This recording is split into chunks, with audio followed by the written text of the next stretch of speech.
Sanjay, you have shown some map. Please show me again what you want to say.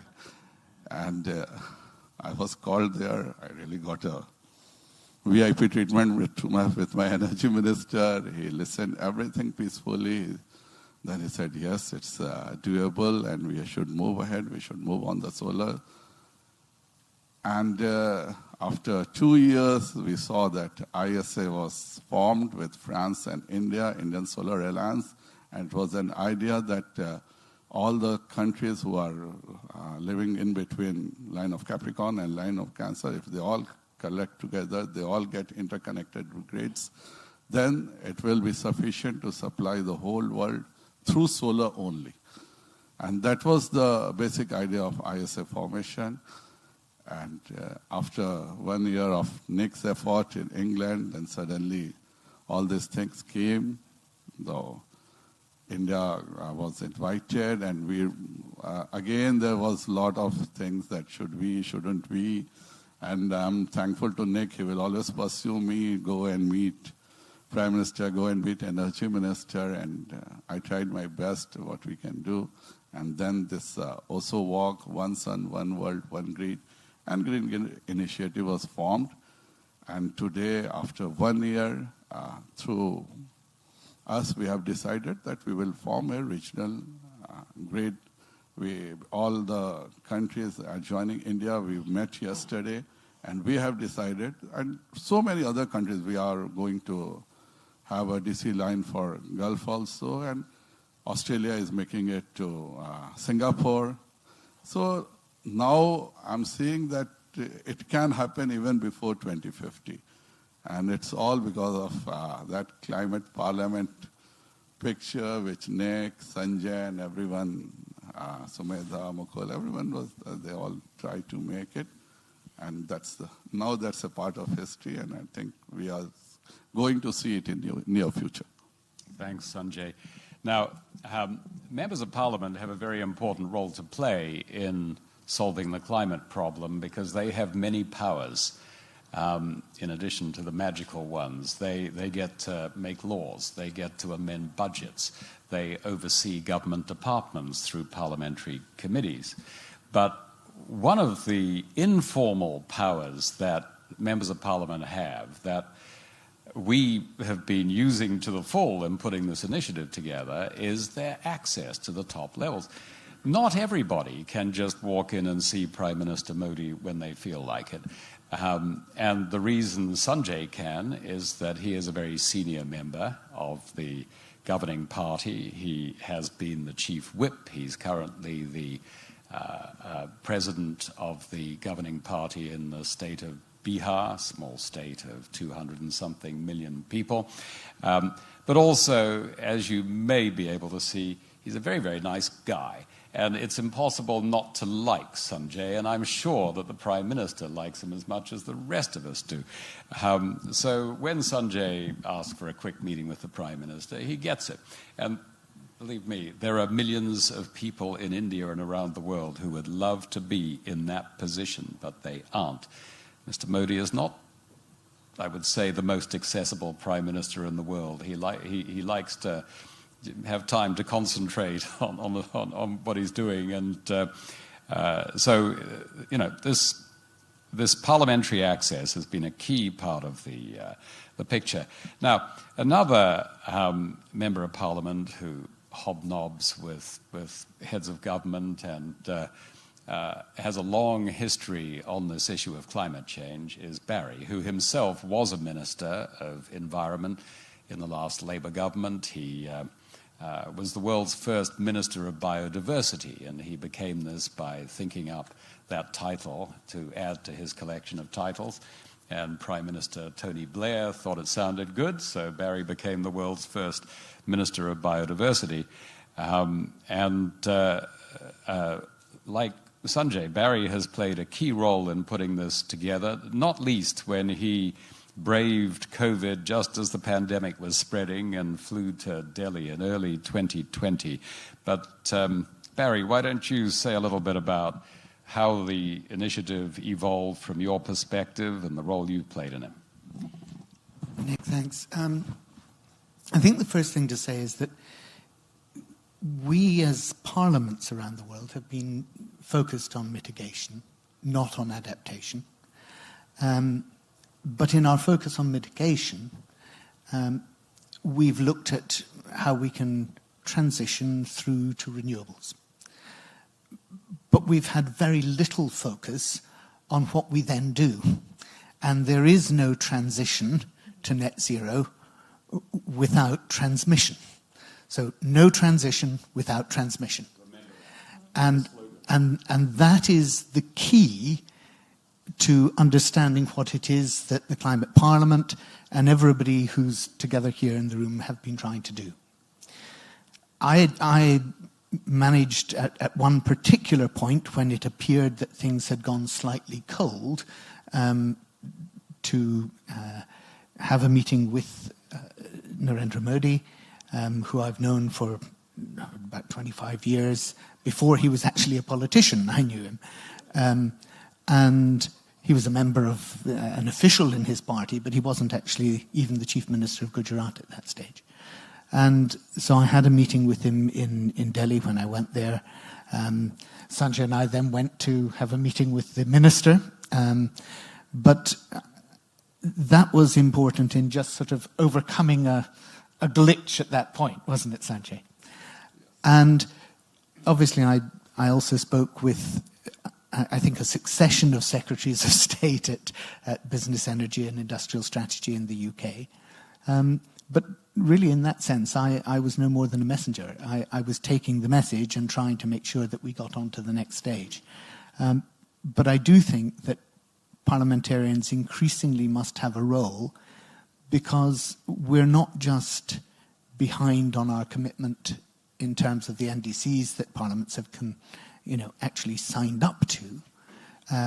We're behind in every single aspect of this twin crisis, which is the crisis of climate change and environmental degradation. So this year, yes, we not only have COP27 here at Sharm, but we also have the CBD, the Convention on Biological Diversity, and we must begin to see these two as tied together intimately. Because if we're going to tackle this, it is about seeing it as a whole. We really have one problem in the world, and not two, not three. It's one problem. It's not desertification and biodiversity and climate change as separate conventions. They are one convention, really, and we have to address them as one and unify them. So those are the ways I think that now parliamentarians have to dig deep, and we have to address these problems and hold our governments to account. I'm a member of the opposition now in my own country, and we've had bipartisanship in the UK for a very long time. But there is a real need always to hold the government to account for going further, and when it's failing, to be clear about those failures. And I'm clear that for all that we've done in the UK, and we've done a great deal, but we still are not on track ourselves for net zero. Our Committee on Climate Change said that 61% of the targets that we have no clear plan to deliver those emissions reductions. 61% of the emissions reductions have no clear plan to deliver them. So there's a huge role for members of Parliament to actually drive forward the agenda. And I think that's what we all need to take into account as MPs. Thank you. That is so right. Barry, who is also an exceptionally nice guy, which is part of his secret sauce that enables him to achieve so much, has way, way underrated his own role when he says, I was just a messenger. Or let us put it this way, you can be just a messenger, but whether your message is accepted by the Prime Minister of the world's largest democracy depends on whether the messenger is trusted. And Sanjay and Barry are trusted because they are honourable men. The Prime Minister knows very well that when they bring an idea to him, there's no second agenda. They're not trying to achieve, there's no hidden agenda, there's nothing else on the table. They're doing it because they want to help ensure a decent future for the world's children, and that gives them trust and credibility. And without them, we wouldn't be sitting here discussing this initiative. It's quite simple. And the other MPs have been involved. They played key roles, but Sanjay was at one point delivering a letter signed by 25 other Indian MPs from different political parties. So the Prime Minister's office already knew there was support and interest right across the spectrum in the Parliament of India in this. And that's, if you like, the climate parliament model, that we have our champions, like those sitting on here, who are active, who are playing a leadership role. And then we have a group of supporters who are active supporters, and then a wider circle. It's kind of concentric circles of people who are prepared to add their name to things and so on. And with that, just a small handful of champions in a few parliaments can achieve an extraordinary amount, and we've proved that time and time again. So another champion who's sitting before you is Sunita Dugal, an MP from Haryana state, who is one of those who doesn't just talk about climate change, but actually is prepared to give it time and invest real political capital. It's on MPs like these that the future of the world depends in a way, because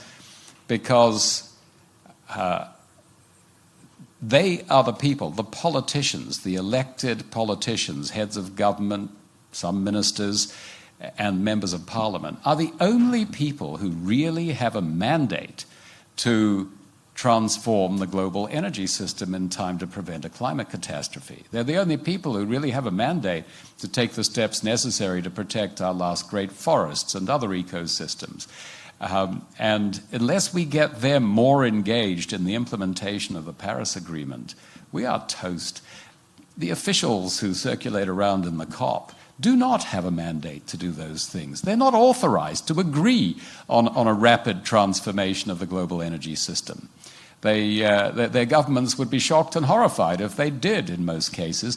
So, it's only the politicians who in the end are going to make these decisions, and among those politicians we need the champions to take the lead, because nobody else will.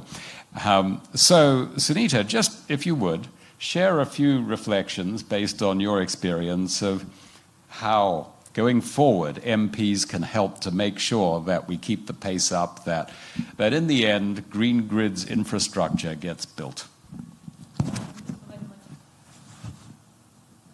Hello, I'm audible now. Thank you so very much, Nick. And actually, I'm not that much experienced as Barry and Sanjay's, and they have shown that what a member of parliament can do. I'm a first-time parliamentarian, but I'm really very privileged and lucky enough to be this member of this climate parliament.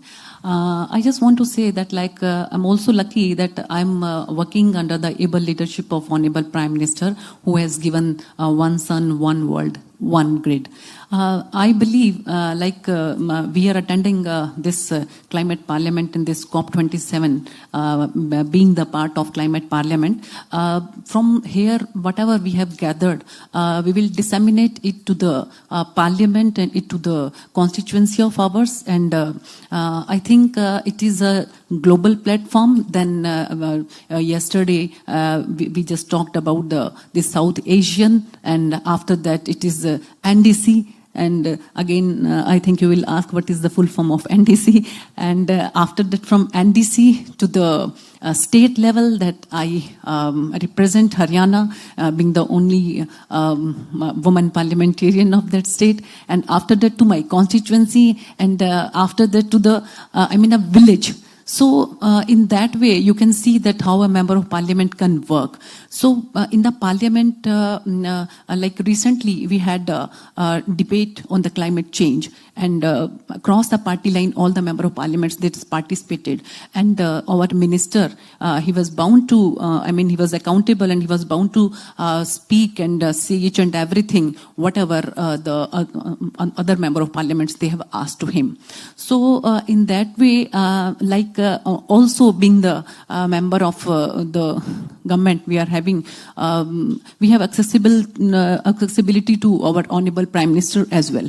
So also in case we just talk about our constituency, there are so many things. We have a quarterly Disha meeting, that is how we, we inspect and we monitor the plans and the projects that central government is being projected, and the state government, they are given by the state governments, and they are all being inspected and monitored by the member of parliament. And also we have responsibility because we just act as a bridge or channel between the government and the people.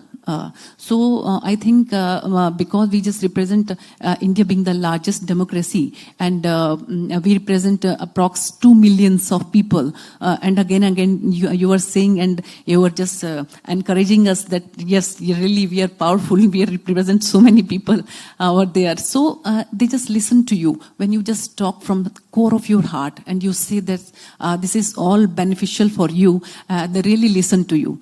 I think the human beings, we just claimed that this land is our own.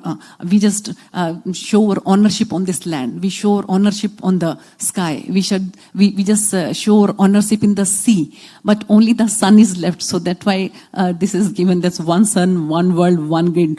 Nobody can claim that we have ownership on the sun. So I think from top to bottom, like from one human being to the world at large, we can just disseminate our thinking, and it is the time to pay back to the nature. As our Honorable Prime Minister has said, life, it is very important. Like one human being, what one human being is thinking about the nature, that lifestyle for environment. How many of us, we just switched off our lights when we just come out of our rooms? How many of us just think that we should not waste food in our plates? These are small, tiny things. I just believe that we should take care of so that we can save our nature, Earth. Thank you so very much. Thanks, Sunita, and thanks for all the work that you and your colleagues in the Parliament of India are doing on these issues.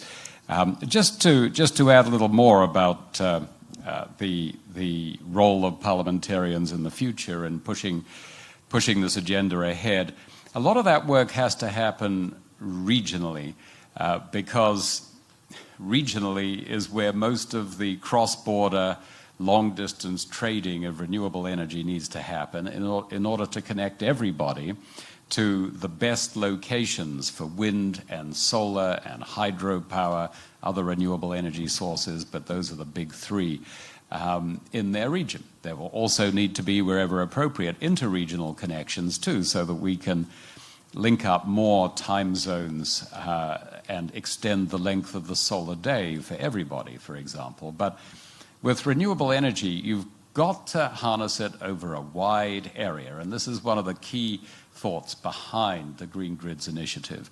In a single location, the wind comes and goes. You put up a single wind turbine, it stops and starts as the wind comes and goes. The sun rises and sets, so your solar panel's only working for maximum 8 hours a day, if you're lucky, and the rest of the time it's not. So it's only if we're going to run the world on 100% clean energy, which the science is totally clear we have to do to stay within a carbon budget, because the carbon dioxide we put in the atmosphere stays there for centuries. We have to stop emitting carbon dioxide almost completely. That means we have to run the whole world economy and generate enough energy to lift 4 billion people out of poverty with renewable energy. That means it has to be abundant, cheap and reliable, available 24 hours a day, everywhere. And the only way you can do that is to think big, think beyond the nation state, and harness all the sources over wide areas. So as the wind moves around, you're still catching it. As the sun rises and sets, you're catching it where it's still up after it's set where you are, and so on. We're creating now a model for a regional parliamentary network focused on building that regional green grid. Where else? Where else to start doing that but South Asia? So, Sumedha, do just say a word about the South Asia Regional Energy Parliamentary Network. I probably got the words wrong there, but go ahead. Yeah, we're calling it South Asian Regional Parliamentary Forum, but it's something that's still under discussion, and we'll be getting more views on that from all parliamentarians involved in the South Asian region. So what we are trying to do essentially is sort of focus the green grids idea to the region, as you mentioned. And the South Asian region has been sort of engaged in energy cooperation through bilateral agreements, and now it is in discussions on trilateral agreements as well. But it has not been happening fast enough. And there are studies which have claimed that, which have established that if countries basically cooperate in very many ways, they will benefit, greatly. For instance, if a perfect market of sorts is established in the South Asian region, India can save almost 35 gigawatts of installed capacity, as in it wouldn't have to install that amount of capacity. So I think there are benefits for all the countries involved, if they cooperate on the different and varied resources, renewable energy resources that are there in the region. With Climate Parliament, we are trying to see how can we advance the conversation on this, particularly on the political side, because we are well aware that South Asia is not the easiest region in terms of the political relations. So we are trying to see how can we sort of get the political will going in a way that also delivers action. And we are trying to do this with the help of our parliamentarians, trying to sort of, have champions of this cause in all the countries. And then we'll sort of establish a forum which will then meet regularly to identify the bottlenecks, to then sort of talk to their respective national governments, push where a little bit of a shove is required, and, basically get the agenda going. This is, of course, part of a very broad sort of set of things that need to be done to establish the South Asian regional cooperation on energy.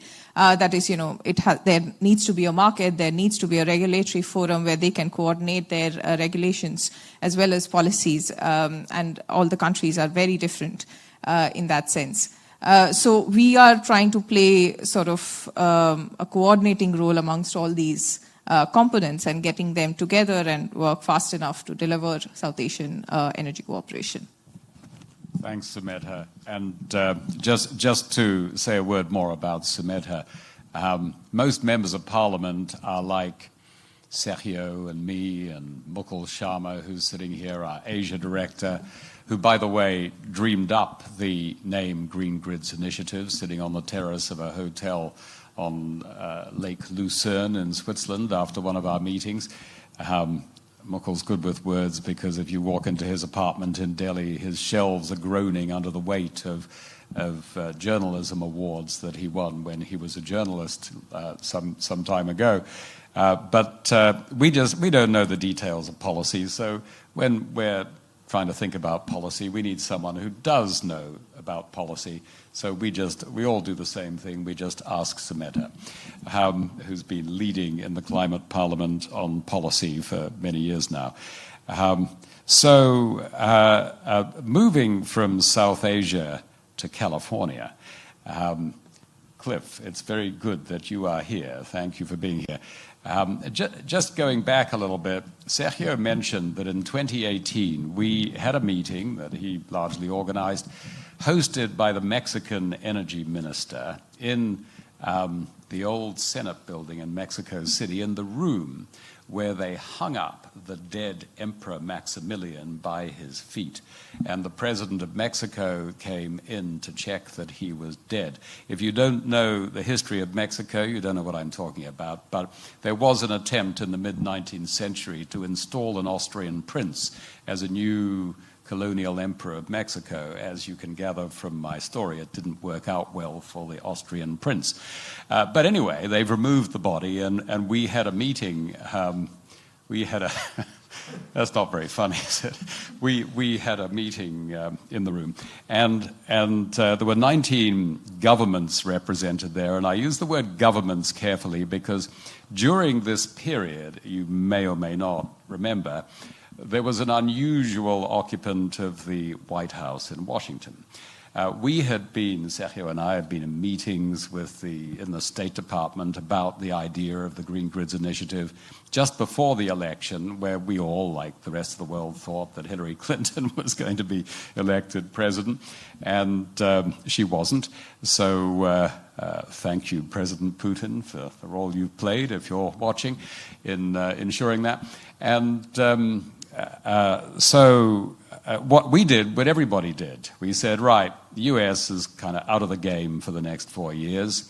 So we go to, I'm not going to say the next best thing, an even better thing, and that is the great state of California, which in its own right is one of the largest economies in the world. And before this meeting in Mexico, Sergio and I went to Sacramento, the state capital, and met with the commissioner in charge of renewable energy at that time, and told him what we were planning and that we had this meeting coming up in Mexico, and he very kindly said, we will be there. And California was at the table when we drafted the One Sun Declaration that was finally issued in Glasgow. So that means that Sergio and I know what it means to be a commissioner in the state of California. It means you're like a minister in one of the world's largest economies. You have immense power to shape events, not just in California, but around the world, because there are certain places that set the trend. We all know that. The fashion houses, the great fashion houses of Europe, have people on the beach in LA, Santa Monica Beach, checking what the kids are wearing, because they know that what the kids are wearing on LA Beach this year is what all the kids all around the world are going to be wearing next year, and they want to know.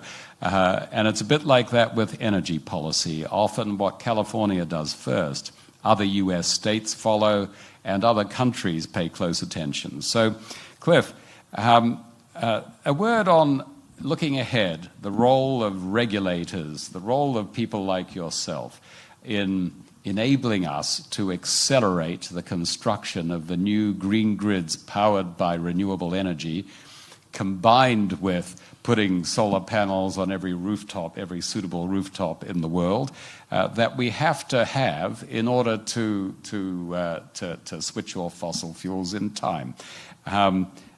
As one result of our preparation for COP26, the UK regulator, which is called Ofgem, convened a new association of regulators called RETA, the Regulatory Energy Transition, Accelerator, thank you, how could I forget? And Cliff, I believe you are now involved in that, so please say a few words about the absolutely critical role that's going to be played by regulators, including those taking a lead as part of RETA. Well, thank you very much, Nick. I don't have to stand for election, so that's a big difference between the role of regulators and parliamentarians. I'll say a word about California and the U.S., and then I'll talk about RETA and how it complements the Greening the Grid initiative. We in California like to think we punch above our weight, and the policies we set help influence the national and international discussion. We have very ambitious net zero goals, clean energy goals, and where we are right now is learning how difficult the implementation will be, how COVID and supply challenges have made things worse, but just the very nitty-gritty of getting transmission lines approved, getting generation projects interconnected, having the right workforce, the right policies in place as we transition and deal with intermittent resources is very challenging, even for a highly sophisticated economy and regulatory state like California. The good news in the U.S., in the context of what we're talking about here today, is transmission is really having a moment, and the federal agency that regulates transmission in the U.S., the Federal Energy Regulatory Commission, has undertaken a series of very interesting and important regulatory proceedings to accelerate, rationalize, streamline, and make more efficient transmission planning throughout the U.S. We're divided into basically 3 regional grids nationwide, and there's an effort to try to make planning within those large grids more efficient, and in some cases have planning between the grids. Ironically, I think in the West, where I am, we do not have a regional grid, and I think it may be harder sometimes to surmount the political differences we have in the West than in the European Union. It feels that way at times. But there's an imperative to do more, and I think we're really very engaged in that effort.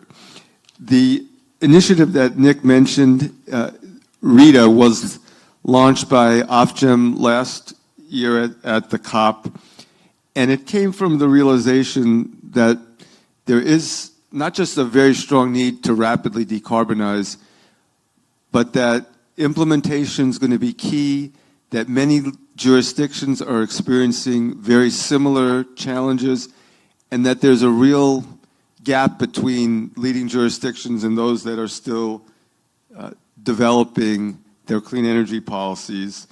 And it's intended, as I say, as a very nice complement to the Greening the Grid initiative. It's intended as a platform for both national and subnational governments to exchange experiences, best practices for accelerating decarbonization. A very strong focus on having an inclusive, just transition, promoting regional cooperation and technical assistance, as we just heard about. There are now close to 30 regulatory bodies around the world that are part of it. We've gotten funding and support from IRENA, the International Energy Agency, the World Bank, nonprofits, and NGOs in the United States. The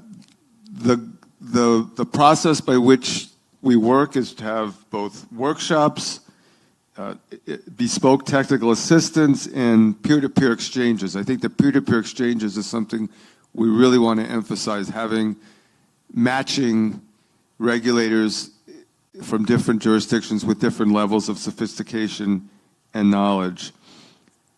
Our first 3 efforts are focused on 1, small island developing states, secondly, principles of interconnection, as we've talked about here before, and how that can promote higher uptakes of renewables. And then a real implementation question is discussions about how decarbonization factors into the day-to-day decisions of regulatory officials. How do you make it work in practice? We want to create a knowledge hub as well. So we're very ambitious. There's an event later next week here at the COP. We're encouraging other regulators to join, and hopefully it can be an important complement to the Greening the Grid initiative. A most important complement, and you know, one of the fascinating things is you get something like this going, the Green Grids Initiative, and all sorts of unexpected things happen. And that's what's been happening in RETA, which in itself is an extremely important initiative, getting together the powerful regulators who create the framework within which the private sector operates in each country, state, region. You know, getting them together to accelerate the energy transition is itself, it could be the most important thing we've achieved. Who knows? Who knows? Depends how hard you guys work. It's a competition. So, but you're competing with MPs, of course, and they're tough competitors. I hope you all clocked what Sunita said just in passing, that an Indian MP on average represents 2 million people. Sunita and Sanjay between them represent pretty close to the population of my country, New Zealand. That does not mean that India could beat New Zealand at rugby. Fortunately, we'll never know because they have the good sense to play cricket instead.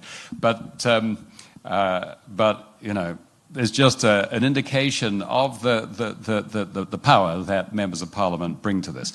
So, you know, they represent the people of the world. One MP representing 2 million people weighs heavily in the world compared to most of us. Now, let us open this up. I'm going to look at this iPad in a minute, if I can get it going again, where some people may... Oh, Abi, sorry, yes. But I'll warn Jakob that I'm going to call on him first, because we have an audience here that contains as much expertise as is on the panel, if not more so, because Jakob, thinking of Jakob in this regard, reminds me of a comment that President Kennedy made when he invited all the Nobel laureates of America to dinner in the White House. He said, this is possibly the greatest assemblage of intellectual voltage ever brought together in the White House, with the possible exception of when Thomas Jefferson dined here alone. That is something you could say about Jakob. He probably knows as much about energy policy as all of us put together. He's a professor of the subject at University College London. He's a lead author of every IPCC report ever produced. So get ready, Jakob. So, Abi, now let's come to the role of CCG in this, which has already been a very important role. CCG, Climate Compatible Growth, the consortium of universities, brings together some of the world's leading energy modelers and other experts on energy policy, etc. This group is led and coordinated by Mark Howells, another person here who knows as much as the rest of us put together, who is himself one of the world's leading energy modelers, originally from South Africa, now based at both Imperial College and Loughborough University in the UK. Previous to that, he was a professor in the same field at the Royal Institute of Technology in Sweden. So I think Abi was at the Royal Institute of Technology in Sweden at one time. Abi is one of those leading energy modelers, and he has been providing invaluable insights through modeling done by the team for two of the most interesting and promising clean energy superhighways, as we like to call them.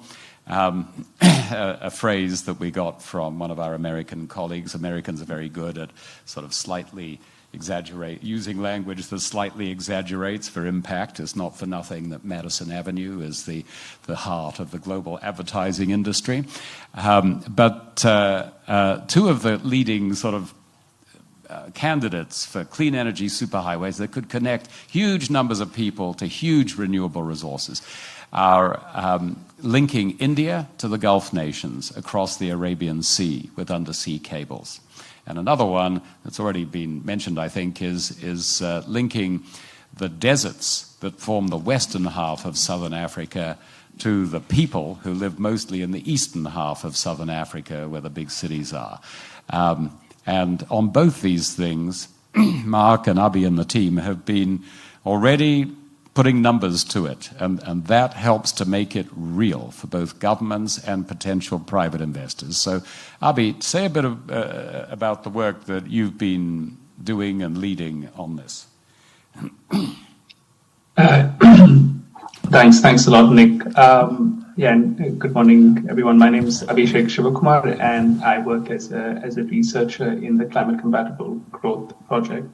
And as Nick mentioned, the work I've been mainly involved in is to provide research support to the GGI, also WOG initiative. I'll be very brief. I guess all I'll focus on is what we found when we were discussing the modeling of grids is that grids in themselves aren't sources of emissions. They don't absorb or emit emissions themselves, but rather a potential enablers for emission reductions. So the first question from a modeling point of view is how to estimate what those potential emission reductions could be. So in order to do this, we found that an energy systems model probably has an important role to play. So we've been putting together an energy system model generator pretty much, so that we'd not just be able to focus on one region or country, but quickly carry out an assessment for any region in the world. So we came up with this energy model generator called Osmosis Global. So it's an open source, open data energy system model generator that was recently published.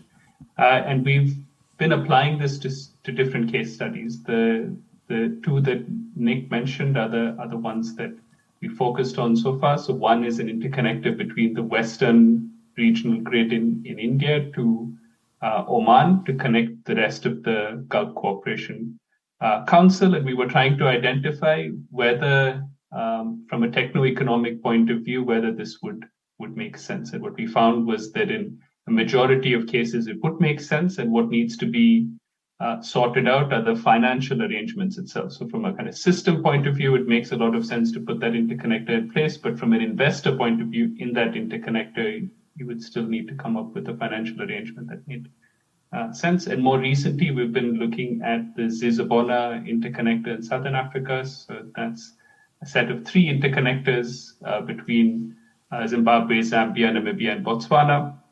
And here our focus was really applying the climate finance eligibility criteria to find out whether the Zizabona would qualify for climate finance, and we were able to confirm that it would indeed be almost entirely eligible for climate finance. And in the process, we showed how Osmosis Global can be used potentially as a screening tool for climate finance institutions and multilateral lateral banks. So yeah, I'll stop there so that we can have the rest of the panel. All right. Well, thank you, Abi. And I just say again that the although energy modelers and professors do not have the power or mandate to change the energy system, only the politicians have that, and even the regulators who have the power to change the energy system, they can't do it if the politicians aren't ready for them to do it. But the professors and the energy modelers can play a very big role in illuminating what that transition looks like and how to make it happen. So, the role that CCG is playing needs to be expanded in this, and we're constantly looking. If any funders are listening, we're constantly looking for more funds, for more modeling, more research. And actually, at this moment, we have some promising leads, but I won't go into that. So I just want to alert the MPs here that we have some questions coming in from someone who very, very understandably is defined here as anonymous. It almost looks to me like this is an MP asking the questions, but I'm gonna tell you. Perhaps it's one of you just sitting there, sort of doing it on the just in the background. But I'll just mention a couple of the questions that have been posed here, so you can think about it. Because after Jakob, I'm going to turn to you and let you respond. How do MPs get a clear map of who finances what to access the funds and to ensure this gets to people justly? What information do MPs need to get excited and engaged, to have an impact on their constituency and governments? What tools are most needed by MPs to take the agenda further? I'm giving you a flavor here. Power lines cross states. How would MPs recommend conversations across states? And on grids, social, cheaper power for people and more jobs, and 2, great economics, cheaper power equals more GDP equals more jobs. Is this what you communicate, and how do you communicate it? Now, of course, I've already answered all these questions because the answer is very simple. The MPs just asked Sumedha. But beyond that, perhaps the MPs could reflect on these questions. And if you want, I can go over them again later. But to give you time to reflect, Jakob, please give us your reflections. Share with us anything printable that's going through your mind at this moment.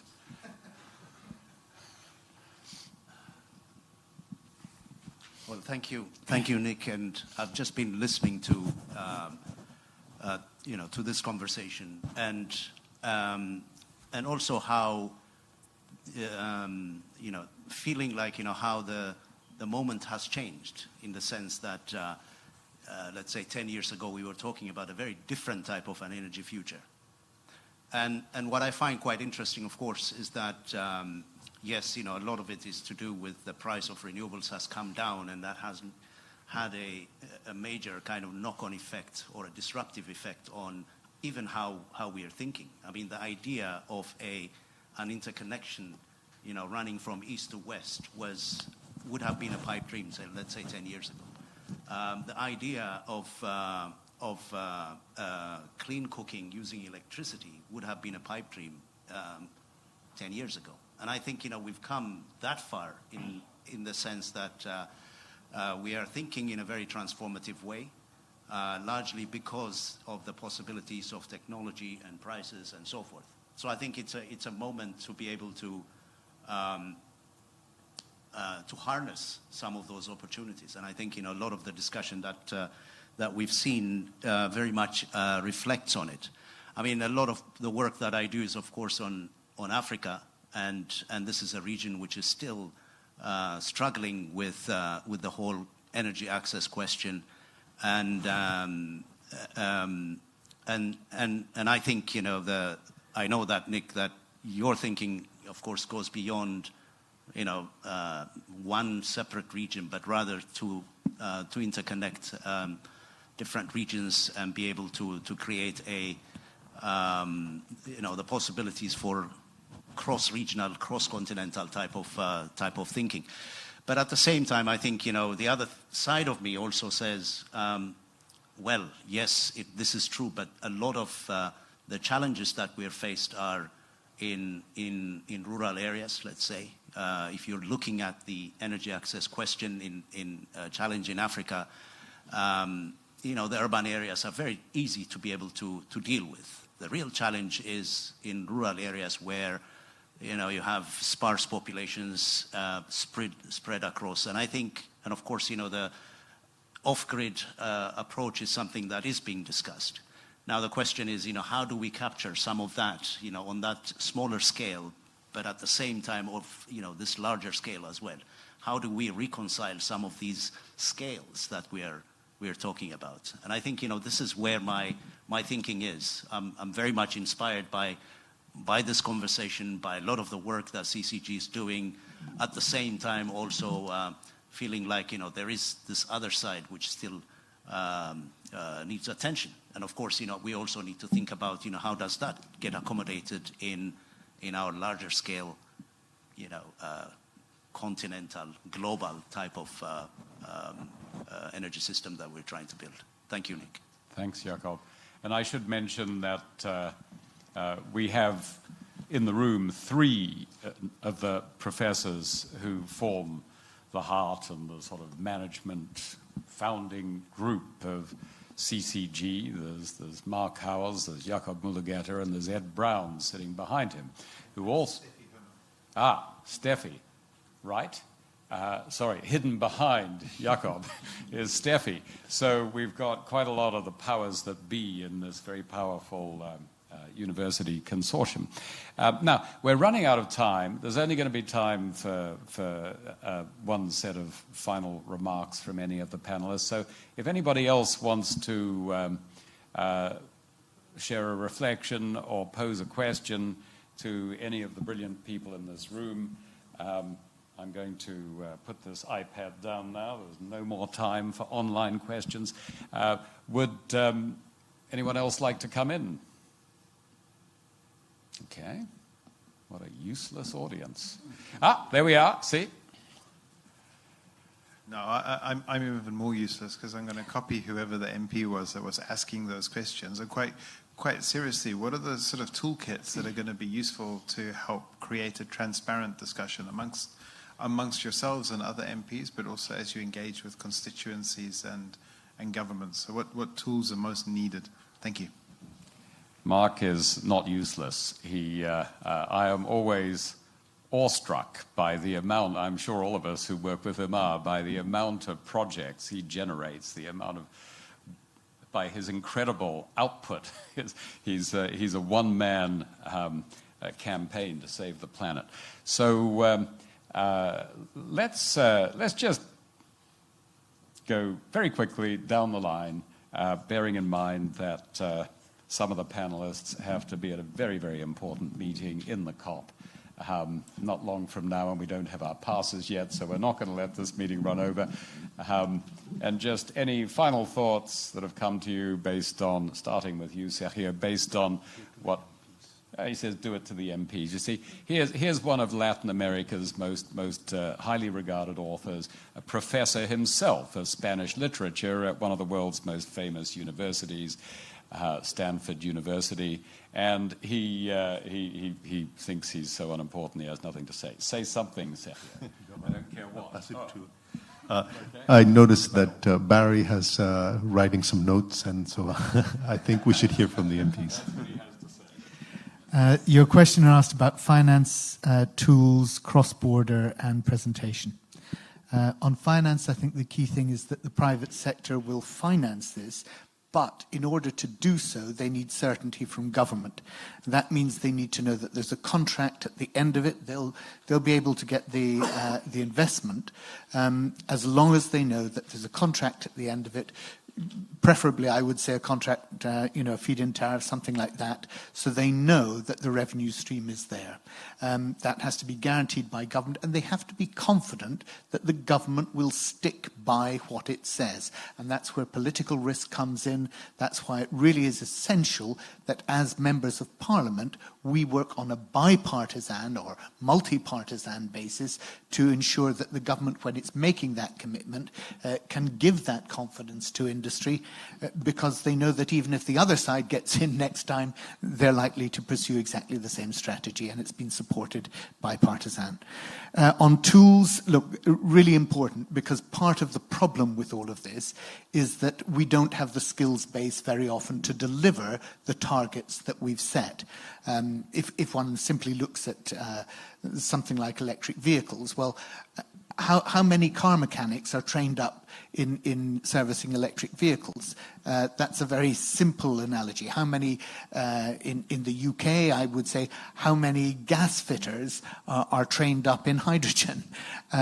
So we actually need to look at the skills base that we need, and as politicians, that's our job. We have to make sure that we're working with the further education institutes, that we're ensuring that those people who are going to be able to deliver this technology, the engineers, are actually grown there, educated, and ready.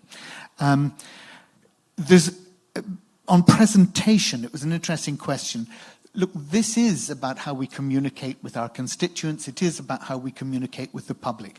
And unless people see that this is a fair, equitable, and just transition, it is not going to happen. And that means you need to create the new jobs before you get rid of the old ones. Because no representative of a workforce is going to say, yeah, you can just abolish my jobs, unless they see that there are better jobs, better paid jobs to move on to. And that's why the way in which we present this has got to not be about you've got to save the planet. It's got to be about, this is a fantastic opportunity for economic growth that is clean, that is going to save money in our health service, that's going to actually improve the lives of people, and it's going to give ordinary working people the jobs that they need and our economy the boost that it needs. So I think it's really important, that question that came in about presentation. And I also think we need, to think about how we connect the small scale with the large scale. And that's where something like the Clean Cooking Initiative in Africa and parts of Asia, where people are reliant on charcoal and wood fuel, spending hours every day, women spending hours every day going to collect the wood or the charcoal to make sure that they can cook a meal. This is a huge waste of labor. And what we've got to be able to persuade people is that actually, if you free women up from that by a local mini-grid, and then you connect that local grid, ultimately you can grow that so that people see that this is part of the way in which clean energy is delivered, but it's got all these co-benefits. It's got the co-benefits of health, that children and women aren't breathing in those fumes. It's got the benefits of freeing up labor so that women aren't spending 6 hours a day going and collecting the fuel. And of course, it's also got benefits in terms of equality and the status of women. Really, really important that we connect the small scale with the large scale when we're presenting this. The most difficult one of all, I think, is cross-border security. And I think it's the most difficult one of all because of what's happened in Ukraine. The world has seen that energy can be used as a weapon. And it's waking up to the fact that not only energy, but food is used as a weapon. And what we're talking about is openness. What we're talking about is moving to a world where people are prepared to exchange and trade energy because it's in all of our interests. And I think the political situation has dramatically changed with the invasion of Ukraine. And I think the job of us as politicians is actually to recreate that dialogue, recreate that openness with our immediate neighbors, certainly, but on a regional basis. Because unless we can trust one another, unless as governments we are prepared to say, yes, we will be open and exchange with each other, then there will be no transition because there will be no transmission. And here I think the regulators have a huge role to play as well, because you're from California. I remember, as you will certainly do, the blackouts in California under Gray Davis and the inability to connect with local other states. And America dominated by individual grids that don't talk to each other. We have to be able to ensure that the grids talk to each other. But we've got a job as politicians, just as you have as regulators. Thank you.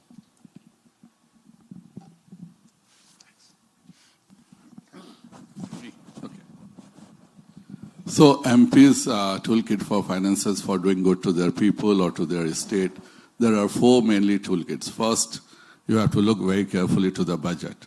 And whatever the government gives to your estate and to your constituency, you have to claim that it's you who has persuaded the government and you have got all these things. The second alternate thing is that we raise the questions in Parliament and the minister says, yes, we see that, it's done. And most of the time the minister will say that, I will look into the matter. They will never say that you are wrong, I will not do this work. So once he commits, I will look into the matter, then we start pursuing it, that you have promised in the Parliament, you will look into matter, so you have to do it. The third tool is standing committees. We have got our friends in all the standing committees. The area of our interest, we pursue the members. We also become the members of the standing committees, which area of our interest is. Otherwise, if we want something for our state or for our people, we'll pursue the member of parliaments who are in that standing committee to get the budgetary recommendations for our area. And fourth is at personal level, meet minister, that is very important and you have to do it, whether it's a national issue, international issue, or a local issue. We meet the ministers and we pursue them. Most of the time we succeed. If we don't succeed, we can go to the higher authorities. Otherwise, if it's not doable, then if they convince us that it's not doable, then it's fine. Otherwise, we pursue them till we get it. I wanted to follow up on the question about presentation and also follow up on what Barry said. I wanted to make 2 points. One, increasingly, I think it's important for us to communicate that the transition is necessary not just for climate purposes, but also to ensure reliability. I'll give you an example from our California experience. We're already seeing the ravages of climate change much more quickly than we thought. The past few years, we've seen impacts to our hydro resources from the drought, fires on our transmission lines, growing load because of high heat, and impacts on our thermal load because of high heat, leading to poor performance. So we need to modernize the grid. We need to have the regional interconnections that Barry mentioned. We need to have expanded distribution resources, not just for climate purposes, but to ensure that reliable resources continue to be delivered to customers. Secondly, there's fascinating research that people may have seen about the strength of the learning curve for wind, solar, batteries, and electrolyzers, showing that those are very, very well defined. And increasingly, we should be talking about renewables not just being cheaper than we thought, as Jakob pointed out, but cheaper than business as usual. And the faster we accelerate, the more rapidly we move up the learning curve. So the faster we accelerate, the cheaper things will be. And that's a very important message I think we need to deliver. I think member of parliaments, they have all the time, to keep on convincing either the people of their constituency or to the government, like in case if off-grid, energy is generated by the people in the agriculture sector, or then it is really very beneficial for the constituency, and that we have to convince them that it is, good for you, and they can also store some energy, and they can also sell that to the mini grids. So in that way, they can also earn the money, and also they can, utilize that energy which they have generated on their own. In that way, government is, providing subsidies also, and this biomass gasification is also being encouraged in the village level. And to the government, we just keep on convincing them that the projects, the plans government is, they are giving, they are very helpful for the, and so they should give the money for these projects to the state governments or to the member of parliaments. Yes. I think I'll respond on 2 fronts. One is the tools that are required for MPs and also the energy cooperation. I'll come to that later. But of course, tools for MPs, the MPs know best, so I'll leave it to them. But from my experience of working with MPs for so many years, I feel that they don't need tools, they need an entire ecosystem to really work towards their constituency on this front. They don't just need, so MPs essentially have to act like parents for their constituents, because climate change is not an issue that a lot of constituents are facing on a daily basis. So it's not an issue that gets to the MP as an urgent matter on a daily basis. It's something that the MPs need to foresee as a danger, as a risk for their constituents, and then sort of act upon that. It's a very difficult area to work on. We've, at Climate Parliament, we have experimented with websites, toolkits, knowledge documents, or research support, everything. But ultimately, a lot of that needs to come together in a sustained manner for the MPs to hold their attention on this area. And there, I think we'll also need to focus on how and it's sort of a long shot, but we also need to focus our attention on how the democratic processes in each of the countries are developing and how MPs are felt important in the entire policy-making process in the first place. So in addition to helping the MPs on a point-to-point basis, I think our research and studies and advocacy should also focus on how do we influence the national government to encourage include more democratic processes in their policy-making. And that was on the toolkit part. On the energy cooperation, and I strongly feel about this, that at the moment, I feel in the last few days that I've been talking about energy cooperation, or I've been listening to a lot of people talking about energy cooperation, it has been sort of limited to electricity being transferred from one country to the other, a lot of infrastructure, a lot of market, establishment and institution establishment. But I think energy cooperation could possibly have a broader scope than that, a broader framework where we could look at technology cooperation, development cooperation, as well as R&D cooperation, capacity building cooperation. And I think that could really deliver a lot on particularly on the local scale, where we, look at potentially models being exchanged. That has been tried, though, but more on the regional scale. Even suppliers being sort of set up, supplying institutions being set up so that low cost can be achieved for the region as a whole, and things like that. So we need to have a broader conversation than just the grid infrastructure or the market infrastructure. Great, thanks to everyone. And Nick, also, we have a CSR, that is corporate social responsibility. The corporate sector, they have to spend 2% of their profits. So in that way also, the MPs, if they can just convince them again, so they can spend some money in their constituencies. Thank you. Great. Now, these final comments have been so brilliant that they have inspired Professor Masana to make a final comment himself, which is good because Sergio is very good at the efficient wrap-up. So there you are, Sergio.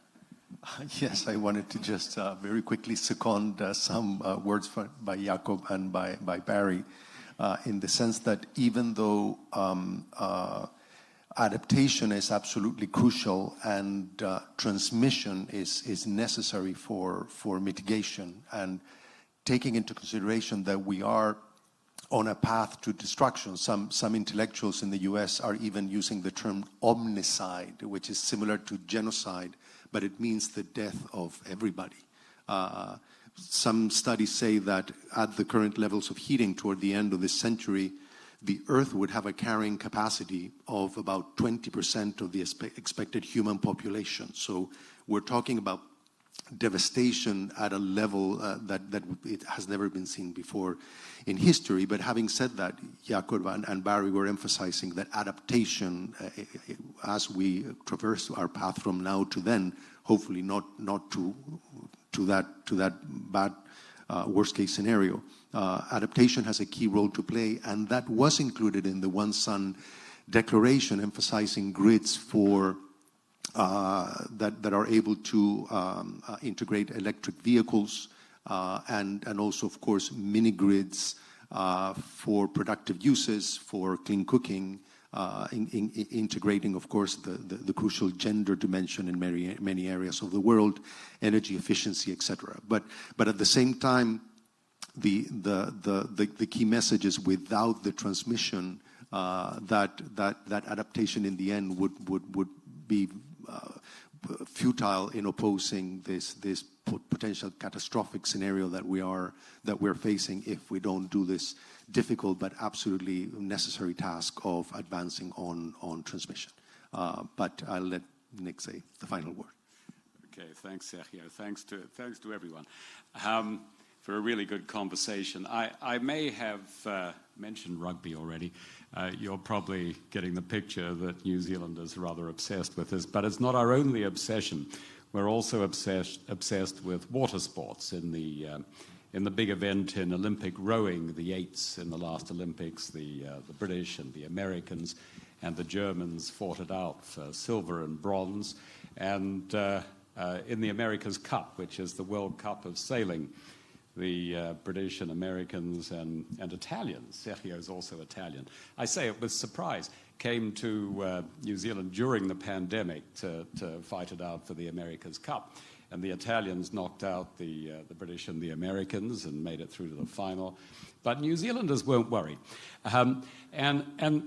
There's a point that I'm making here, and it's not just to demonstrate the insufferable arrogance of New Zealanders about their sporting prowess. It's, though I have demonstrated that, I know. It's, the point is that there's not even 5 million New Zealanders. And when they're up against the Italians and the British and the Americans and the Germans and the Indians in cricket and so on, it never occurs, it never occurs to them that this could be a problem, that it's a bit of a nerve for little tiny New Zealand, which would simply get lost in Mumbai, to take on giant India. And usually we lose, but not always.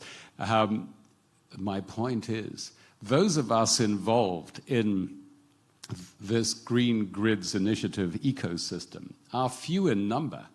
We have few resources.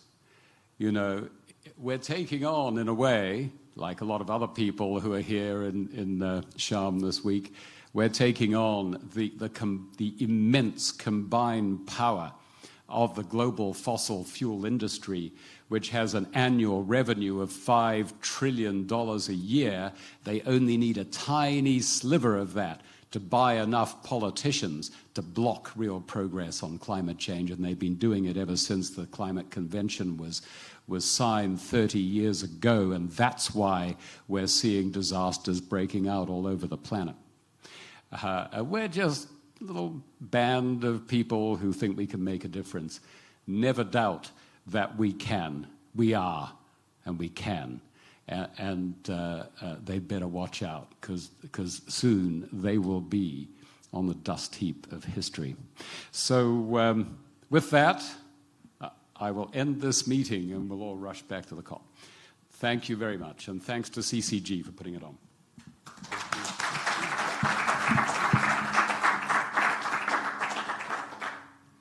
Thanks again to our amazing speakers and Nick for chairing the session. We look forward to seeing you at 11, where we talk about financing low carbon cooking.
Good morning. Thank you for joining us both in person and online for this next session, which will be about financing low-carbon cooking. This session is co-organized by CCG, Climate Compatible Growth, and MEX. CCG is funded by the FCDO, the UK's Foreign Commonwealth Development Office. We're looking forward to hearing this discussion. If you wish to ask a question at all throughout this event, please use Slido. The link is www.slido.com and the code is 2715656. The link should be available to you on YouTube, and also there are banners around the room. So now I'd like to introduce you to the chair of today's session, Ed Brown. Ed is the director of MEX, the deputy of CCG, and he is also a director of STEER at Loughborough University. Thank you. Thank you both very much, and welcome everyone in the room and also online. As Emma said, this is the second of the joint sessions in the CCG side event between MEX and CCG. I think it's a really exciting way of bringing these two programs together. We're both programs that are funded by FCDO, and this whole area of clean cooking is an area where the potential for collaboration between our program, which is focusing on finding really clean solutions to the clean cooking crisis, and with a particular focus on electricity, bless you, and the CCG program, which is obviously concerned with how we develop green infrastructure going forward and about how we can bring those two programs together. This session builds on both what the CCG program has been spending quite a lot of time over the last couple of days exploring, which is the financing of the green transition, together with the specific challenges of financing a transition within clean cooking. So we're going to talk in more general terms about the financing of the green transition to begin with. I'm going to ask our colleague Alex Money, who is a lead part of the CCG program based at the University of Oxford, to talk in more general terms in a moment or two to begin with. I will then come in and talk a bit about the work that MEX has been doing on the financing of clean cooking, with a particular focus on e-cooking, before then handing over to Ash Sharma, who is the director of NEFCO and also leads the MCFA, which is probably the largest RBF program now in clean cooking, potentially, I think, probably, yes. So, and then also we're very delighted to have with us Faith Wasera from the Ministry of Energy in Kenya, who we're working really closely with in developing cooking strategy for Africa, well, for Kenya, but it's the first one in Africa, is what I was trying to say. So without any further waffling from me, I will now ask Alex to do his presentation. Alex is online, guys, so if we can find Alex on the screen. He's actually in Egypt, but has had problems with taxis and communication and so on, so he's unable to get here in time for the session this morning. So he's joining us, I assume, from your hotel room, Alex. Is that right? Good morning, Ed, and it's very good to be with you all virtually. And I'm sorry it is virtual when I'm not very far away, but great to be able to participate. I'm hoping that my shared screen is now visible. Yep, it's perfect. We can see it. Thank you for that introduction. It's a real pleasure to be part of this panel. I mean, just to give this some slight context, so I am part of the CCG program. My own responsibility is around developing investment pipelines. So this is where we're thinking about, you know, where the rubber hits the road, what needs to happen to get projects that have been identified either by partner countries and then developed with some support from our various colleagues and teams within CCG. You know, how do we actually get these things done? And many of us on this call will know that the you know, it's the last minute or the latter stage operational realities that can often preclude some of these investments or them happening in a timely way. And so that's really our focus in my focus within the investment pipelines on the program. As I'm sure you all know now, CCG targets a certain number of partner countries, and I'm pleased to see from Ash's presentation that's shortly to come, there's some good overlap with the areas in which CCG is focused. within his facility as well, within the facility he leads up. So I'm hoping that the conversation will go into those things.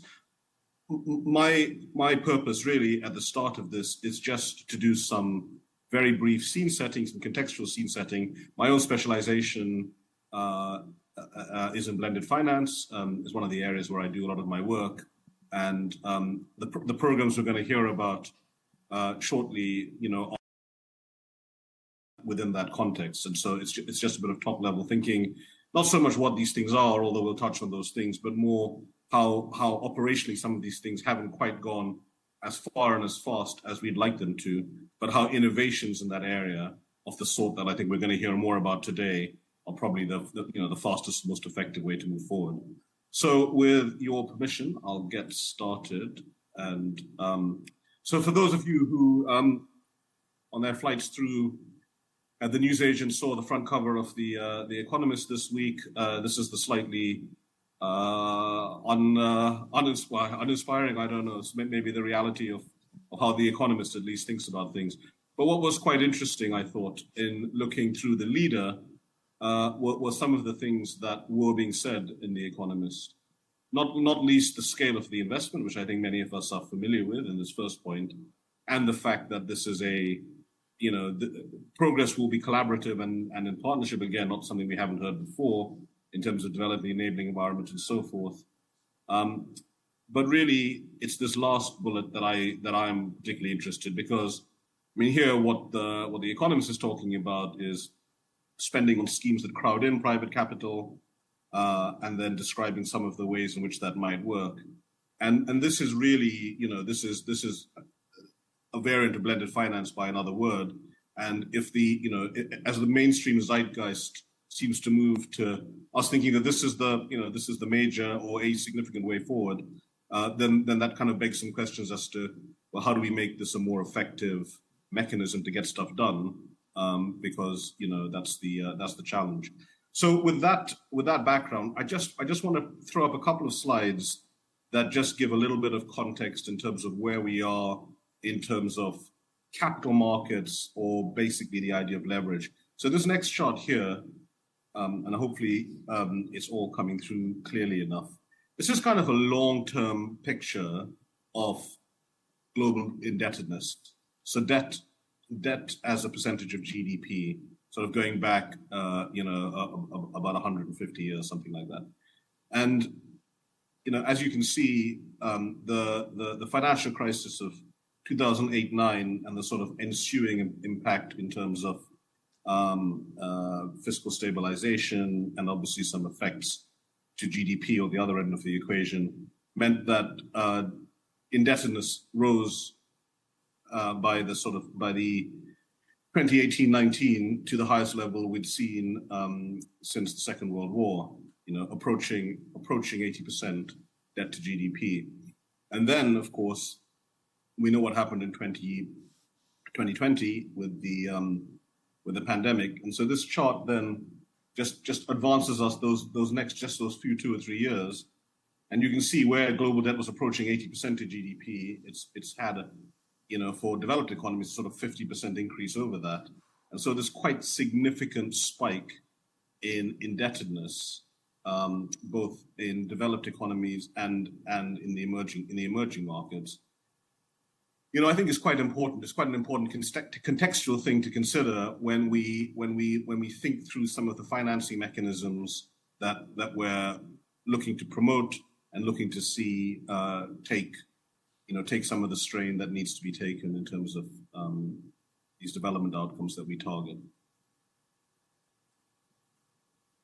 I have graphics from outside the Economist, I hasten to add, but just 2 more in here. This is really just looking again at just a few countries really, and what's happened in terms of their debt servicing costs. And I think without rehearsing the history, we know there was a widespread program to retire and forgive debt earlier this millennium, but then there has been in many cases new debt raising in the early part of this millennium, and then as these payments have become due, the debt servicing cost has begun to go up, and in some cases go up quite significantly. Again, a function of both sides of that equation. where as repayments become due, the cost of that becomes reflected. But then also economies have had to deal with some very, very challenging periods, which has limited fiscal revenue in particular, leading to some of these quite significant increases. I guess the general point that I'm trying to make here is that if you're moving from 10 or 15% of your fiscal revenue being used in debt service to 50 to 60% of your revenue being used in debt service, that is an extremely challenging environment to operate in as a government. I think that's a statement of the obvious, I guess. But it really matters to the extent that we, when we look at the development challenges, the extent to which it's reasonable to expect public finance, or certainly public finance, in some of these markets to be the sole or even the key driver of some of the investment flows and financing that's going to be needed to move things forward. And so I present these things really not in a, I think I present them just to give some context of when we're thinking about what we do going forward. The last 10 years aren't the history we look at, not even the last 5 years. The last 2 years are really significant in how we think about how these investments need to be designed, structured, and delivered, not just for the economic and financial outcomes, but reflecting, the societal challenges that very high indebtedness creates for people and what they need. So what I'm going to have here, and again, I will keep this very brief because I think the detail is more interesting than the concepts, but really it's just a very quick summary, and this is from the organization Convergence, which I think it's a Canadian-based not-for-profit. I think they produce probably the best and most comprehensive data on blended finance transactions that go on. I'm always advertising them. I don't know why. I should get commission maybe, but they are a very good open source resource if you're looking for not just data, but also good explanations of the acronyms and context and so on, in case finance isn't the thing you spend all your time doing. The main thing to understand really is what we're trying to do. And the idea is, there may be projects that deliver a return on that investment, but that return may be, say a return is at 5% for a project, and say that the cheapest you can borrow money from in the private sector is 6%, for example. That project won't get funded, all other things being equal. But if that project, for example, has, in addition to that 5% return, some other attributes that make it attractive to funders and financiers, be it in terms of its ability to advance on some of the SDGs or other forms of additionality, then maybe it makes sense for concessional finance to come in, charging a cost of capital that may not be 6%, maybe closer to 2% or 3% or something like that. And so then the whole idea of blended finance is that blend, right? If your required return is 5%, or the return on the project is 5%, and then you can blend capital from the private sector at maybe a higher cost with concessionary finance at a lower cost. Maybe you can make blended finance structures work at 3 or 4%, and then suddenly a 5% project, which additionally has the societal benefits, moves from being unviable to being viable. And essentially, I think at its essence, blended finance is very simple. It's no more complicated than that. Of course, the devil is in the detail. Another way of thinking about these projects or about the opportunities is this trade-off between expected risk and expected return. And there's normally a positive relationship, which is to say, your money under your mattress or money in the bank is probably the safest, or is seen to be the safest. And so to do anything more risky with that in terms of lending it out or so forth, you would generally expect a higher return, which is what that upward sloping blue line represents. And so projects that get funded or that receive investment need to generally be on that line, which is to say, the return is commensurate with the level of risk.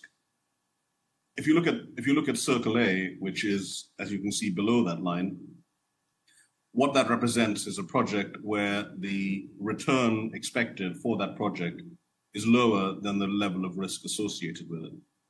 And so the opportunity then, from a blended finance perspective, is to think about, well, what can be done to support that project such that the return associated with that project can be enhanced, which is essentially to move that circle from circle A up to circle C, or what can be done to mitigate the risk associated with that project, which is to say, to move circle A left from where it is now to point B on the front on the line. And essentially, that's what blended finance mechanisms are seeking to do, either enhance return, reduce risk, or a combination of the both, as I think we'll see a little bit later.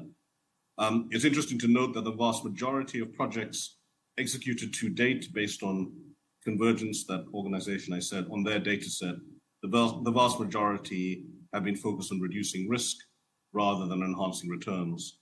And I think that's an interesting point that I'd be also hopeful that we might get into a little bit in the discussion, because again, I think some of the projects being proposed, certainly with clean cooking, think about that return side as well in an important way. We're going to hear more in terms of specifics from this sort of page, so I'll keep my comments quite light. But it's really to give a sense that blended finance is there are various flavors of blended finance in terms of how things can be done, in terms of the provision of capital directly into projects, the provision of subsidies, grants, technical assistance, or also results-based financing, which I think is a key part of what we're talking about in clean cooking. And these are the different innovations and opportunities that these structures enable. I'm going to spare you a detailed discussion of these different boxes, but it's really to show the different ways in which blended finance can be used to make things happen, either by taking in a capital table, taking a more junior place to the private sector. So that's the acceptance typically of first losses in the case that transactions don't quite go to plan, or in supporting the design and development and preparation of projects, which again, I think is really relevant to this session, where that effectively de-risks the actual investment and improves people's understanding of what the opportunity is. Technical assistance within the actual capital structure, doing parts of the work that maybe the private-facing capital markets won't do off themselves, and using grants to make those things possible. And then unfunded participation, which is to say the provision of enhancements such as guarantees, which are there to be drawn on if required, but in many cases might not need to be drawn on after all. I just want to spend a quick second, we present this and there's lots of colorful boxes and all that sort of stuff, but the reality is blended finance implementation, certainly at various scales, can be challenging, and this is one of the things that I think in terms of the practicalities of doing these things, we shouldn't lose sight of. It's quite interesting to see the extent to which the deals that are attractive to commercial lenders are often the deals that are attractive to lenders from DFIs or those targeting concessional returns. And so the thing is, one of the slight risks with using blended finance is how efficiently, it's an allocation risk, right? How efficiently is that capital being used? If you have, I might be running a perfectly satisfactory project, I make a decent return, and so I'm quite creditworthy. And so a private lender may be quite happy to lend their money to me. But if a concessional funder comes to me and says they'll also lend that money to me, but they'll charge me less for it, the logical thing that I'm going to do is go for that lower cost capital. And the challenge that presents, of course, is that you end up, the private sector investor either has to look for a higher risk project, which makes it more challenging for them, or they're not able to operate. So I think that managing those sort of allocation efficiencies to make sure blended finance is only going in the form and structure that is optimized for the challenge that needs to be addressed is a really important part of the story.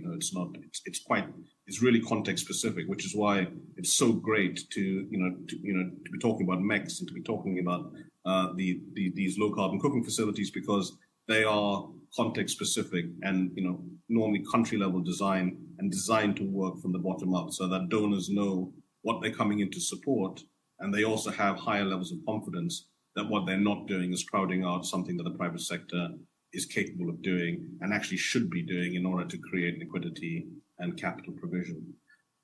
Some of the work that I do is quite transaction focused, and I spend a bit of time with people who actually make loans, and this is the executional end of blended finance is a bit different to all of this stuff.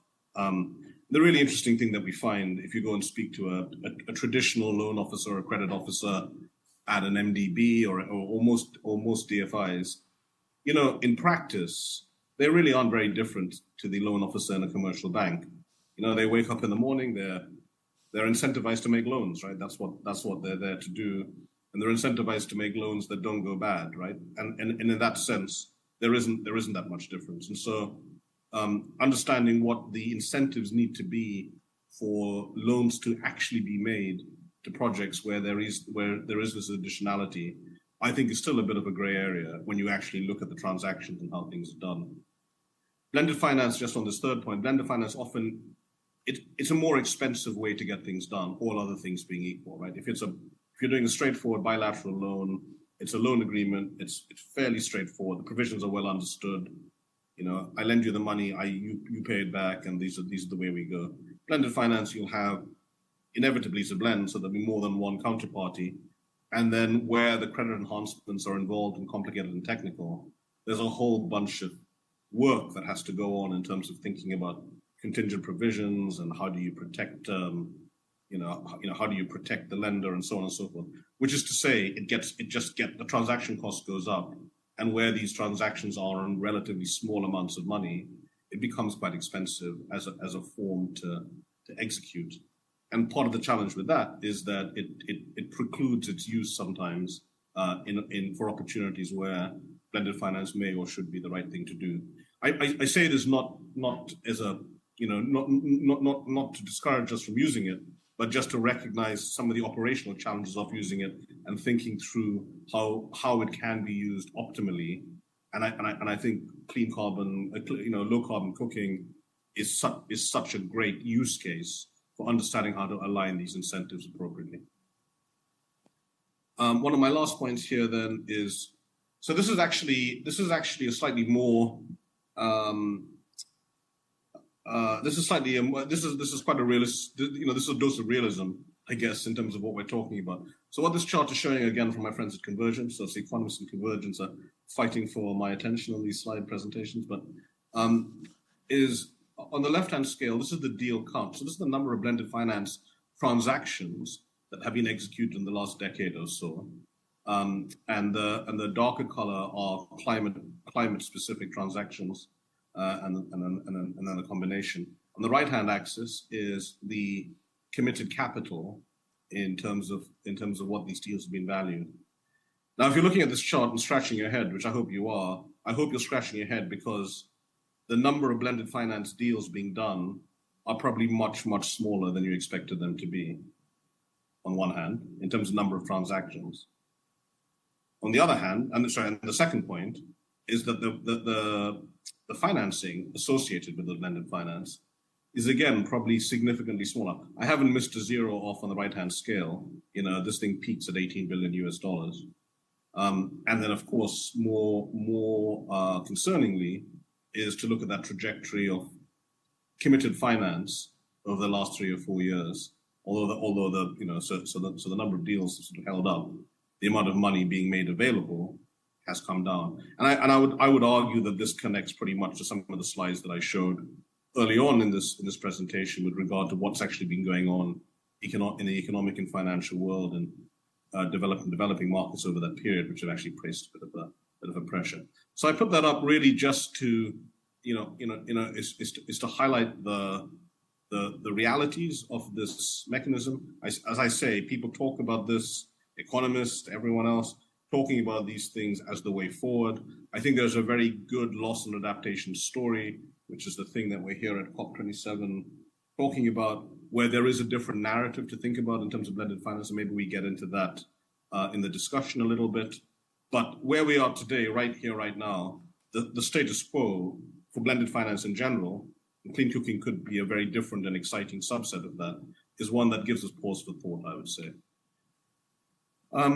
I think here, probably the last chart I need to show for now, thank you for your patience with all of this, is really on the mix of deals between mitigation and adaptation.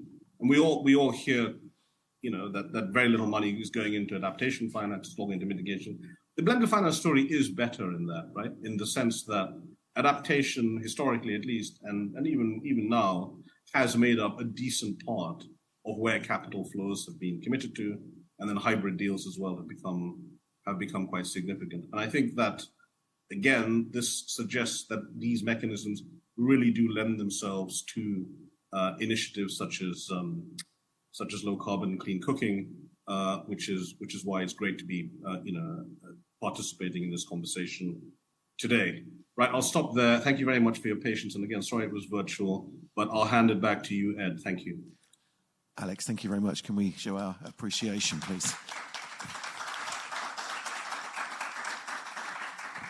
Alex, that was a fantastic trawl through what is, I guess, from what you've presented, not the most optimistic of circumstances, given the levels of debt, given the overall levels of blended finance that's been made available, and the lack of, an accelerated trajectory, which is what we might hope to see. But I think certainly it's a dose of realism going into the discussion of the specifics of the challenges facing the clean cooking sector. And I think what we'll do is, if I do a brief introduction to how we're thinking about the clean cooking transition under MEX, and talk through some of the work under MEX that we've done, including work we've done with Ash and work that we've done with Faith. And I'll then ask Ash to talk through the work that he and the MCFA are doing. So if we could have my slides up, please, that would be very helpful. So just while we're getting the slides up, as I said at the beginning of the session, for those of you following online, I think everyone in the room knows who I am, but in terms of those following online, my name is Ed Brown.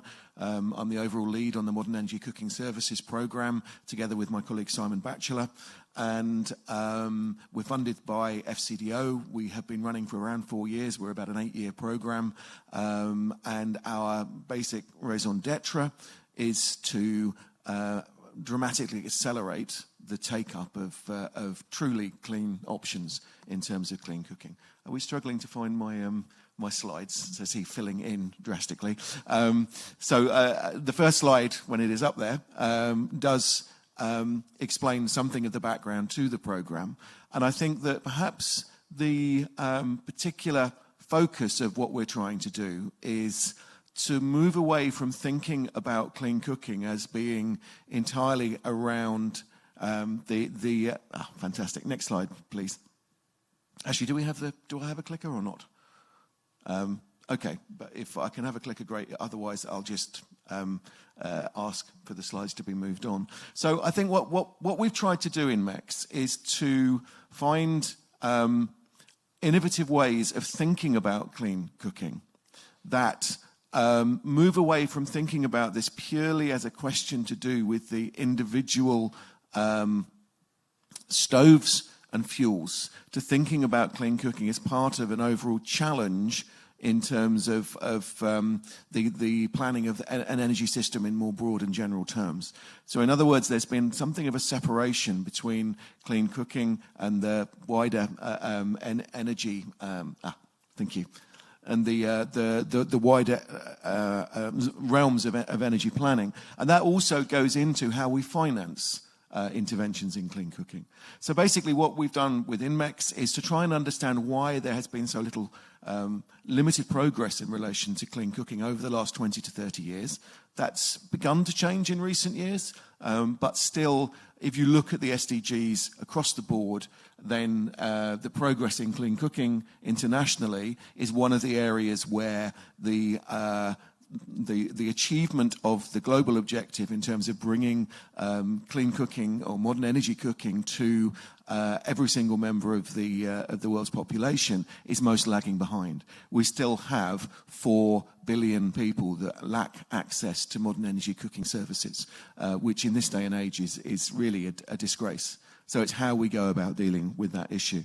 And I showed this slide in the first of these MEX CCG sessions, but if folks forgive me for showing this again.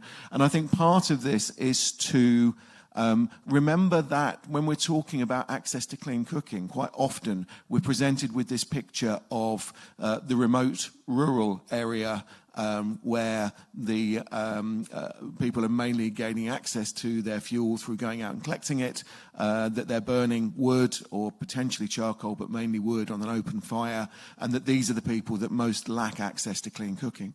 However, I think what's becoming clear as we look into this is actually as Africa urbanizes, then it's actually the urban populations where the biggest part of this challenge is going to be located.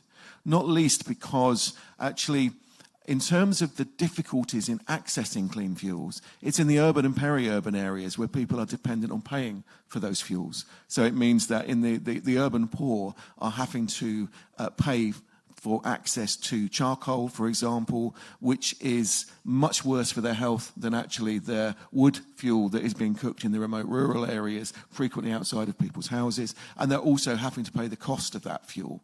So I think that's one of the major things that we want to focus on. How do we provide really clean alternatives within those urban and peri-urban contexts?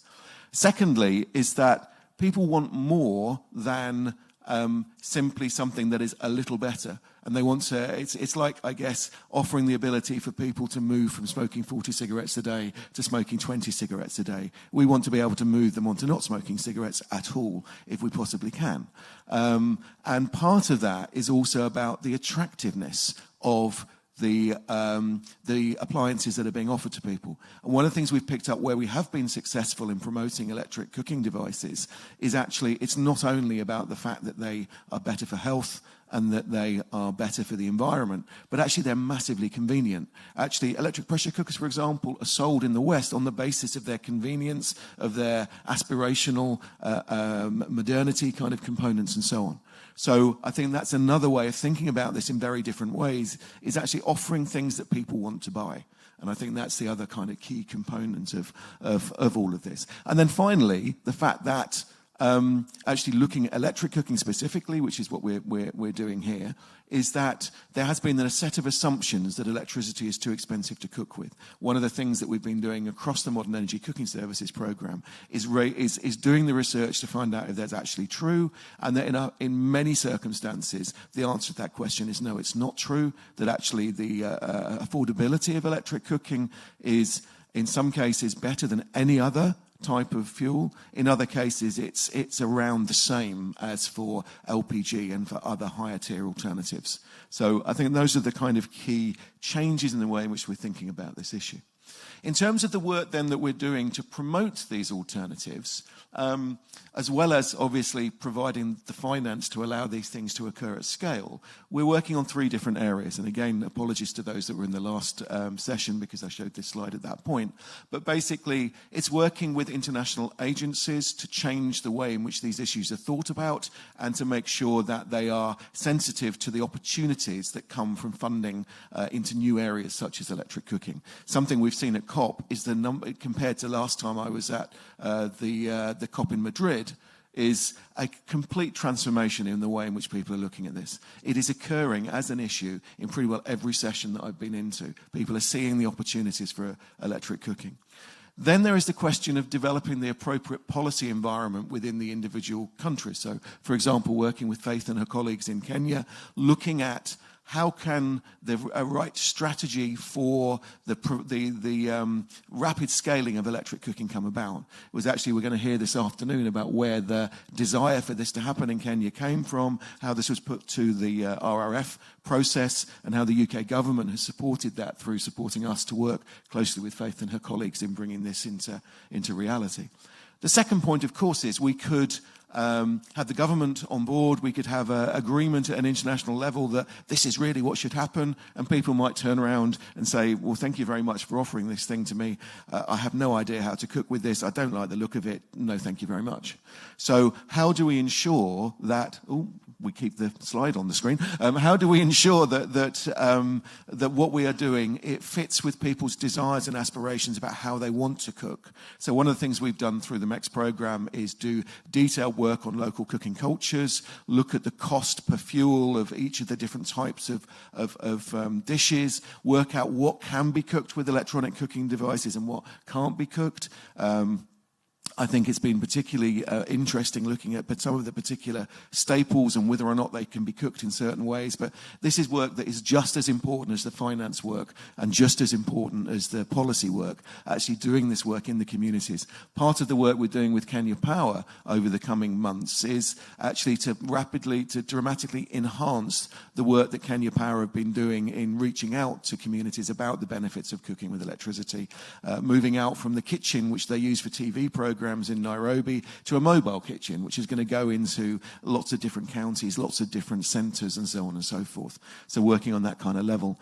And then finally, it's all very well in raising people's aspirations to own an electric cooking device, in getting governments on board and getting financiers on board. But if we don't have the private sector on board in terms of the supply chains for these appliances, then we're going to be running far too early with the whole of the rest of the process. So how do we find the finance to not only, in the initial stages of this, look at importing the devices that are already on the international market? And these are companies that are not newly emerging companies. These are major companies that are already selling millions of products. How do we get them interested in coming into these markets? But then also, how do we look at how we can maybe redesign some of the appliances so they're more suitable to the different types of cooking approaches and so on? So the supply chain deals with all of those kinds of issues, but also with what are the prospects for manufacturer. So for example, in Kenya, we've been working with Burn in establishing a unit in Kenya that can produce electric pressure cookers or induction stoves actually in country. We're working with manufacturers in India, looking at an alternative to the Chinese manufacturing of most of these appliances. So it's a whole range of different areas. And each of these areas requires finance. Each of these areas requires access to consumer finance, access to finance to companies that are looking to expand their production, finance for the distributors that want to bring in loads of containers of products that they can then sell in the market. It's about results-based financing programs to de-risk that process. It's about working with a range of the major players within individual countries in terms of getting access to a whole range of different types of resources.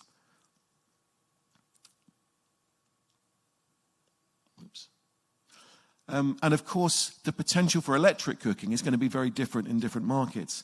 Most recently, we've been doing a series of market studies with NDEV, and this has revealed the prospects for electric cooking in different markets. I think in these 5 countries mentioned here, Kenya, Nepal, Rwanda, Bangladesh, and Uganda, there is a significant part of the market where the levels of electrification have reached pretty high levels, and yet the levels of access to clean cooking are low. So in each of these countries, there is over 50% of the population who have access to electricity but are not currently using it to cook with. And there's a whole range of explanations for that. Lack of supply chain, lack of the presence of these appliances, a lack of historical acceptance or understanding of the potential for cooking with electricity, and also the state of the grid itself. But in the majority of these countries, the grid is strengthening and the grid is becoming greener, which provides a whole mass of new opportunities that weren't there 10 years ago. So what have we been doing in relation to the financing of electric cooking in particular? And this is a list of things that we've been doing. I'd be really interested to hear Alex's view on other things that we might be doing.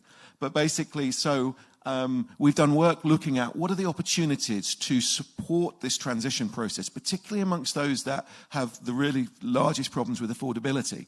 How can we use carbon finance as one way of doing this? This has been a long running tradition of the clean cooking sector, that carbon finance has been made available to help those that are really at the bottom of the pyramid access improved cooking facilities. The prospects with electric cooking, particularly off-grid electric cooking that is 100% from renewables, but also from countries like Kenya, where there is a very high presence of renewables in the generation mix, the prospects for carbon finance are actually extremely good. We've been working with Gold Standard in producing a new methodology that allows metered products to access carbon credits in a very effective way. We're actually announcing at this COP a revision to that methodology, which makes it more sensitive to electric pressure cookers, in particular more efficient appliances. And we continue to work with Gold Standard in looking at ways, for example, that we might tie this into black carbon and the methodologies for black carbon. We're also working with individual companies, taking them through the new methodology. So we're working with climate partners on this, taking ATEC, a pay-as-you-go induction company, through that process at the moment, and so on. There's also, and I think Alex talked about this, opportunities with tying carbon impact finance into more general impact finance that might relate to payments in relation to improvements in gender, improvements in health, and so on and so forth. And we've done some initial work with that with Cardano, and we're continuing that health work. We're currently exploring a new project with the University of Liverpool and our colleagues Dan Pope and Elisa Puzzolo, and that's something that we hope to take further in the new year. We've also done a lot of work on results-based financing, both in terms of reviewing experiences thus far, including some specific programs that have adopted RBF for electric cooking. We've worked with NDEV on 2 programs that they've run, and we've worked very closely with Ash and his team in the development of the MCFA, and we look forward to continuing to work with Ash and his team on the development of that program. We've worked with NDEV on these market assessments, which are kind of precursors for identifying where the most effective sources of finance for the development of e-cooking within each of those countries might be. We've also worked with suppliers of investment capital into companies. So we've worked with Acumen, for example, on their portfolio of companies working in this sector, and we're able to put some resources into their program to support some of their companies in transitioning further into electric cooking devices as part of their program. We're looking forward to seeing whether there's other things that we could do in that way. We've produced earlier on this year a financial landscape report that talks about all of these areas in detail, and that built on 5 earlier reports that we did with Energy for Impact, and Energy for Impact worked with us on the overall landscape report as well. We continue to work into that area. We currently have a piece of work being done by Hilda Gaut and her colleagues on what are the kind of dangers of the current dynamics of the carbon finance markets for what we're trying to achieve together. And then finally, obviously, the work we're doing with the Kenyan government and other governments that we're beginning to do similar types of approaches with, it's all very well designing a strategy. But if we don't have the finance to implement that strategy, then it's just a piece of paper that's going to sit on a ministry shelf somewhere. So that's really important. So those are all the things that we've been doing. It feels like a lot when you look at it like that, but it's actually really just a kind of, I think, a step in the ocean, as it were. Is that even the right metaphor? But it's a small component of what needs to be done. The final thing that I want to talk about, though, is I mentioned that this is a very small component.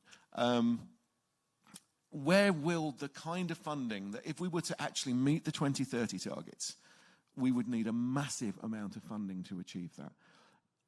Is it going to come from these areas that I've talked about? Is it going to come from investment into LPG companies, which is, I think, what Clean Cooking Alliance are largely seeing at the moment?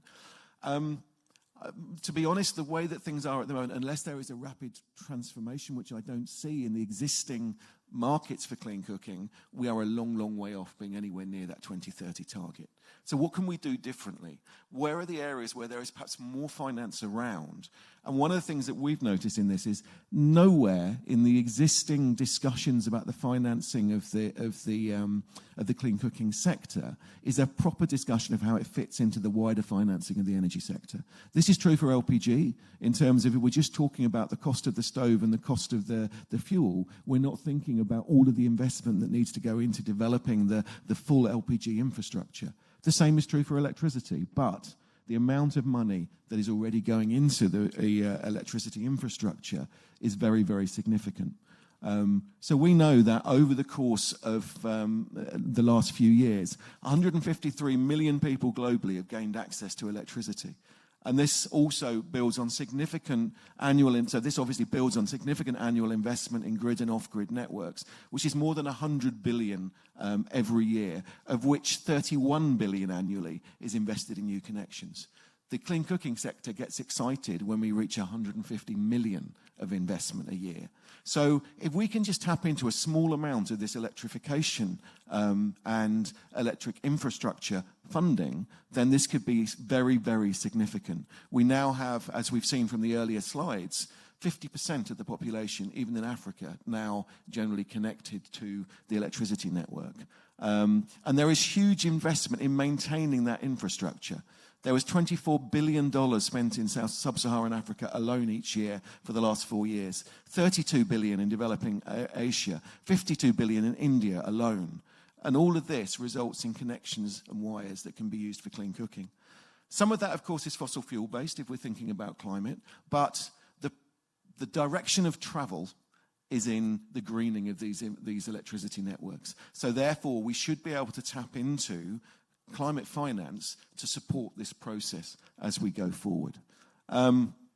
Also, the other thing is that we know that people are already spending money in accessing fuel, which is where I started from. It's the people that are already paying for fuel that can first make this transition, and it's those that are not paying for fuel where we need to bring in more concessional models of how we might be able to do this.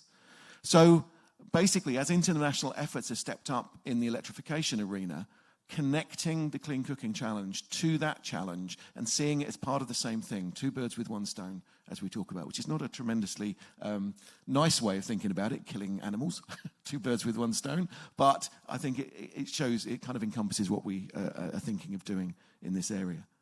So the kinds of things that we might do in the future that build on this electricity infrastructure, and some of these are things that are already underway. So for example, in India, EESL, who are a major parastatal. We're responsible for bulk purchasing low carbon light bulbs, the energy efficient light bulbs, and saw the wholesale transition of India towards those low energy intensive light bulbs. They've seen the potential of electric pressure cookers. We recently announced a collaboration with them over the next 2 or 3 months. 20,000 electric pressure cookers across India. If that works well, it will go nationwide. This is in 3 states. We are looking at how can we tackle how can we pull together out of the national strategy work proposals to the Green Climate Fund that show the amount of savings that can be made by embracing electric cooking on greener grids, and so really moving that at scale as well. We have looked at things like, can we get those funding electrification programs to require that e-cooking readiness is built into the next steps of the electrification transition. There are already some examples of tariff reductions that relate specifically to e-cooking. If you're able to show that people are using e-cooking devices, then they get a reduction in their tariffs. That can work on grid and on off-grid.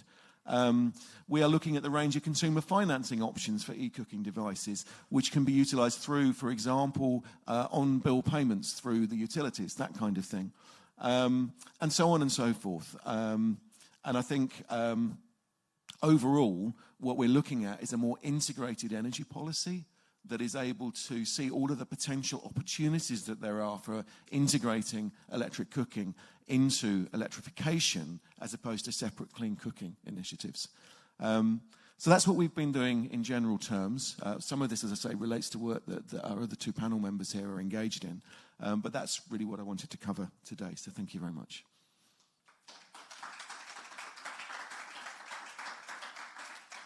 This feels quite weird. I should have asked Jakob to chair this session because I've thought, thank you very much, Dr. Brown. What I'm now going to do is move on to ask Ash to kind of respond, I guess, to what you've heard from both Alex and myself, and to talk us through the amazing work that you guys at NEFCO are doing in addressing this same challenge. Thank you so much, and thank you for the invitation. I'm very pleased to be here. I think MEX is doing some great work in this field, as you've outlined. And I guess we have really a long way to go in terms of reaching these goals on inclusive and just transition. But I think we've started that journey. And what I'd like to do is just to spend the next 10, 15 minutes to talk about our contribution to that evolution. So I'm very pleased that we have someone here from Kenya as well, because Kenya is one of our countries. So, okay, so I've got the mic and I've got the controls. Right, let's go. Okay, so right, so just to say a few words about NEFCO. We are a green bank. We were established 30 years ago. We're owned by the 5 Nordic countries. We are a public institution in that sense, but we are multilateral. And we tend to work a lot with managing other people's money, usually our owners' money. So in this sense, we are an impact fund manager. So we're running an instrument whereby we hope to get social and development outcomes for our owners and for global for citizens, in this case primarily in Africa, or rather entirely in Africa. Okay, so we tend to work, and the rest of our business for information is really working with small to medium-sized enterprises. We work with private sector, and what's interesting is that even, we're working really well beyond our normal parameters. In Africa, we're still working with the private sector. We're still working with SMEs, and we see that as the way we can help this green transition. So we also have another instrument called the Beyond the Grid Fund for Africa, and our Modern Cooking Facility for Africa, MCFA, is built very much on that model. And I'll come back to that. And actually the BGFA, the Beyond the Grid Fund for Africa, started in Zambia. And the donors, primarily Sweden, who is funding this program, really saw the opportunity for trying to roll this out. And now, between the two funds, we're working in 9 sub-Saharan African countries and getting some real results on the ground. I'll be saying this a bit later on. We hope to have we will announce a new donor. We're well on our way to reaching between 7 to 10 million beneficiaries in sub-Saharan Africa in a relatively small period of time. So results-based financing can work, and we'd like to see how we can take that forwards with clean cooking. Okay, so just give you some sort of background. And as Ed mentioned, we did some research in this area, and MEX was part of that, together with a consulting company called OCA. But it was a concept which was very much, as I said, based on the work we'd done with the Beyond the Grid Fund for Africa. Sweden had asked us to look into this, and we really saw a good opportunity to scale this. So that's where we started from. But what we're trying to do, actually, this is really about market creation. I think Alex Money, fantastic name, Alex. You're right on the money in what you said. Please forgive the puns. No, exactly. I'm sure I'm the first.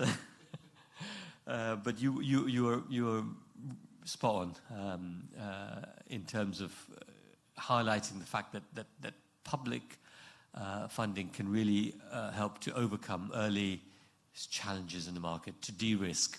We've heard that term before. So de-risking, incentivizing private investment.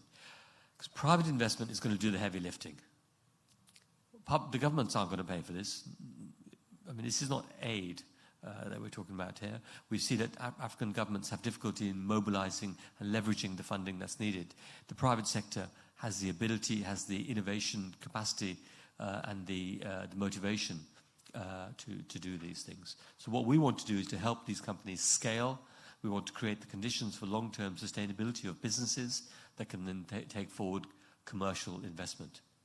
And we do this by providing results-based financing.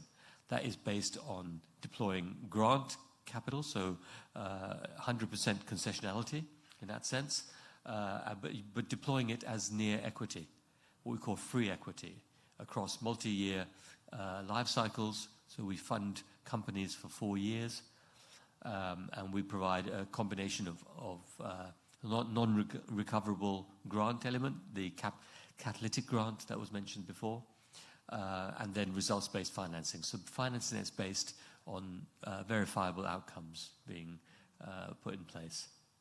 And this is all subject to rigorous monitoring and verification. So apart from the funding we commit up front, the rest is paid on a verified basis, which of course donors like. Donors like that because they're paying for results. But we also want to create the right incentives for companies to do the right things. In the Beyond the Grid Fund for Africa, we wanted them to go up country. We want them to work in rural areas where they would otherwise not go. We had a slightly different approach here with clean cooking. Okay. So we tend to, the approach, the difference here is that we're working primarily with urban customers, peri-urban customers in the project countries. Why is that? I mean, these countries are crying out for clean cooking solutions in the rural areas also. The reason being that we are very much focused on a niche area, and I'll come to that. And the affordability issues there are quite challenging. We're talking about stoves here which are in the $100 range and above, and the affordability is not there, despite the very impressive growth in the business models, the consumer financing, the pay-go, but we're not there yet. So we work in 6 countries, and as I said, we try to incentivize the private sector to provide what we call clean cooking services. For those involved in this, you'll know there's been a lot of focus on stoves in the past, and technology will not solve everything. I think the key here is to try and enhance the business models, to show that they work, and indeed they do work, but they're not working at scale, and that's where we want to go. So we want to focus on clean cooking services, but we're really focused on higher tier outcomes. So we work with stoves which are more sophisticated, more expensive, but cleaner stoves. So we want to work with sustainable fuels. We don't work with LPG. We don't work with improved cook stoves. And I like your analogy, Ed, about helping people to smoke less. We don't want them to smoke at all, right? So we want to push this market, if you will, and e-cooking is part of that. We're seeing that e-cooking has been an important part of that, and I'll talk more about that. We focus very much on SDG 7, just like the other initiative, the Beyond the Grid Fund for Africa. And of course, we all know, and everyone knows really, about the huge impacts there are in terms of gender impacts, the impact it has on women and children, from gathering firewood to being asphyxiated in confined cooking spaces. But there's also a lot of emphasis here on biodiversity, coming primarily through avoided deforestation, and of course the health impacts are fairly clear. We're here at a climate conference, and it's important to recall that these issues add up to quite significant climate impacts as well. So that's really an overview of what we're doing. The funding comes from Sweden. We hope to onboard the European Union fairly soon. I'm hoping to make an announcement on that shortly, before the end of the year. And we're working in 6 countries currently. I'm very pleased that our program has started in Zambia. To an extent, Zambia has been the sort of jewel in the crown for the BGFA, and we see real opportunities there. The European Union funding is actually earmarked just for Zambia. Okay, so finance, right? This is what we're talking about here today. So finance on the low carbon cooking. As I said, we provide financing for certain types of programs, projects. We focus very much on a niche area, and as I said, we try to move beyond stoves. So one of the interesting aspects of this is the so-called tool and fuel model. And this refers really to the fact that you're supplying equipment, but you're also providing sustainable fuels. I think the best example of that, I guess we have that already in our portfolio in Zambia, is pellets using typically waste wood. So this avoids a lot of the deforestation, uses the waste as a resource, and so forth. So we'd like to see how we can accelerate that, not just with pellets, so solid biofuels, but also liquid biofuels and biogas as well. So we'd like to look at ways in which we can fund the supply chain. So how can we increase the supply of pellets, of biofuels, sustainable biofuels? So they need to demonstrate to us that they don't have an impact on food security, they don't have an impact on the environment in a negative way. We also see, as I mentioned before, we have big climate impacts. So we want to look at ways in which we can monetize this through the carbon markets.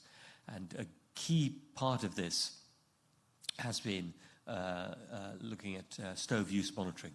So we provide incentives for companies to use stove use monitoring. So this provides greater granularity in terms of the outcomes and measuring those outcomes, and that of course helps them to monetize funding there using stove use monitoring and the Internet of Things. And there's a lot of technology development in this area, and we'd like to support our investees in taking that forward. We will do that through technical support, technical assistance, which will be mobilized from our own resources.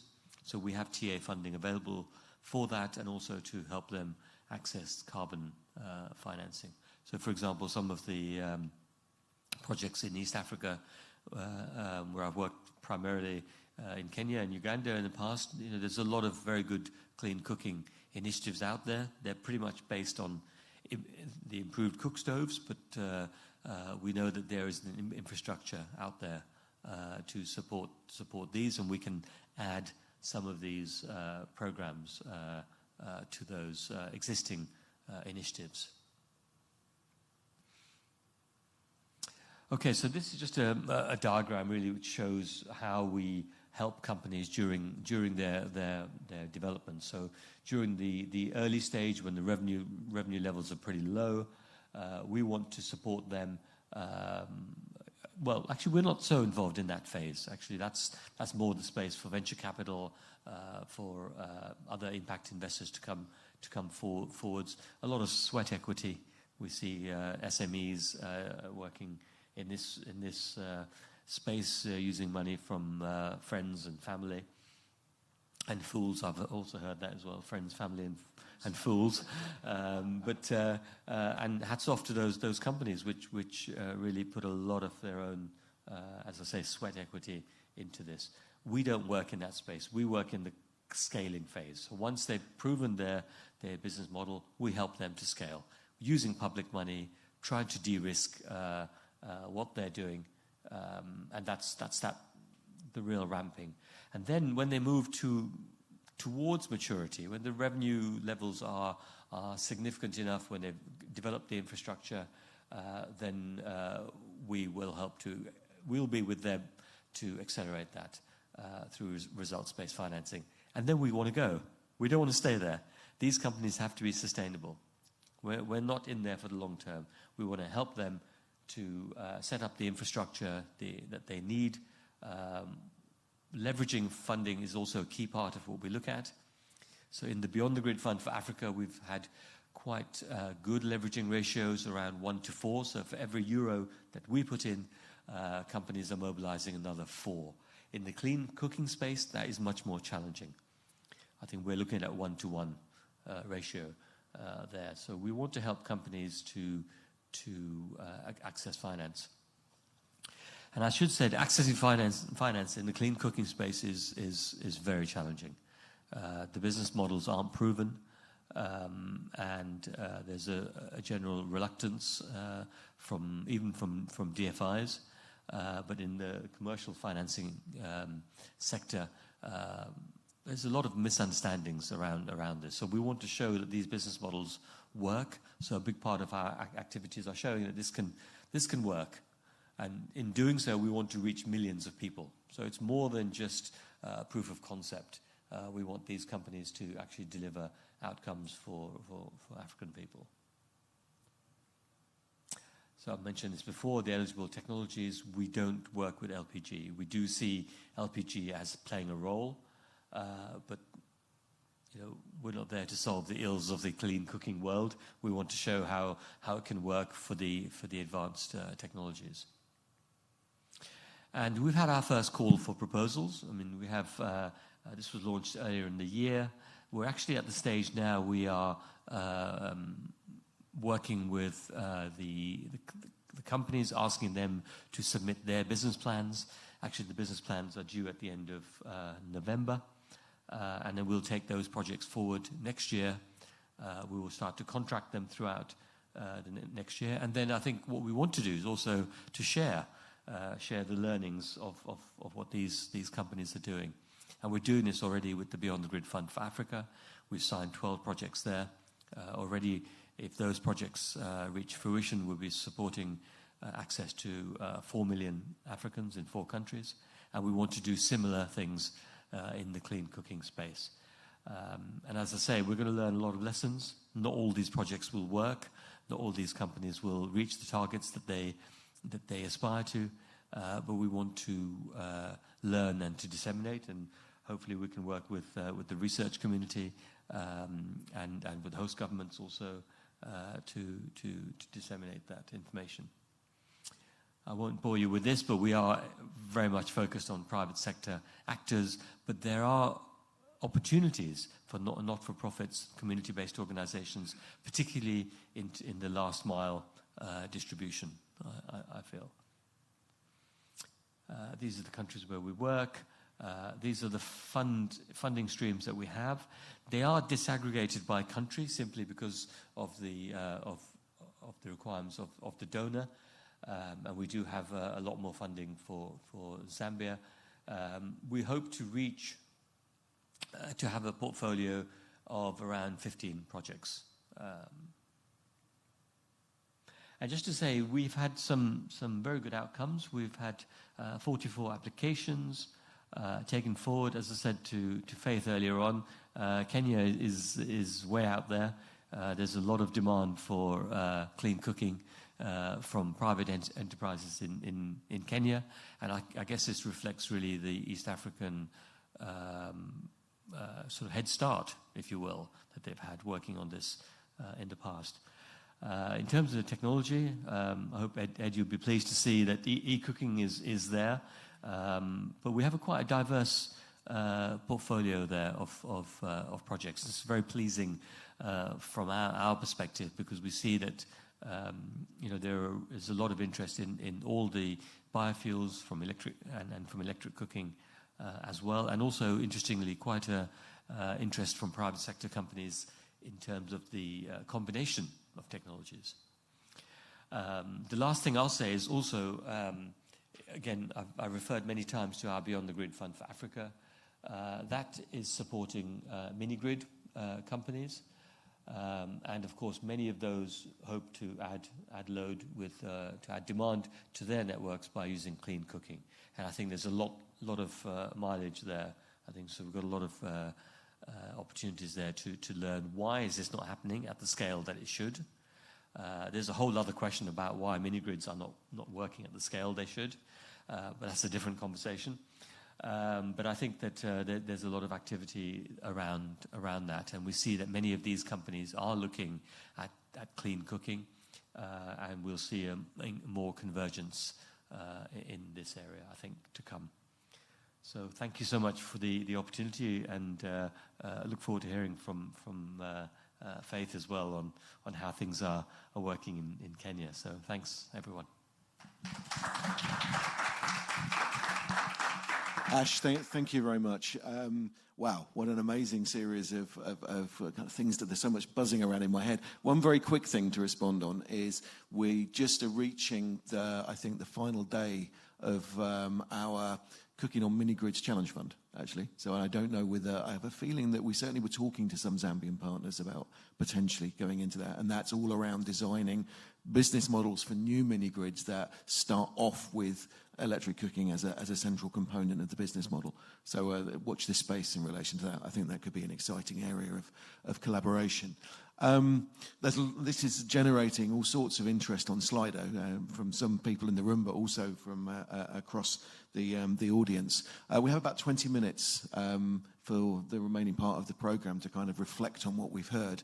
I'm going to turn to Faith now, who's been patiently waiting through this series of presentations. I can imagine there's a lot running around in your head at the moment, Faith, but I wonder, from the perspective of the development of the new National Clean Cooking Strategy and the National E-Cooking Strategy in Kenya, I wonder what your perspective on this issue to do with the financing of clean cooking is, and whether you have any specific reactions to what you've heard.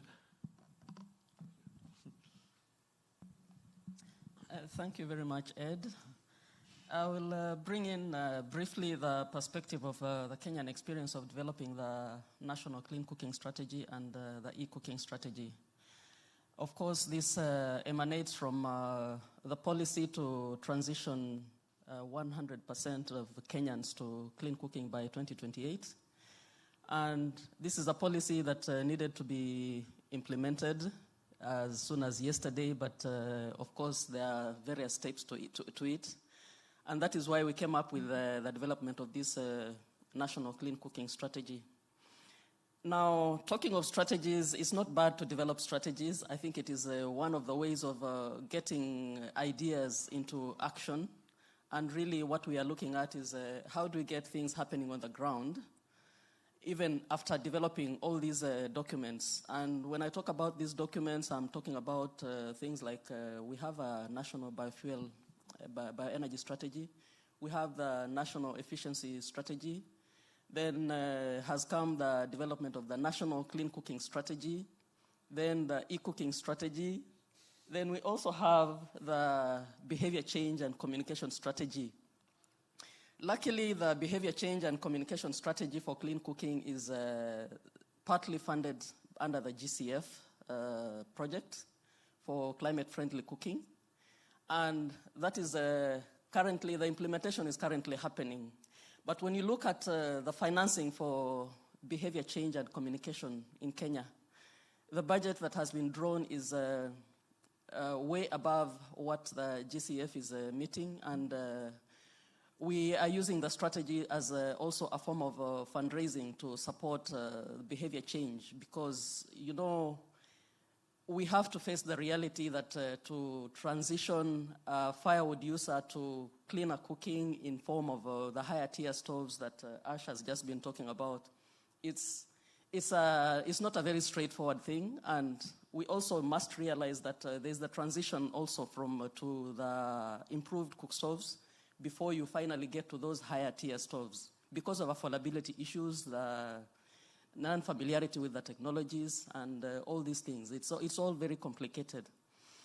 So the bigger question is, as we develop all these strategies, who is going to finance them, and what linkages do we have between the actions we are doing at national level and what is happening at in the international community? For example, what is the role of everybody who is maybe looked at as a financing agency? If we look at governments, government is grappling between raising finances from taxation, while in the energy sector we are looking at ways of reducing the tax on some of these technologies that people are not so familiar with. It's all a catch-22 situation. Do we focus on raising the revenue, or do we focus on reducing the taxes so that people can afford?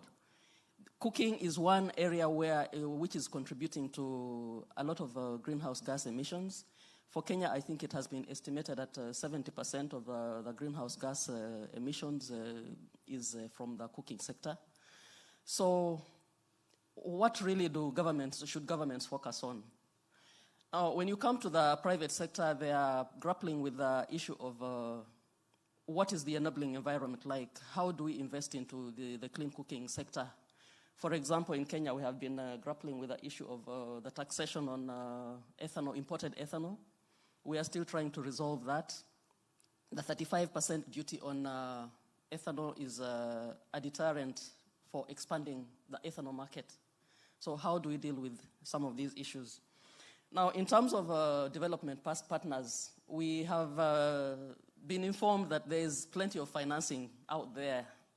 But what is the linkage between the strategies we are developing with these finances that are out there? I know there's lots of disconnects in terms of, for example, Ash has said, okay, you serve the interests of those who finance whatever you are doing.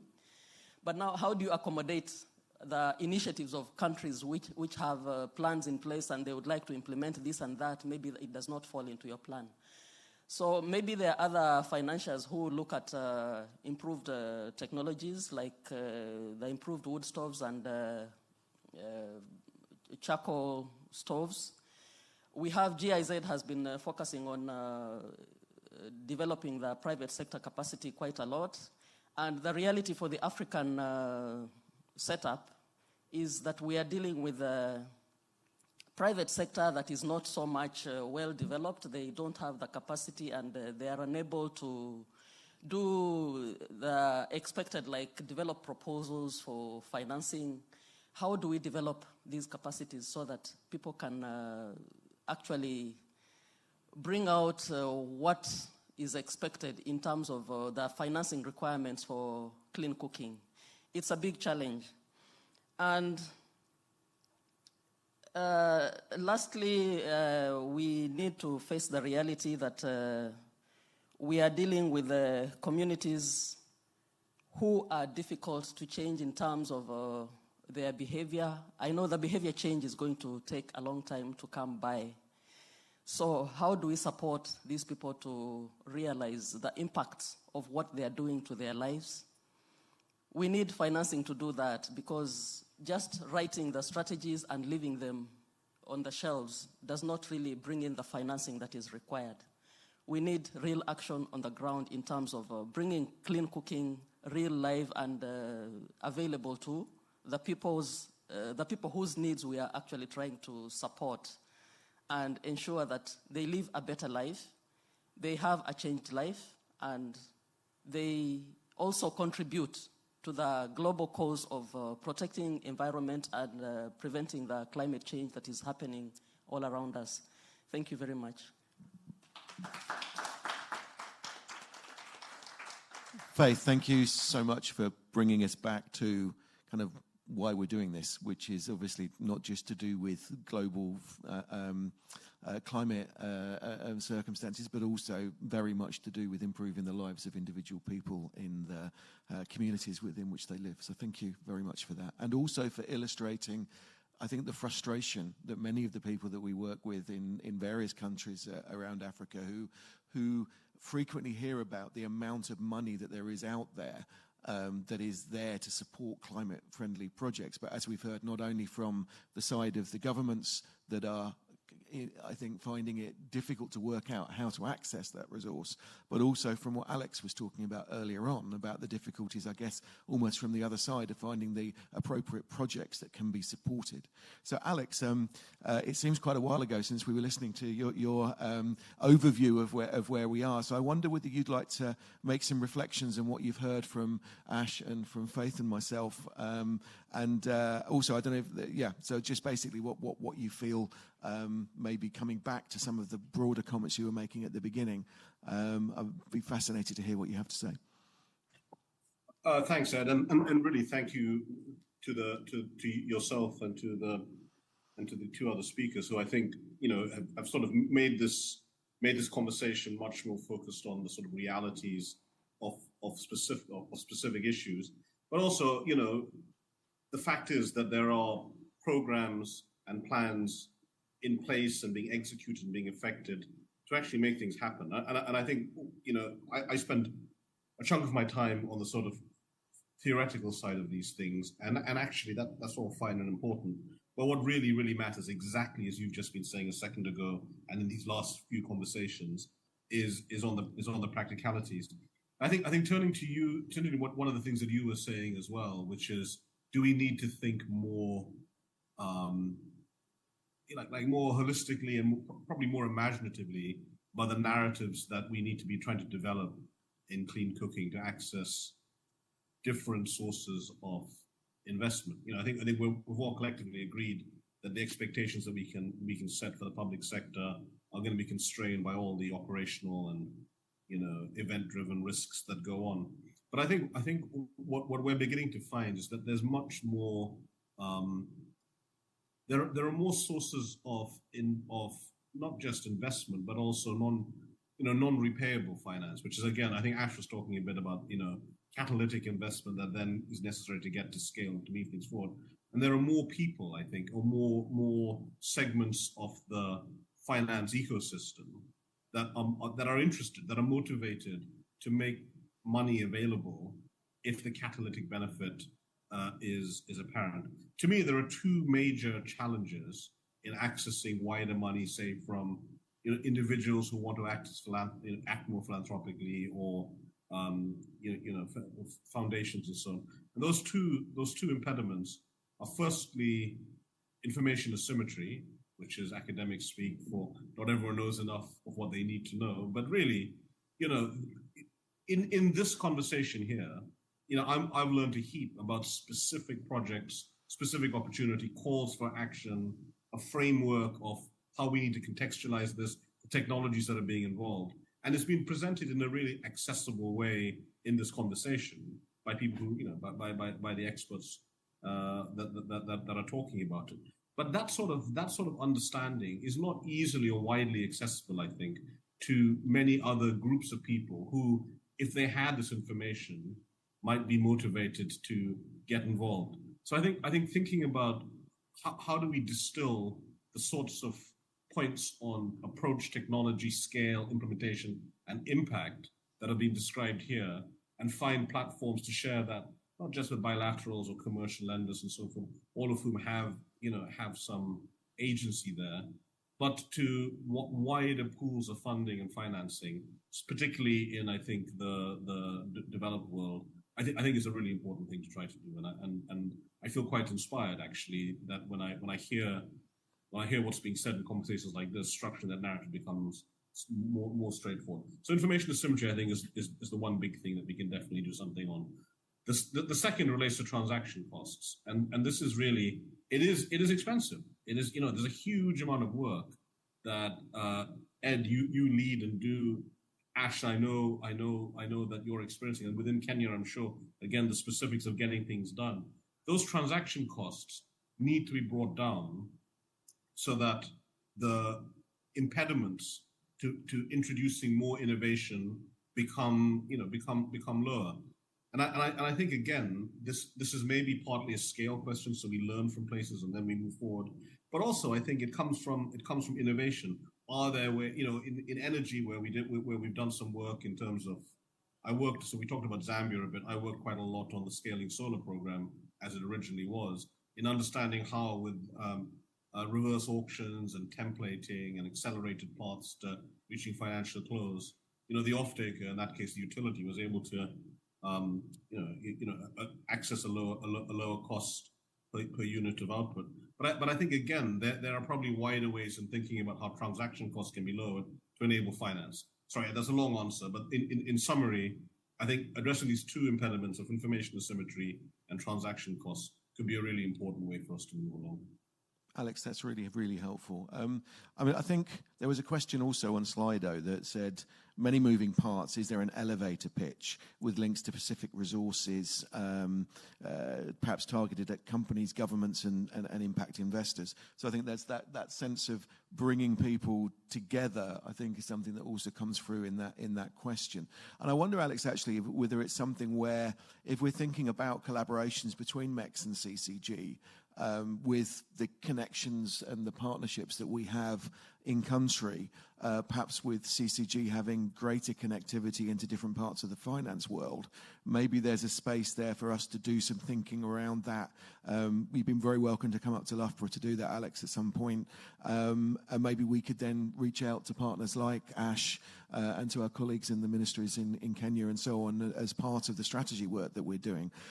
Clearly, we don't want the documents to sit on a shelf. We really want them to kickstart real movement to real achievement. So that's a specific suggestion I have, Alex. What do you think? Do we set up a... Ed, it's so funny. That's exactly... I'll be making a note here about exactly this. So in Zambia, which I know is a big country for some of these programs, we've been working on the CCG side, thinking about these constituency development funds. I don't know, Ashley, maybe you've come across this. This is this new model of decentralized, accessing finance in a decentralized way rather than from central government out to the provinces and the districts and the wards. And this is work that Steffi Herman and I are also working with in CCG. It feels like there's some really good connections here between how we're thinking about that, how the team at MEX and Loughborough are thinking about it, and then operationally in countries like Zambia, which is one of our partner countries, where rather than just conceptualizing this stuff, we can actually get all the way through to say, well, how do we actually make this work with the CDFs, with specific projects, try to increase the number of qualifying entities that can promote projects as was described earlier. So I know I'm really super excited about that potential. Let's get that fixed for soon, definitely. Fabulous. That's brilliant. There is a host of questions on the slide there, but we have about 3 or 4 minutes left. So I want to give you both an opportunity to reflect a little bit further. So with apologies to those following on Slido, and I saw your question as well, but lots of opportunities, perhaps at least for those of us in the room, to continue to talk over lunch. If folks are interested in finding more about this, I think all of us would be very happy if you want to put in your Slido questions, email addresses. We would be very happy to respond to those specific questions that you've asked on there. Alternatively, feel happy to reach out to me and the team through the MEX website or directly to my email address. So we're very happy to deal with those. So, Alex, I'm going to take that as your final contribution, if that's okay, given that we're running out of time. So let's go in the reverse order this time. Faith, I wonder... in terms of the engagement with MEX and CCG and the development of the strategy, what do you see? Is there things that we're not doing that we could be doing, do you think? Are there other things that we could be doing together? Thank you, Ed. I think I would just like to observe that MEX and CCG came into Kenya at the time when we needed real action on clean cooking.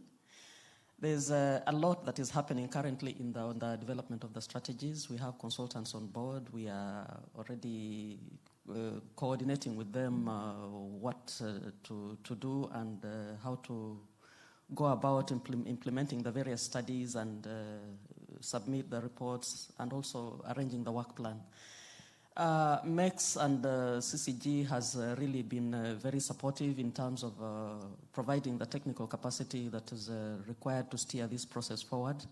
And Kenya wishes to really appreciate the intervention by MEX and CCG because, when you set a target that you would like to do ABCD and you have not defined how you are getting to that target, then it becomes more difficult even, you may never achieve it if you cannot set down the steps. So the development of this strategy is something that is going to help Kenya to know the kind of milestones that we need to achieve between now and 2028 and help get the population within Kenya to use clean cooking sources of energy and technologies. So in terms of what you are not yet doing right, I think we have put together heads and we have thought about what needs to be done. For me, I think things are moving in the right direction. There are things, of course, we have not yet conceptualized, like the financing bit. After the strategy is developed, what next? Who finances what? So those are the major challenges that I'm foreseeing. But so far, so good. We are doing everything that needs to be done now. but I think we need to think a little more in future on what comes next after the strategy development. Thank you. Perfect, thank you. And I mean, while we're in a kind of congratulatory mode, I think also Kenya's leadership in embracing the future of low carbon cooking and indeed decarbonisation of the whole of the Kenyan economy, I think is really profound. I think the leadership that the Kenyan government has shown is really inspirational. So thank you too. Ash, we will give you the last word.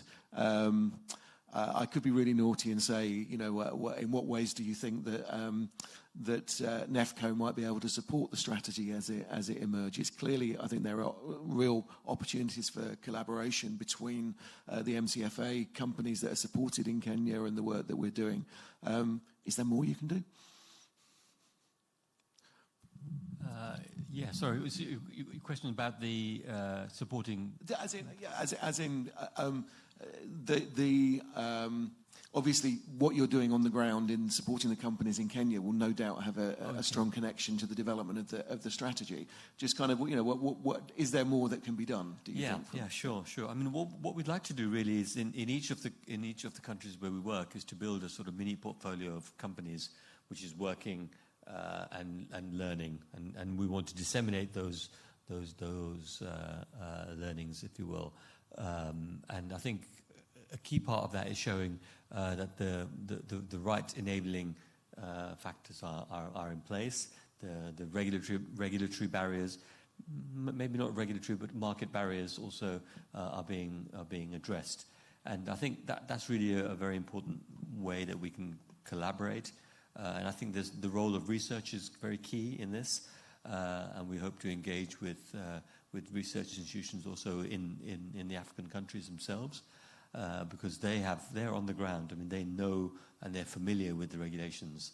And I think that there's a lot of work we need to take forward there. We are for both our funds, we are developing a knowledge creation, knowledge management strategy. And we hope to identify a number of areas that we can work on. One of the early sort of target areas will be gender, and to see how particularly companies are working with trying to bring women into the workforce at all levels. I think that's going to be one of the areas. But after that, I think we're very open to different research collaboration with those countries, also with other institutions as well. So.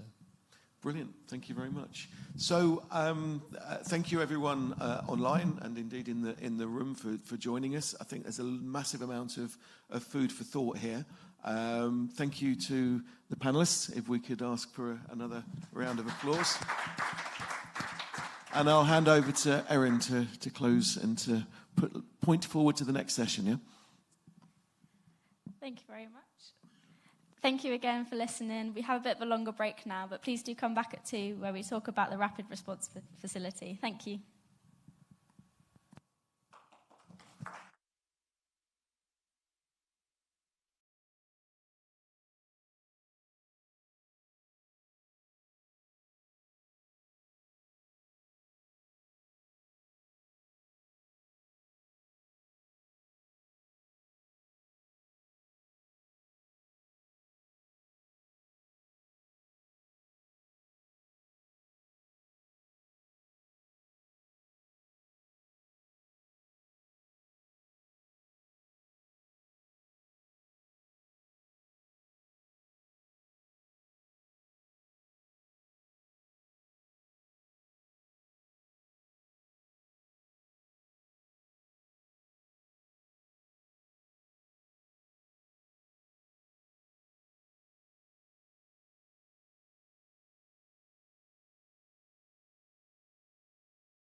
response facility.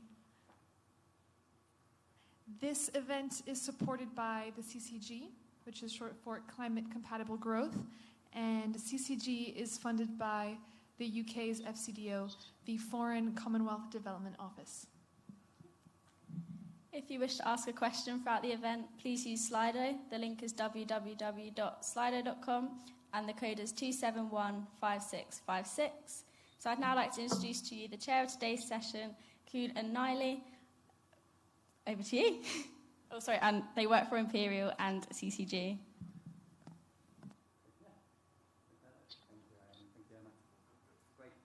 Good afternoon, all. Hopefully that works. Good afternoon, all. Thank you for joining us here in Sharm during COP27, part of the CCG side events, and welcome also to our online audience. Great to have you here. Thanks for joining us. We have an hour and a half to talk about ETC's Rapid Response Facility today. And I'll give a quick introduction on what that is for those of you not familiar, and then we'll hear from a number of excellent speakers on a number of projects that have been part of this facility to provide technical assistance to countries in Africa and Asia. So before I talk and give an introduction on ETC and the RF, let me briefly introduce the speakers here, and I'll invite them again later when it's their turn to speak. Next to me here is John Cotton from Southeast Asia Energy Transition Partnership, the ETP. Then we have Daniel Magashon from BASE, the Basel Agency for Sustainable Energy. Then we have Faith Wandera Odongo joining us from the Ministry of Energy, Government of Kenya. And then Beth Dennison, lastly, who's member of CCG and works for the Center for Global Equality. Then we have two participants online. So that is Ahmed Baroudi from SIE, Morocco's Super ESCO, as well as Nilay Shah, who is chairing the session together with me, joining us online as well. I'll give a quick update on the ETC, but before that, Nilay, do you want to say something as co-chair of this meeting? Just to say thank you so much, everybody, for joining and welcome to the session. I really hope you find it interesting. For me, I have really found this new concept of the RRF to be a very powerful one if we use it effectively. So I hope during this session we give you some good insights into what we've achieved so far, what we're hoping to do, and help stimulate some thinking around how we can support a wide range of countries in the future. So thanks again for attending, and I look forward to the rest of the session. Great. If you could put the agenda slide on, please, then I'll tell you what we're doing today. On the next slide, please. I can use the clicker here. If you give me that. Thank you, John. Hopefully that works. Excellent. Thank you. Yeah, so you just heard all the speakers' names who are, again, on the slide here with their affiliation. So what we'll do in this session is talk about the ETC and the Rapid Response Facility, which was set up in the run-up to COP26, which we held in the UK in Glasgow, by Alex Sharma, the COP26 president, who launched this initiative. And we're here now, COP27, and we thought this would be a great opportunity to look back on that year and look at the progress that has been made. And doing that by highlighting a number of projects in different countries. So we have Morocco, then Vietnam, Philippines, and Indonesia together as countries in Southeast Asia, and then we'll zoom in on Kenya. So we have two African countries, and sandwiched in, we'll hear from Southeast Asia. We'll talk about the technical assistance that was provided in these country contexts, and also talk about the ask that came from country. And we're very glad that we have Faith here from Ministry of Energy, as well as Ahmed from SIE, who were behind the request for technical assistance. So let's give a little bit of context on the Energy Transition Council. As I said, launched in the run-up to COP26. It's a multilateral platform with over 30 governments and multilateral development banks, agencies, think tanks, partners involved, and incorporating 20 countries in the global north and global south. And the idea here is to really promote a rapid transition to cleaner energy, to move away from coal towards clean energy and the No More Coal statement in Glasgow, yeah, we like to think is part of the initiatives that were taken here by the ETC. It's a network, so it's bringing these countries together with various partners and organizations and to discuss the energy transition and identify gaps and challenges and needs, and to allow countries to collaborate on that. And one of the mechanisms that the ETC initiated was the Rapid Response Facility, short RRF, delivering fast technical assistance responses to needs that were identified in the dialogues with countries. So very much a demand-driven approach, identifying those kind of projects that were obstacles in the energy transition for countries, that were not being responded to by other programs, by other initiatives, and that were holding things back. The aim to do that fast and to give countries the confidence that there was that support available, and that allowed them to make commitments in the run-up to COP26, and we really hope to see more of that in this COP.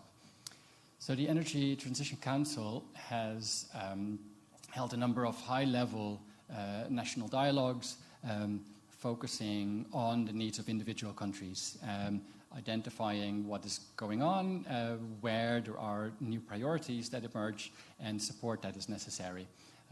Then there were a number of ministerial meetings, and these were attended by ministers of energy or related ministries from these partner countries. And in one of these ministerials, Alok Sharma launched the Rapid Response Facility. In addition to these bigger picture conversations, there have been hundreds of smaller meetings, one-on-one or in smaller groups, to look at technical assistance challenges. And this was often facilitated by the FCDO in country, the British High Commission or Post in country, to bring together local stakeholders and international partners. So going back to the Rapid Response Facility, again, as I said, launched in the run-up to COP26 as a coordination mechanism. It's not a funding mechanism in itself, but it brought together a number of partners who had funding to provide this technical assistance, and we estimated that to be around 10 million pounds sterling for its first year, that the delivery partners brought in to respond. So we've had and processed 27 requests from 9 countries right now, and we'll hear from a number of them in this session. But they're around a really broad range of topics, around energy efficiency, around grids, around clean cooking, around energy labeling, evaluation, monitoring and evaluation, around supporting the agriculture industry.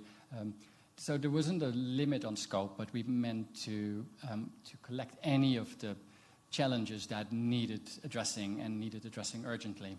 And as a result of that, even a year ago, when most of these projects hadn't really started or were only just in the early stages, it gave countries the confidence to make these commitments. And we heard at these ministerial meetings, at networks afterwards, as well as in Glasgow, that countries did feel that support was helpful in them making these stronger commitments, knowing that some of the technical challenges that they may face will be addressed by the international community. So there are 9 countries where we have requested. The flags and names of the partner countries in the Global South are listed below, and we'll hear from a number of them. Since we're in Egypt, maybe I'll use that as an example. We had a request there coming out of the dialogues with Egypt that they needed support on integrating more renewables in the grid and upgrading their grid and planning for that to work. And as part of the discussion, also realized that electric mobility was a particular challenge. So out of that discussion, 2 projects came out that have been submitted to the RF. We have monthly meetings with all of these delivery partners, chaired by Nile, and where we discuss the request and identify who's willing and able, who has the resources and the skills required to respond to that. And in the case of Egypt, it was the African Development Bank who stepped in and offered that, aligned to some of their programs to do a study on electric mobility in Egypt, which they're now delivering. And the scheduling constraints couldn't join us here in person this time. But yeah, we have a number of wonderful other case studies from the countries listed here. So most of the projects that started around COP time are in final stages now. We have a few new ones that we're just building consortiums on and developing. And we have now the plan to move forward with the ETC and the RRF past the handover to Egypt as co-president for the ETC to continue, supported by the donor governments and the institutions that are listed here. The print is probably a bit small if you're in the room, but it has development banks, various philanthropy organizations, agencies, think tanks, networks around the world that support this. And in particular, there are some 25 delivery partners who are, again, mutual development banks, donor programs from countries, industry partners and networks that jump in and respond. And we'll hear from some of them today. The Energy Transition Council just launched their website in the run-up to this COP, so you can find a bit more information as well as these infographics again. So with that in mind, Neela, is there anything you wanted to add at this point before we ask our speakers to talk about these case studies?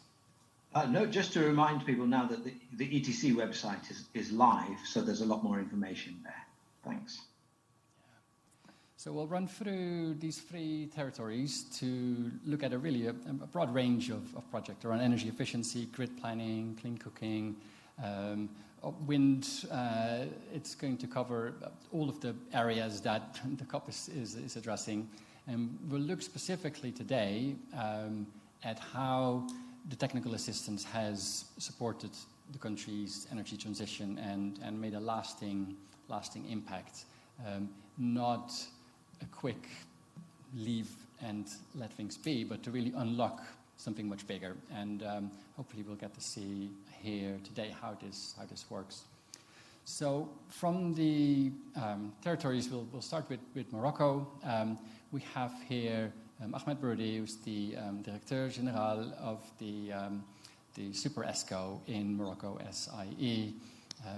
He was behind a request that was submitted to the RRF, discussed in our network, and one of the partners that raised their hand and says, yes, we can work on this, we can support this, was the Climate Emergency Collaboration Group, CECG. We're still confusing that with CCG sometimes, but our partners at CECG, a philanthropy network, who had a really broad network of delivery partners, and very pleased to have Daniel here to present their side. But Ahmed, first over to you to briefly present the context for this request and the work that's going on and why this project on energy efficiency was so very important. And you have about 10 minutes, and I believe you'll get a warning if that's helpful at the time. Over to you, Ahmed. The floor is yours. Okay. Thank you very much. Very happy to attend this meeting, and thanks to offer to SIE the opportunity to present what we are trying to do in Morocco. Very important for us.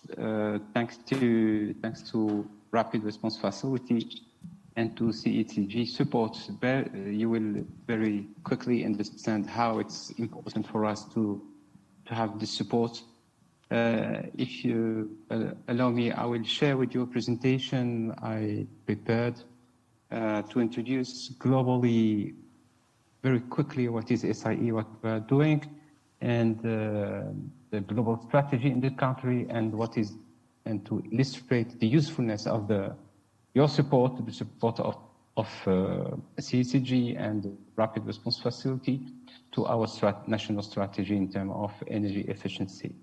So I hope that you can see my screen. That looks good. Are you putting it in full screen mode, please? Yes, that's it. We can see and hear you well. Thank you. Perfect.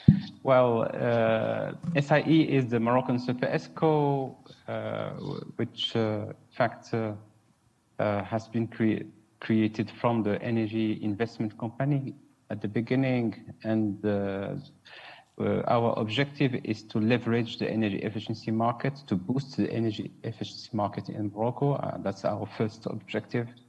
And to act in the Moroccan market as a third party, trusted third party, because we are 100% public. and as also a facilitator for public administration to support our public administration as as an expert in energy efficiency. Well, but to do that, our conviction, if we want to success and to reach the national objectives in terms of reduction of energy consumption, our conviction is to open the market to private investors and to private companies. Private sector has to be very, very dynamic in Morocco, and we are focusing all our efforts to reach this first objective, to open the market, the Moroccan market, to privates. Exactly what we are trying to do. Our missions, what are the markets allowed to SIE? We have to address all the public buildings of the country, the street lighting, but also the decarbonation of industry, and we have also to address the sustainable mobility solutions through the country. Very less energy consuming, of course, and a transversal objective is to support SMEs, private SMEs and private ESCOs in the country. We want also to share our model, our experience. We are ready to do that, and in fact we started really with all the African countries. This experience sharing is very important and for us, and it's a real will of my governance. That's why we have created, we have announced that last COP in Glasgow, and now it's done. We have created an African Super ESCO Club open to all African Super ESCOs. They are all welcome. It's a collaboration platform to exchange and to share our experience. The objective of all of that is to boost the energy efficiency market in Africa, because as you know, energy efficiency it's a key sector for job creations, for sustainability, etc. So that's why we do our best to boost this sector. To summarize our strategy, 4 points. The first point is the rolling out of building blocks. We put in place in the market building blocks to open the market. We support private companies because we need to have a very a good ecosystem, national ecosystem in terms of private companies, SMEs and private ESCOs. SIE is working hard to create the first success stories, and we'll deliver them by the end of this year and at the beginning of 2023. And we work now with the most motivated private companies. And of course, we need to measure the result of what we are doing at the national level.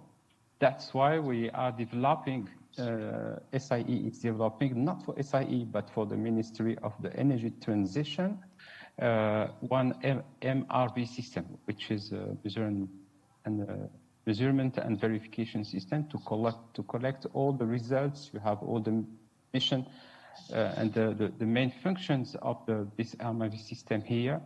And here, first, for this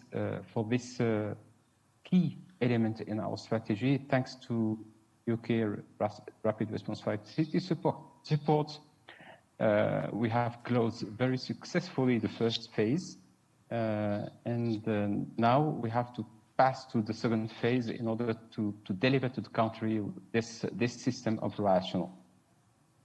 This slide is to summarize the building blocks. The first of them is the development of a project pipeline. This project pipeline, we never do by ourselves. We outsource everything to private companies. And this pipeline, we prepare, in fact, the pipeline of projects for the private sector. We also have initiate one initiative to facilitate the connection between private companies and banks, commercial banks. We are doing that with the support of the Swiss BASE Foundation. Daniel is with us, and thanks to BASE for the job done. And I let Daniel to present that. The principle is to facilitate, the access to fundings and to funds for energy efficiency private company with banks. And here also, for this brick, thanks to UK Rapid Response Facility support, we are also we have signed agreements with private companies for fundings. It's very important for us because we have to prepare on-the-shelf solutions for private company again. It's another building block. We have already something like 5 or 6 agreement operational today. And also we have, for market financing, we are trying to launch green bonds for fundings. I don't know if we will do it or not, because we have to comply with Moroccan law first. We are finalizing this study with the Moroccan law alignment. If it's possible, then I will submit that to my board to obtain the decision. We have also one demand to the Green Climate Fund. It's not easy for us to do that, and here again, thanks to CCG support to help us to present our demand to obtain this accreditation for the Green Climate Fund. It will allow us to address wonderful projects with a lot of ESG components. I hope that we will success on that. And the last building blocks is the carbon credits. This carbon credit is very important. We are not doing that for SIA. We are doing that for private companies or for project owners, project owners. When a project owner is doing efforts to decarbonize its industry, it's normal to help them, to give him all the support, to facilitate him the access to carbon credits, because it's a normal financial feedback. To do that, speaking, please. Sorry? 2 minutes speaking, please. Okay. To do that, we have signed an agreement with the US Carbon Registry, and now we have Moroccan Carbon Registry, which is certified. It's completely operational today, and we know how to certify carbon credits for in Morocco, and not only in Morocco. It's a global accreditation obtained from UNFCCC and IMF. Well, that's the main elements I wanted to share with you, and I'm be happy to answer to any. Great. Thank you very much, Ahmed. Really good to hear the examples, and just to stress there was indeed more than one request that came from Morocco through this pathway that is being responded to. And since we're looking back, Ahmed, a year ago you came to Glasgow, but I remember that we meant to meet also with BASE, but then the quarantine rules at the time meant that you had to dial in from across the street. It would have been great to have you here in person, but thanks for taking the time in your travel schedule to join us here. Daniel, can I give the microphone to you? Oh, you have your own microphone. As managing director of BASE, and have been working on applying a model to the Moroccan context as a result of this request. And that's correct. Thank for sharing your thoughts on that. Floor That's is correct. First of all, thank you for the invitation to share this project. And as well, the appreciation to Ahmed and his team, because he's a fantastic partner to work with in implementation of this project. So, what we're trying to do here is to transform the energy efficiency market in Morocco. And for that, we have to understand a little bit of the characteristics of energy efficiency, which normally is seen as no sexy investment side of sustainable energy, which is not true, because the profits on energy efficiency can be super high, but for many reasons, energy efficiency has not been able to move faster as it should be moving. One of the main barriers of energy efficiency is that most of the high energy efficiency equipments require a higher investment than a conventional equipment. So if you want to buy a high energy efficiency air conditioning system, if you want to buy a high energy efficiency boiler, normally you have to pay 10, 15, 20, 30% more than a conventional equipment, and the customer has to pay and has to believe that the savings are going to come in the future. And this is where the problem comes, because the market is very corrupt. There's a lack of trust between the stakeholders, and people tend to preference the initial investment, which is called normally CapEx, the capital expenditure, and they don't look the operational expenditure, the OpEx. Well, guess what? When you accumulate and you do analysis of different technologies operating, and you aggregate the CapEx and the OpEx for a certain period of time, you realize that the CapEx portion is a smaller portion of the cost. We have some analysis already that in warm places, the CapEx represents somewhere between 5 and 6% of the total cost. And the other 94% or 90-something% are things related with energy and maintenance. And people is not overlooking that. It's overlooking that part. It's just taking the decision on the cheaper aspect. And we have an example. Globally, the air conditioning systems, which are sold 10 every second, so we are growing very fast. The average efficiency of these systems is 1/3 of what you can find of higher efficiency in the shelves. So we are buying super inefficient appliances. So here the challenge that we have is, how do we change the perception of people? How do we change the decision-making process behind? And it's about trust. It's about providing credibility. So if you are going to invest in something that is claiming that is going to deliver savings, is because you have the certainty that it's going to happen, not because you believe and everybody believes. But no, it's because you have the certainty for that. So basically the energy savings insurance, what it's doing is putting elements on the table that provides credibility. So there's a contract that is very well established, the responsibilities between the provider, the seller, and the client. And basically the seller is saying, yes, I commit and I sign. And if this is not happening, I will pay to you the compensation for what was not achieved. The second element is an insurance. So if that provider doesn't pay you, for the customer perspective, the insurance is going to pay me. So you have a very high credibility on top. And we have other aspects related with monitoring. We have a management information system that is based in blockchain that actually gives transparency on the whole process of evaluation. So that's what we are trying to do in Morocco. We have been working in the last months very hard with the SIE team, the Ahmed team, developing the contract.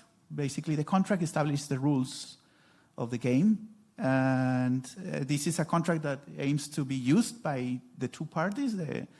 By one side, you have the customer, and the other side, you have a technology provider. Then as well, we are engaging insurance companies in all this, and it has to be a business for them as well. So they have to understand the risk associated to this. And as well, it has to be a product that is not expensive. So normally we end up in cost of that range between 1 or 2% of the total value of the project, and then you are insured on your energy savings for the next 5 years. So that's the deal. And the third element is basically we need a referee. Because we have learned that, okay, you and I signed, you are the provider, I'm the customer. We agreed that we come here in 1 year to measure, if savings were achieved or not, and there might be a disagreement. You might say, I achieved the savings, and the other party might say, no, you didn't, and now you have to compensate to me. So we need a referee, someone that you can call, both parties call, and they say, okay, tell us who is right.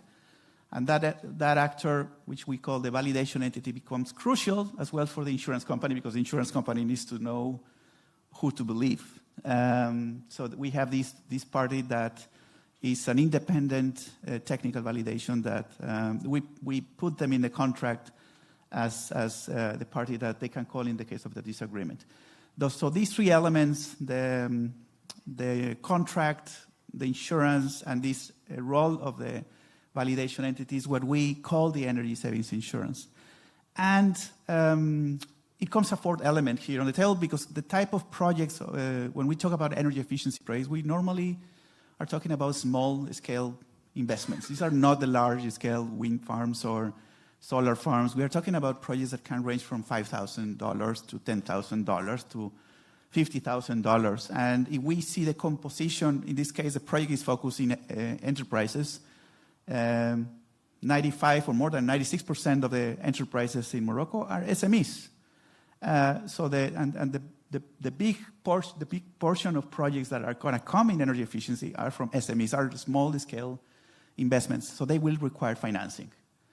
And normally, you have to understand that an SME has difficulties to access financing, and they have as well to take a decision if they have to invest in a new high-efficient motor, or if they have to pay salaries.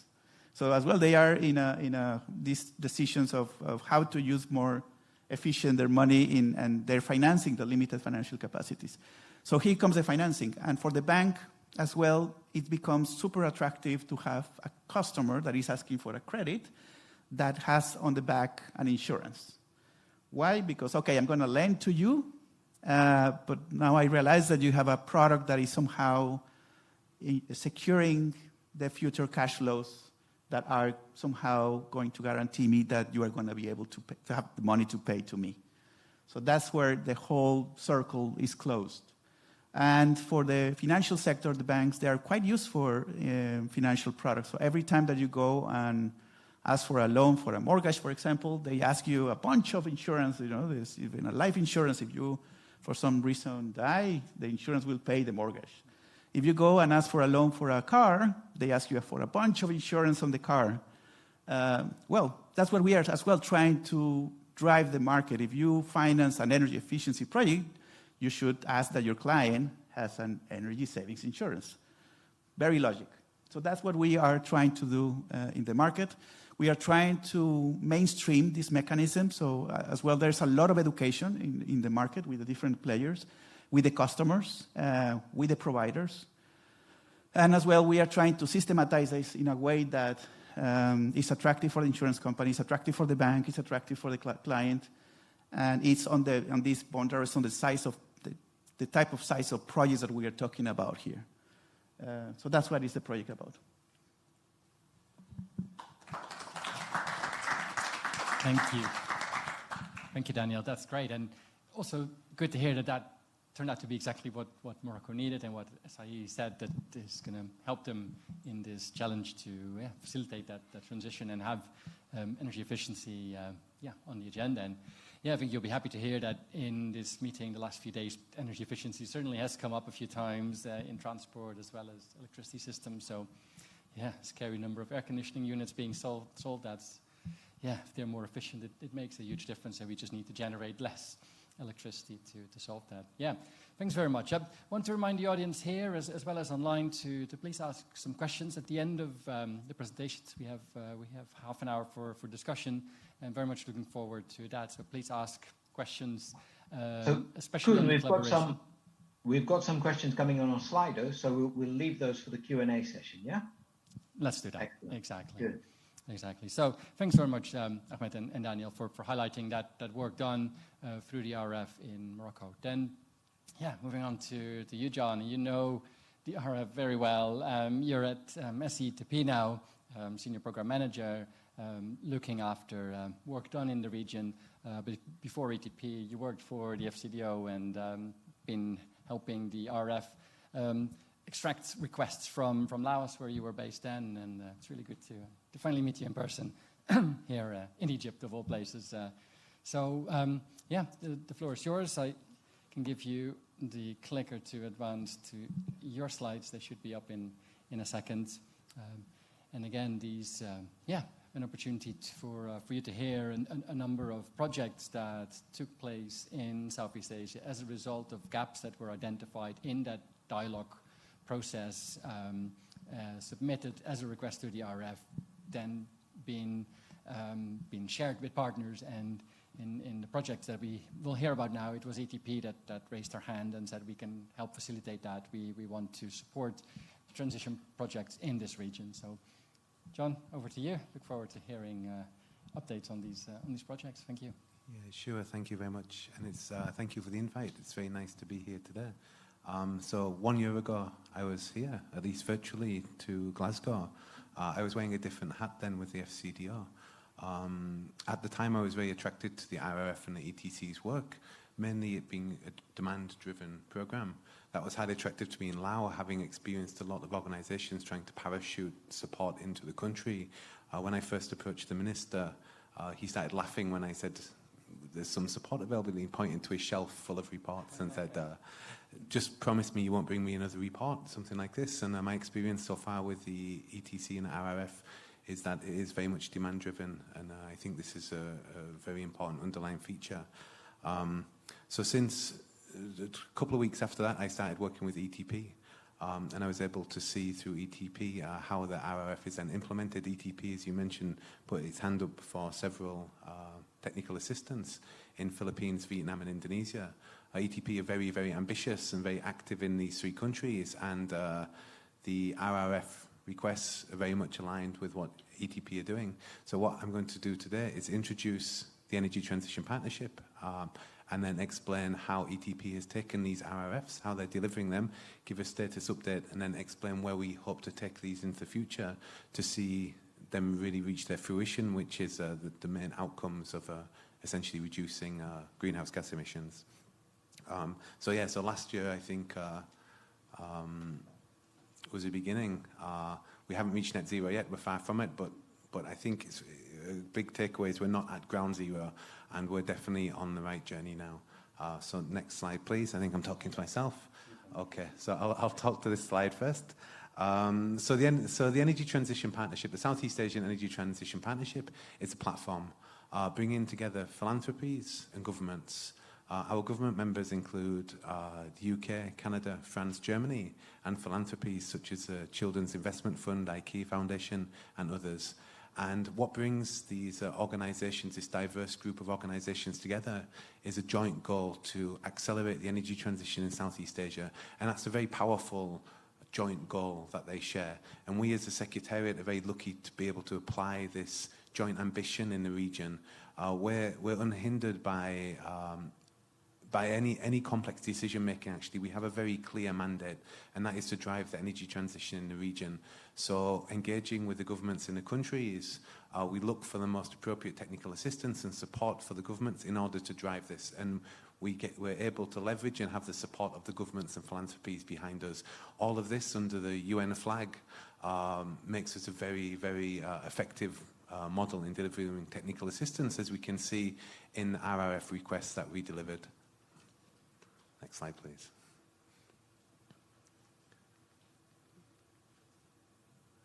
Okay, so a quick overview of ETP. We were born of discussions that came out of the One Planet Summit and the Climate Action Summit, high-level dialogues in 2018 and 2019, and then NOPS became the fund manager.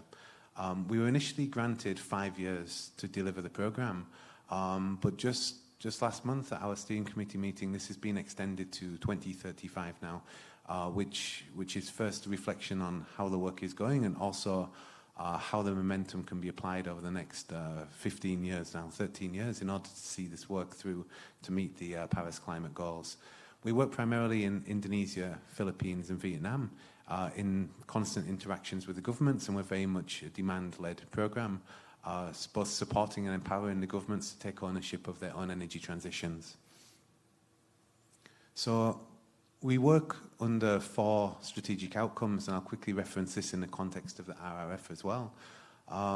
We strengthen RE and EE policies. What this means is, as countries' climate commitments are increasing, for example, the pre-COP26 world and the post-COP26 world look quite different. as countries across Southeast Asia in particular announced no new coal or announced net zero commitments, the policies need to align to see these commitments come to fruition. So ETP works delivering technical assistance to support the governments achieve policies to help them achieve their climate goals. And one example here is in Vietnam, and I'll talk a little bit more about this later, was an abatement scenarios paper. With the RRF, ETP did an analysis of potential energy sector projections in Vietnam, looking at wind, solar energy efficiency. And we have information that leads us to believe that this was a strong driver in Vietnam's commitment to net zero at COP26 last year. So that's very much aligned with your introduction of what the main purpose of the RRF was. This is a good illustration of how a technical assistance provided by ETP could leverage on the high-level dialogues of the UK government during COP26 to really deliver a strong outcome there. We work on increasing smart investments. So this means we're trying to unlock, or we aim to unlock, finance into renewable energy and energy efficiency projects. And this is a long journey. So this means working through multiple barriers in order that finance can come eventually online. Sustainable, resilient infrastructure. By this, we basically mean smart grids. So where the first pillar there allows us to have the policy in place to bring in RE and EE initiatives. The second brings in the finance. The third is really having the infrastructure so it can actually be applied, which is of critical element. I'll give some examples of this later. And capacity development. So empowering the government and other stakeholders to have the skills to first see the opportunities within the energy transition and then also to deliver it once it's on the ground. So ETP is a platform. At our heart is collaboration. So just like the ETC and RRF, the philosophy behind this was to bring multiple parties together. ETP's mandate is founded on the same. So we work with think tanks, private finance, civil society, academia. We're willing and open to work with anybody and bring anybody into our projects and collaboration in order to effectively expedite the energy transition. Okay. So now I'll come on to the specific RRF responses that ETP are delivering on. So, I mean, the ultimate goal of ETP is to meet the Paris goals. This is primarily by decarbonising the energy sector. In order to do this, we have to have complete government buy-in, and the government needs to take ownership and leadership of delivering the energy transition. In order for them to do that, they need techno-commercial feasibility to show that it can be done. I think this is possibly the easiest part, but the work is essential that it will happen. Secondly, and possibly more important, is a socio-political aspect to the energy transition, to ensure that all four of these aspects are aligned in order for when the policy window opens. And I think in Vietnam it's just opened with the JETP, that solutions are on the table and that that policy amendments can be made in order to drive the climate commitments forward. So the first response that ETP responded to was the coal abatement scenarios. So in this study, ETP looked at various pathways forward for the power development planning. It was a combination of energy efficiency and renewable energy. And the outcome of this paper, which was handed over to the Vietnamese government, was that we strongly believe it led to the net zero commitments of Vietnam. That was only the beginning, and ETP have continued this work. At present, we've taken this into two strands. One, we're now working with the CMSC, the Center for the Management of State Capital of Vietnam, and we're developing a net zero roadmap for their state-owned enterprises. In Vietnam at present, I believe we're the only entity working with the government on their coal phase down. And this demonstrates the trust that the government of Vietnam have put in us, and also gives us a responsibility to make sure we do this work to the justification that it needs. And we're also working on this coal abatement scenarios. We're taking this to net zero. When this paper was initially launched, we were informed that it was perhaps contentious or too ambitious, that Vietnam hadn't considered any coal phase down, and that this was a very delicate area to go into. Somewhat protected or supported by the UN flag, we took on this paper, and we now have the ability to take this actually all the way to net zero and to start looking at coal phase down. So this is very significant developments over the last 12 to 18 months. Another RRF response we've just responded to recently is the Offshore Wind Energy Centre of Excellence. This is a new initiative that the UK government has promised to the Vietnamese government to support with such a centre of excellence. ETP are working in wind development across all of the 3 countries we're working in, and we want to find a way to bring the policy in line and then the financing to realise the huge offshore wind energy potential of Vietnam. So in the Philippines, we have a lot of RRF responses. The first one is the Marine Renewable Energy Stocktake Report. So this was a request to study. Okay, I'll go a bit quicker. I have 2 minutes left. So in the Philippines, we've responded to Marine Renewable Energy Stocktake Report. I'll talk more broadly on this. We're also working on marine spatial planning and on wind permitting. These are all interlinked. This is using the marine space both for wind energy and other emerging technologies. It's our intention to drive these projects all the way to the outcome and see wind projects realized in the Philippines. Other work we did in the Philippines includes grid diagnostics, smart grid roadmap. This is also an incredibly exciting piece of work where the country is at loggerheads in developing its transmission and distribution, particularly the transmission backbone. So we're working on how developing a financing roadmap in order to see the realization of the grid in the Philippines so it can actually take on the renewable energy. And these are all interlinked that have gone very quickly. And also working with the RRF, we're hosting the Energy Efficiency Technical Working Group in the Philippines. Okay, and finally in Indonesia. So this wasn't a direct response to an RRF, but it came through the fire dialogues. So this is a study on the financial implications of the early coal-fired power plant retirement. What this means is we're looking at what is the implications if the government of Indonesia follows its coal-fired power plant retirement. Now, what are the implications on PLN? What are the implications on the fiscal state? And we will use this, and the government will use this to allow them to develop ideally a more ambitious and expedited coal retirement pathway, and we're bringing in, or we're working with supporting the government of Indonesia and bringing in various financing mechanisms in order to achieve their coal phase down. And I went through that very quickly. So thank you very much. I'm available for questions, happy to talk more, and already speaking with some of the panelists and CCG. I know there's areas of opportunity for collaboration. Of course, we're very much open to that. Thank you. Thank you, John. And you were saying that 15 minutes was very generous, but you're just doing so much brilliant work, and it's really good to hear that all together in one presentation. So we'll come back in the discussion. We'll move to Kenya next, and before I introduce Beth to speak about the work CCG is doing, I just wanted to highlight the role of CCG in the RF.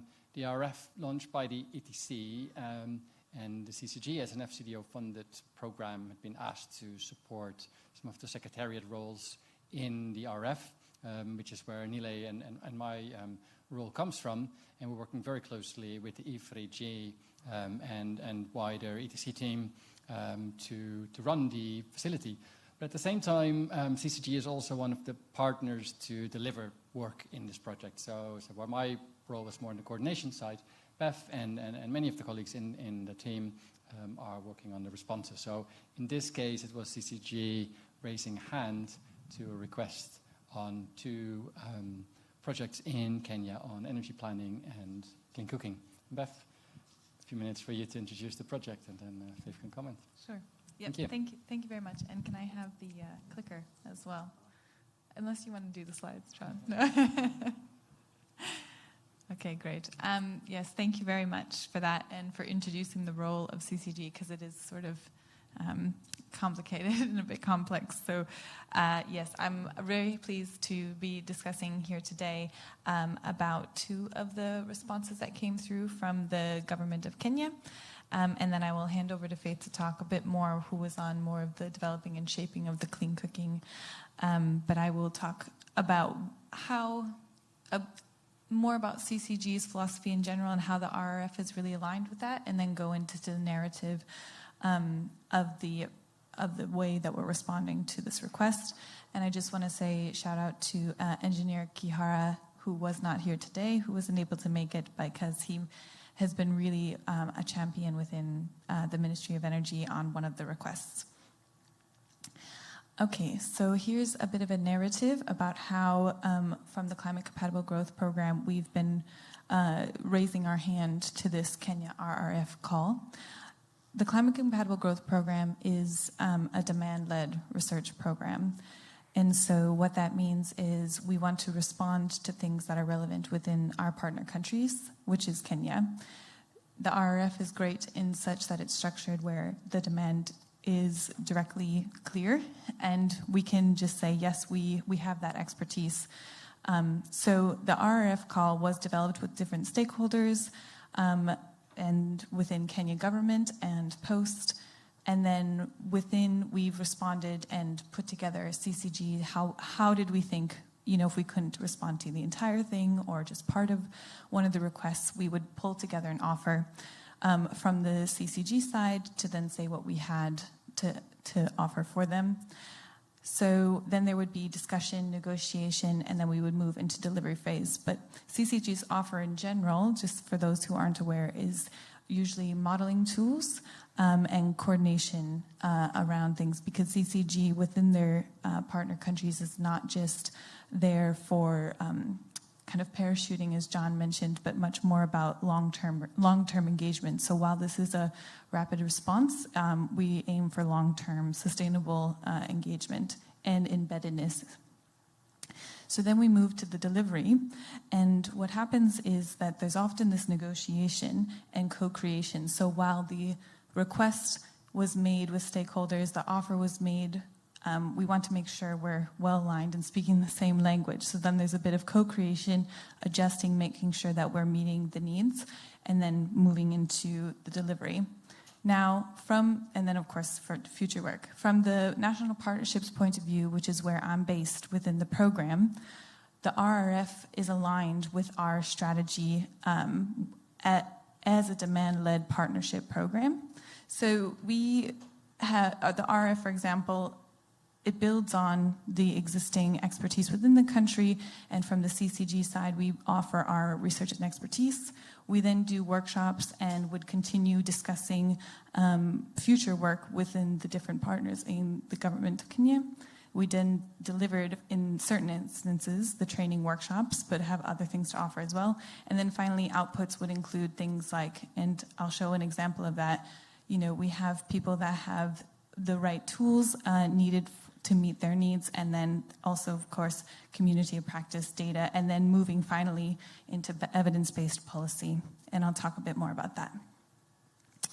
So one of the requests that came through was called the National Energy Planning Through Osmosis and IRENA Flex Tool RRF request, KE1. And so what the goal of this was to have technical assistance and capacity building on specific tools that CCG researchers have expertise in. And here's what we've been doing thus far. So this scoping workshop, and it was done over a course of at least 18 months and is continuing.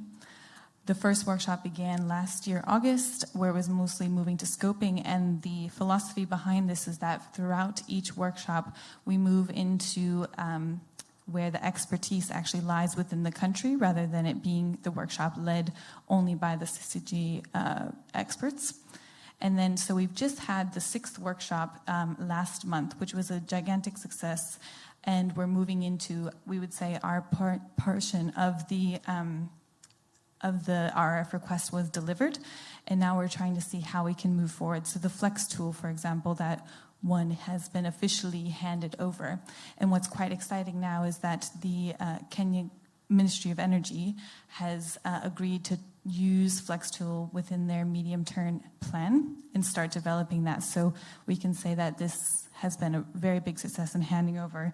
And as an anecdote, we received some feedback on that 6th workshop where they said that this was the first time that the power sector planning team had been properly supported with new modeling tools and have really appreciated the approach that CCG had to offer to ensure that they really did fully understand and knew how to use the tools. And then now there's more. Because of the engagement, because CCG is going to be within Kenya for longer than just the RRF request, we're building upon the different pillars that we have set out for this particular RRF request. So the first pillar was around this national government engagement, but we want to start moving that into pipelining with different educational academies and institutions, such as universities. And so we're looking at developing courses and kind of packaging that together. And then also there's mandate, particularly within the government of Kenya Ministry of Energy, to do these county-level energy plans. So we've been working with counties and looking at how to do data collection and bring this national team that has this capacity and expertise and how to bring that down to the county level. So these are things that are ongoing, and we're continuing those conversations within the Ministry of Energy. The second request, which I want to hand over to Faith quickly, but just to say we more work from a coordination point of view on this, but at the moment, what the goals was to have this national clean cooking strategy, and also within a subset of the national cooking strategy, because there's also a bunch of strategies within, having one of our sister programs, the Modern Energy Cooking Solutions program called MEX, working on an e-cooking, electric cooking strategy. And we responded to this, and I want to hand over quickly to Faith to talk a bit more about the progress of that request and what it's been like working with us. But just to say, here's some photos we have within CCG. We want to build up these networks that last longer than us. We're based at Strathmore University within Kenya, and we want have that coordination role and take it forward and embed and institutionalize CCG practices moving forward. So Faith, over to you. Thank you very much, Beth. Thank you very much, Beth. I will talk about the Kenyan experience developing the clean cooking strategy and the e-cooking strategy. But maybe before I go into the details, I would just want to reflect back on where we were before the RRF came into the Kenyan equation. Now, we had already developed the Sustainable Energy for All Action Agenda 2016, and in that agenda, we had a target for achieving universal clean cooking by 2030. In 2019, this target was changed from 2030 to 2028. Now, after setting that target for 2028, universal clean cooking for 2028, there wasn't a lot of activity happening. And of course, stakeholders were asking the question, we have a target to meet before 2028.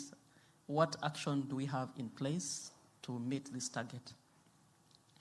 So when the RRF came in, of course, through the request from the Kenyan government to support the process to develop the clean cooking strategy, it brought about a number of changes in the way we were doing things. Instead of sitting there business as usual, there's a lot of thinking that went into how do we get this clean cooking strategy going, and how do we link it up with the electric cooking strategy.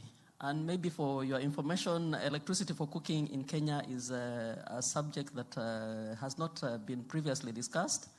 Despite the fact that 75% of the population has access to electricity, only 1% are recorded as having electric cooking equipment in their households. So there's this disparity between the policy on electricity access and the cooking sector. So after agreeing to develop the strategy, there's a new thinking that has been injected into clean cooking, which is now a national agenda. And there's a political buy-in from the topmost levels in the country. And through this process, we are trying to see how best to articulate the roadmap that takes us to the target we have set for 2028. Now, this process has brought together a number of development partners. Among them, the African Development Bank. We have GIZ has been active on improved cook stoves, but they have also now come in to support the process of the national clean cooking and the e-cooking strategies. Then we have Modern Energy Cooking Services, MEX, who are also supporting the same process for the two strategies. We have UK Pact, and this is also linking together with other agencies that are supporting clean cooking in Kenya. For example, the European Union has been supporting the energy planning process, where clean cooking is a target intervention area in the counties. What Beth talked about, we are promoting or encouraging the counties to view clean cooking as a high priority area and incorporate it into the county integrated development plans, and also source resources for implementation. Then there's also the World Bank funded project, the COSAP project, which has a cooking element. So there are synergies between the national strategy and all these other initiatives that are ongoing within the country. We have also realized a strengthening of synergies with related sectors, like the health, environment, gender, and the climate change sectors. We have been having discussions before, but right now, with the clean cooking strategy planning in place, we have a stronger collaboration between the ministries and the agencies responsible for these interventions on health, environment, and climate change, and also gender. We have also broadened our thinking in terms of how we tackle the targets for clean cooking within the country. We had set targets that were not informed by evidence, but under the clean cooking strategy, we are looking for more solid evidence on the broad range of fuels that we are promoting, like biogas, bioethanol, electricity, LPG. So we would like to have this strategy anchored on a very solid evidence from some studies that will be conducted as part and parcel of developing this national strategy. Then we are also improving coordination between the many actors. I think you may be aware that there are very many actors within the clean cooking sector in Kenya, both from public sector, private sector, civil society, research institutions. We are bringing all these efforts together and seeing that we have a very clear direction of moving forward with the clean cooking in the country. Now, the other thing we have realized is the lack of data. We don't have a lot of course, there are many partners who have been working in the clean cooking sector, have got a lot of data on cooking, but the way the data is handled is not really coordinated. There's no central place you will go and derive a source of data that is authentic and belonging maybe to, say, the government. This data does not come from the government. So if our efforts bear fruit, then we will have a central repository for data on clean cooking that will be acceptable and also authentic from the government, which can be a trusted source of data, based on which people can make decisions in the clean cooking sector. Then, aside from that, we have also made some linkages with the Clean Cooking Alliance, which has been supporting the establishment of delivery units. And Kenya is one of the countries which is being supported in that respect. So the delivery units are basically a structure within government that will help deliver on the strategies, because right now we don't have strong units that can deliver on such a complex strategy. You know, when you bring all these fuels and technologies together, it's quite a complex act. So you need a very structured way of approaching and ensuring that the targets set in the strategy are met to achieve the intended objective. Then the other progress we have realized is the incorporation of the cooking targets within the MTEF process.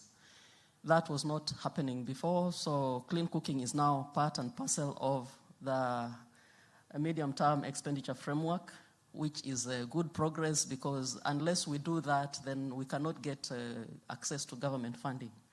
So we are happy that the RRF came in when it did, and for us, it's a good progress. It has also brought Kenya to the global map, and we are being used as examples of progress made in clean cooking. And this all started with the elaboration of SDG 7. So I think we have made a mark, and we would like to continue making that mark, especially with the implementation of the strategy and ensuring that our people in Kenya get access to clean cooking technologies and fuels. Thank you. Thank you so much, Faith. That's really wonderful to hear. Encouraging. I hope, I think from especially from your closing comments here, Faith, we could go straight into the discussion, the panel discussion for the final, just under half an hour of our meeting, really trying to discuss what made some of these technical assistance projects a success, what can we learn from them. I'm sure there are lots of questions about the individual project as well, and I'm sure the speakers will be very happy to clarify, but maybe we can start with some discussion on really on what worked, and maybe we started with the demand side from Ahmed, and Faith, now you ended talking about the impact of that work, which is really fantastic to see. So maybe I could ask you both to comment briefly on what made these successful projects so far. Why was this technical assistance? What's going well? But perhaps more important, we're all here to learn as well. What do you wish that was done differently in technical assistance provision so that the benefit in country is really maximized? So Faith and Ahmed, if you're not sure who wants to go first. Ahmed, are you able to join us? We heard from Daniel, which is nice to hear, that this is such a good partnership, and feel free to jump in too. And I'm just curious, what made that such a good partnership, and what can we learn from that? Well, in reality, we are very, very happy with this partnership, and it's very helpful because it allows us to success in our main target. Our main target is to open the markets to privates, to make the private free, to support the free initiative of privates. That's why it's very strategic for us. We have to success on that. I believe strongly on this key element. If we want to success, we need to have a very powerful private sector. It's important for us.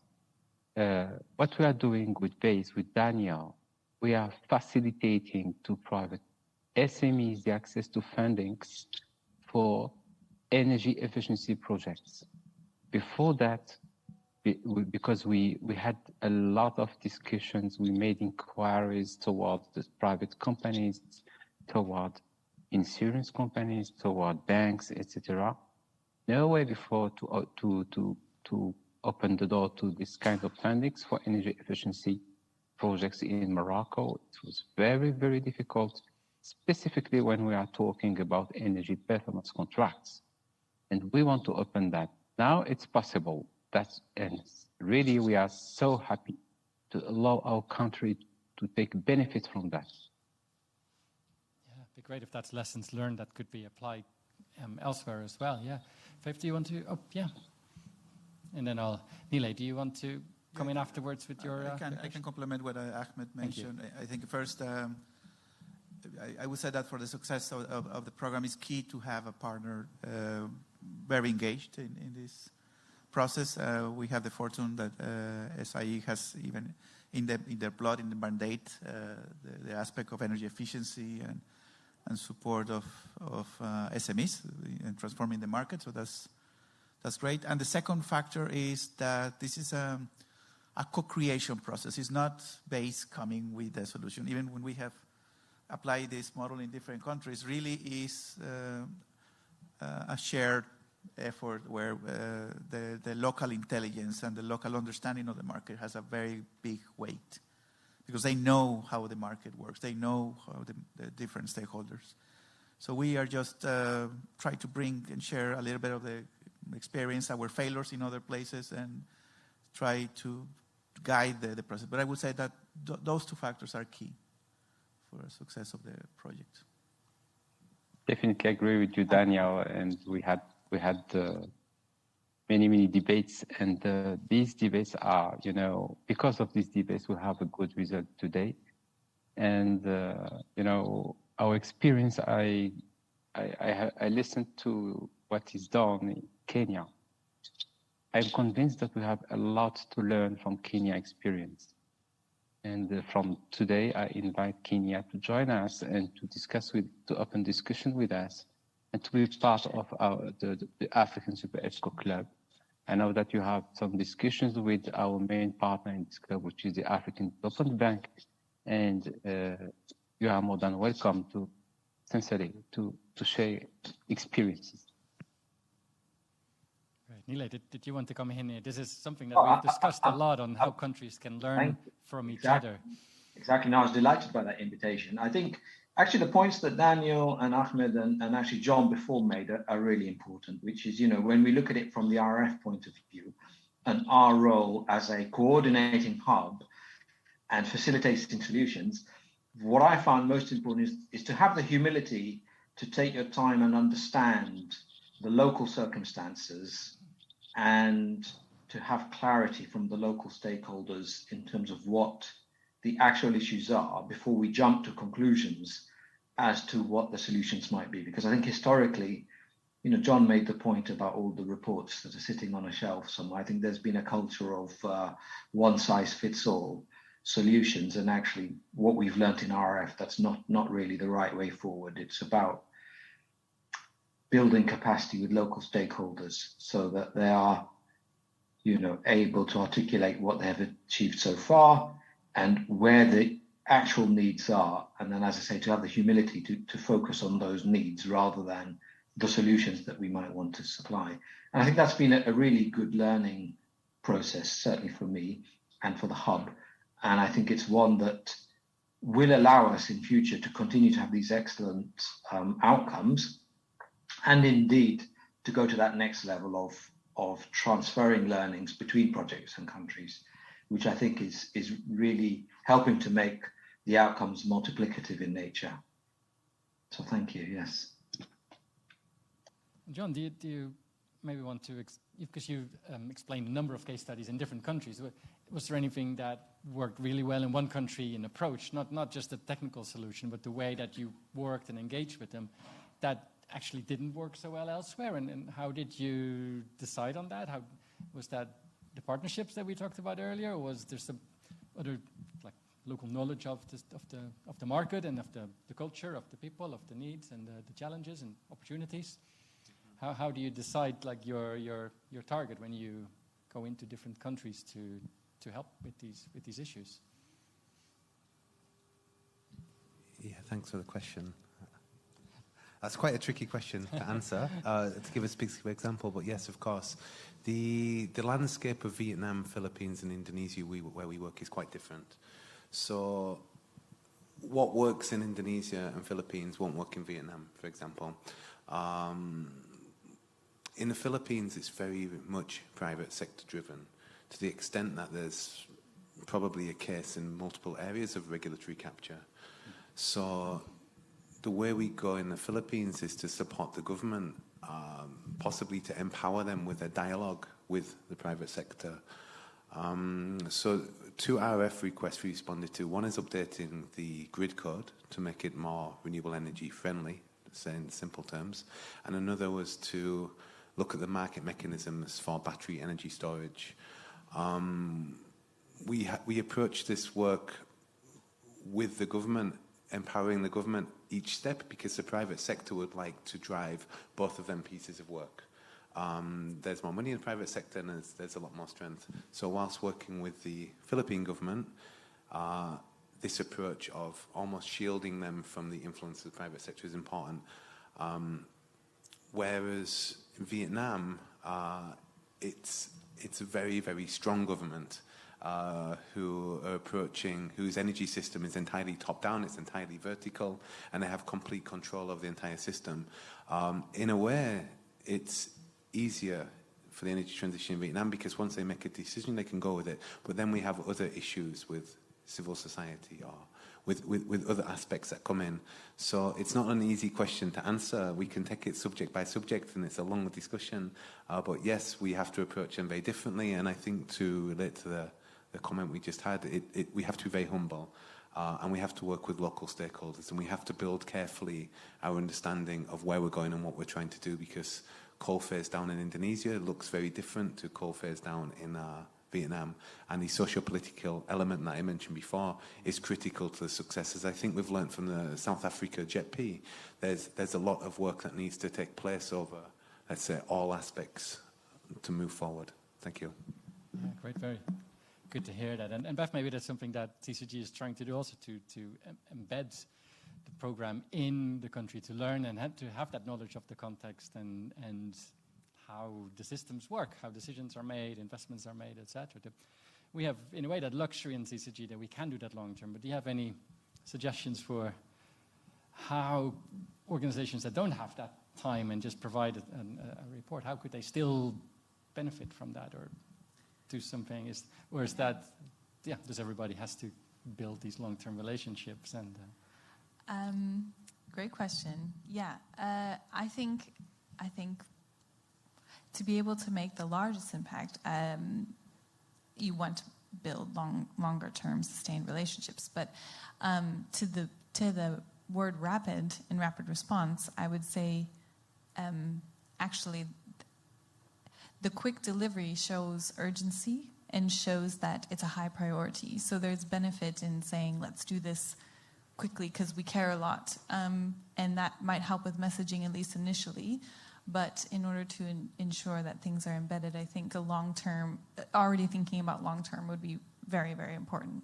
Yeah, that's from my faith. Do you have any thoughts about that?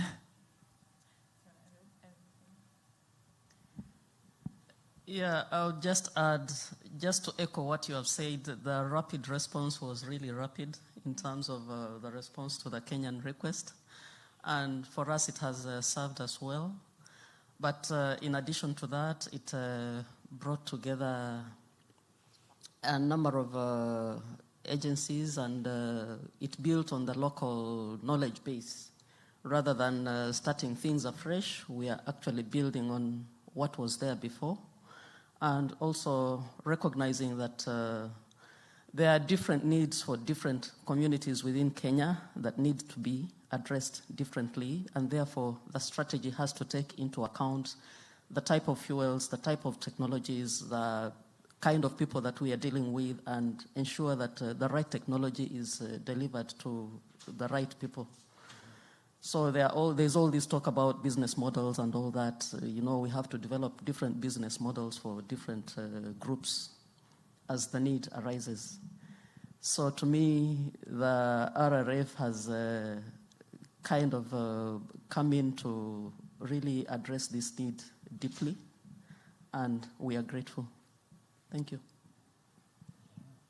Are there any questions from the room here? And maybe, Ile, you can have a look on Slido what's coming on online. But are there people in the room here who want to comment, that maybe been involved in other technical assistance projects, things that went well, things that were difficult, again, partnerships and local conditions? Yeah, thanks, Mark. A microphone.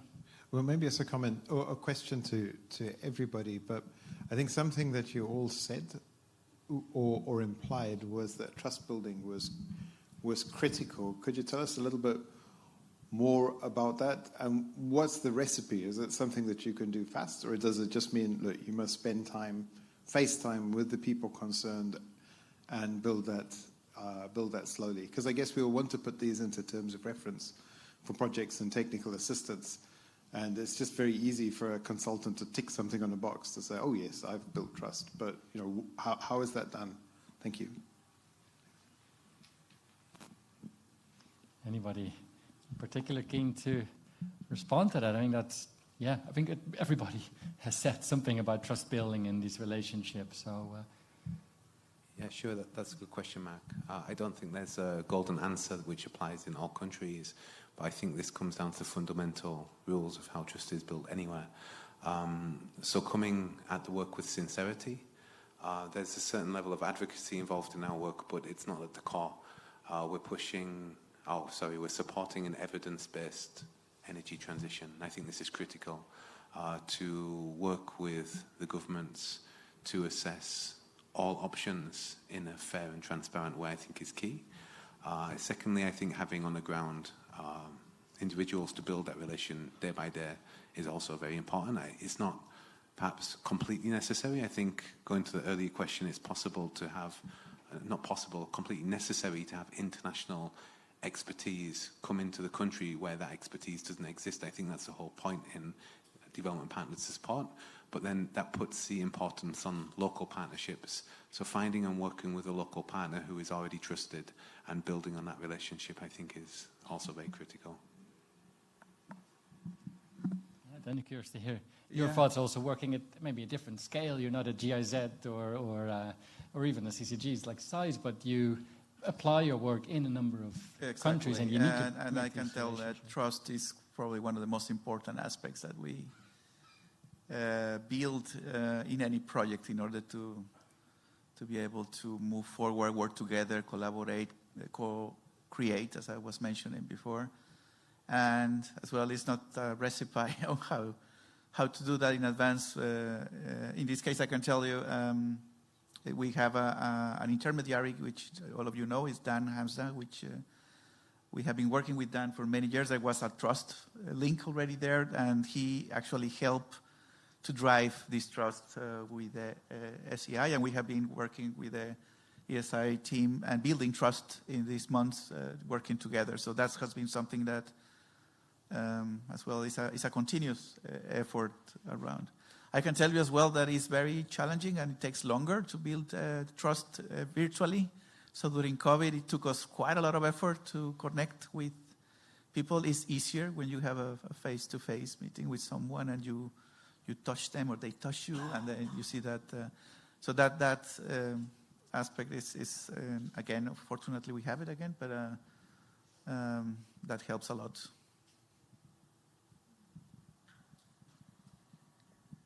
On my part, I would say that the partners who came to work with us on the clean cooking strategy are really not strange in the room or in the Kenyan context, because these are people we have worked with. We have worked with the UK, we have worked with AFD, we have worked with GIZ. World Bank is already in the country doing a number of projects. So I think working with somebody you have worked with before strengthens your ability to take things forward. And therefore, we did not have any trust issues with the people who were coming on board to implement this. And I think that is, it explains the speed at which the agreement happened and the initiation of the whole discussion about clean cooking. Thank you. And on the reverse side of the other request in Kenya, we actually didn't have much of a relationship established initially with engineer Kihara, and however, that built of trust, having that country coordinator that we build within the CCG program in our partner countries, really helped launch and ensure that we were going to be coordinated, and the trust built within the country was established that way. And then I think sincerity and being able to deliver, the reliability, setting out the plan, all of these were factors that I think really helped us show that we could deliver when we might not have had that relationship initially. And the importance of the partner coordinator in the country, and just to say I didn't talk about the Laos RRF request. that John actually was kind of spearheading as well. In Laos, having the country coordinator who is well trusted, well known, it makes all the difference, for sure. We have 5 minutes left in the meeting, and I know John has a taxi waiting outside to go back to the Blue Zone, so we'll wrap up in time as planned. Nila, you've been keeping an eye on the questions that come in online as well, I hope. Is there anything that fits well in this so conversation? maybe we'll pick one which is about, it's a question for Daniel. It says, what can other countries learn from SME financing of energy efficient equipment, especially if they have weak currencies with high and presumably fluctuating exchange rates and inflation? So how can we support countries in financing for SMEs to acquire energy efficient equipment? Because one of the things I think is very important is we are not wanting to constrain economic growth. So we do want people to be using the most efficient and best equipment. But what are the financing models and what can we learn, especially if you've got these exchange rate issues as well? Yeah, I would say that we have the fortune that energy efficiency is in most of the countries very profitable. So you have very short time payback periods. So here is only to finding the right formula, the right business model, or financial mechanism behind that is appropriate to the customer that is in the other side. And in this case, it's not the same to talk about an SME than to talk about a public entity. It's not the same that to talk of energy efficiency in a household, because each of them, they present different challenges and characteristics. It doesn't make any sense to talk of an energy savings insurance for a household that they want to replace a refrigerator. They think in a different way. It says the motivation is different. And the way to offer these products should be in a different manner. So I would say that the way to support this is to try to find out what are the motivations of the stakeholders that you have in the other side. And we always said in the office that I work, there are two ways to move the donkey. You have the stick and you have the carrot. The stick being the policy. So you have a strong policy tomorrow, then the donkey is going to move. And the challenge comes when you don't have that strong stick, then you need to have a big and juicy carrot in the other side. And the challenge is that this donkey has many carrot possibilities. So how do you make that carrot of energy efficiency more juicy, more attractive, more orange, that donkey should jump to that one? That's where we are focused every day on trying to answer that question and try to paint and dress that carrot in different ways to attract that donkey to energy efficiency. Thank you. Very helpful. I'll pick up another question and I'll say a couple of things myself about it because it's a good question. So this question is, while these partnerships are demand-led, would you say a balance of demand-led and product-led is more efficient than a purely demand-led strategy? So in fact, when we started the RRF, it was deliberately entirely demand-led within the broad themes of the Energy Transition Council. So it was within the scope of what the Energy Transition Council was trying to achieve, particularly around the electricity system. We allowed the RRF to be absolutely responsive and demand-led. However, going forward, what we're doing is we're essentially advertising 8 themes around our capabilities. And so we want to make our stakeholder community aware of the areas in which we feel we particularly have very good expertise from what we've learned. And so we are actually moving forward in a slightly more balanced approach. We will always be demand-led and we will always respond to and listen to all kinds of requests, because I think RRF is partly there to fill gaps and make sure that we are helping countries with their energy transitions. But we're also advertising 8 thematic areas where we think we can particularly provide support. So we're always interested to hear from other people if they have other good ideas. So Koen, I'll hand back to you, and I think probably it's time to wrap up. We've come to the end of our slot. It's gone very fast. It's been a fantastic discussion, and thanks very much for joining us, and Ahmed for joining us online. It's been so good to hear from you all, and the impact that this work makes, the lessons learned from that. know you have to dash off. Others may be around a little bit longer, so if you're in the room, grab a member of the panel to keep talking. There's some coffee and tea outside. But thanks once again for all the speakers, for you in the audience here and online. And just one last comment I want to make is that on Energy Day, the ETC has an event on the RF in the UK Pavilion in the Blue Zone. So if you're around on Energy Day, please join that session to hear from a different set of speakers, different organizations covered. So hopefully that will be of interest. So once again, thank you for being here, and back to you, Erin.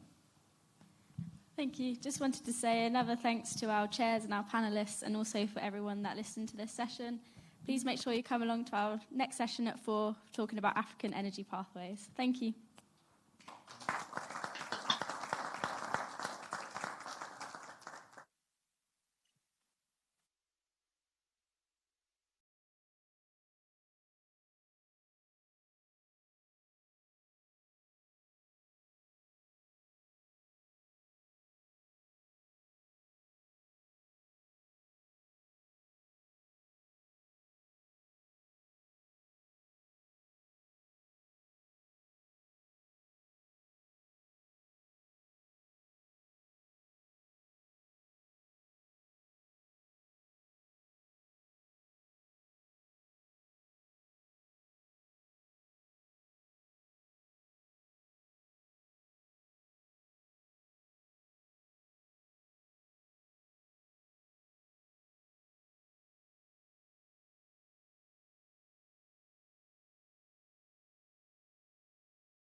Hello, good afternoon. Thank you all for being here, for those of you who are in the room with us, as well as those of you who are tuning in online. This session is called African Energy Pathways and is organized by CCG, Climate Compatible Growth. CCG is funded by the FCDO, the UK's Foreign Commonwealth Development Office, to support investment in sustainable low-carbon development systems to meet development priorities in the Global South. If you wish to ask a question at all throughout this event, please use Slido. The link is www.slido.com and the code is 2715656. So I'll now introduce to you the chair of today's session, Jakob Mulugeta. He is the Partnership Director of CCG and also the International Engagement Lead at UCL in London.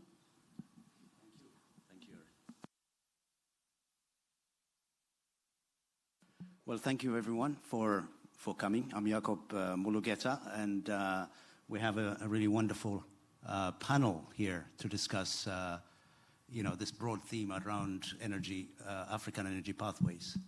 I think we're still waiting for one more person, but we might as well make a start here. So I'm just going to quickly introduce one-liner introductions to our distinguished panel here. Next to me is Philip Trotter, who is Professor of Sustainable Development, Sustainability. He's at the Schumter School of Business and Economics, University of Wuppertal. I think that's something that Meron couldn't pronounce yesterday.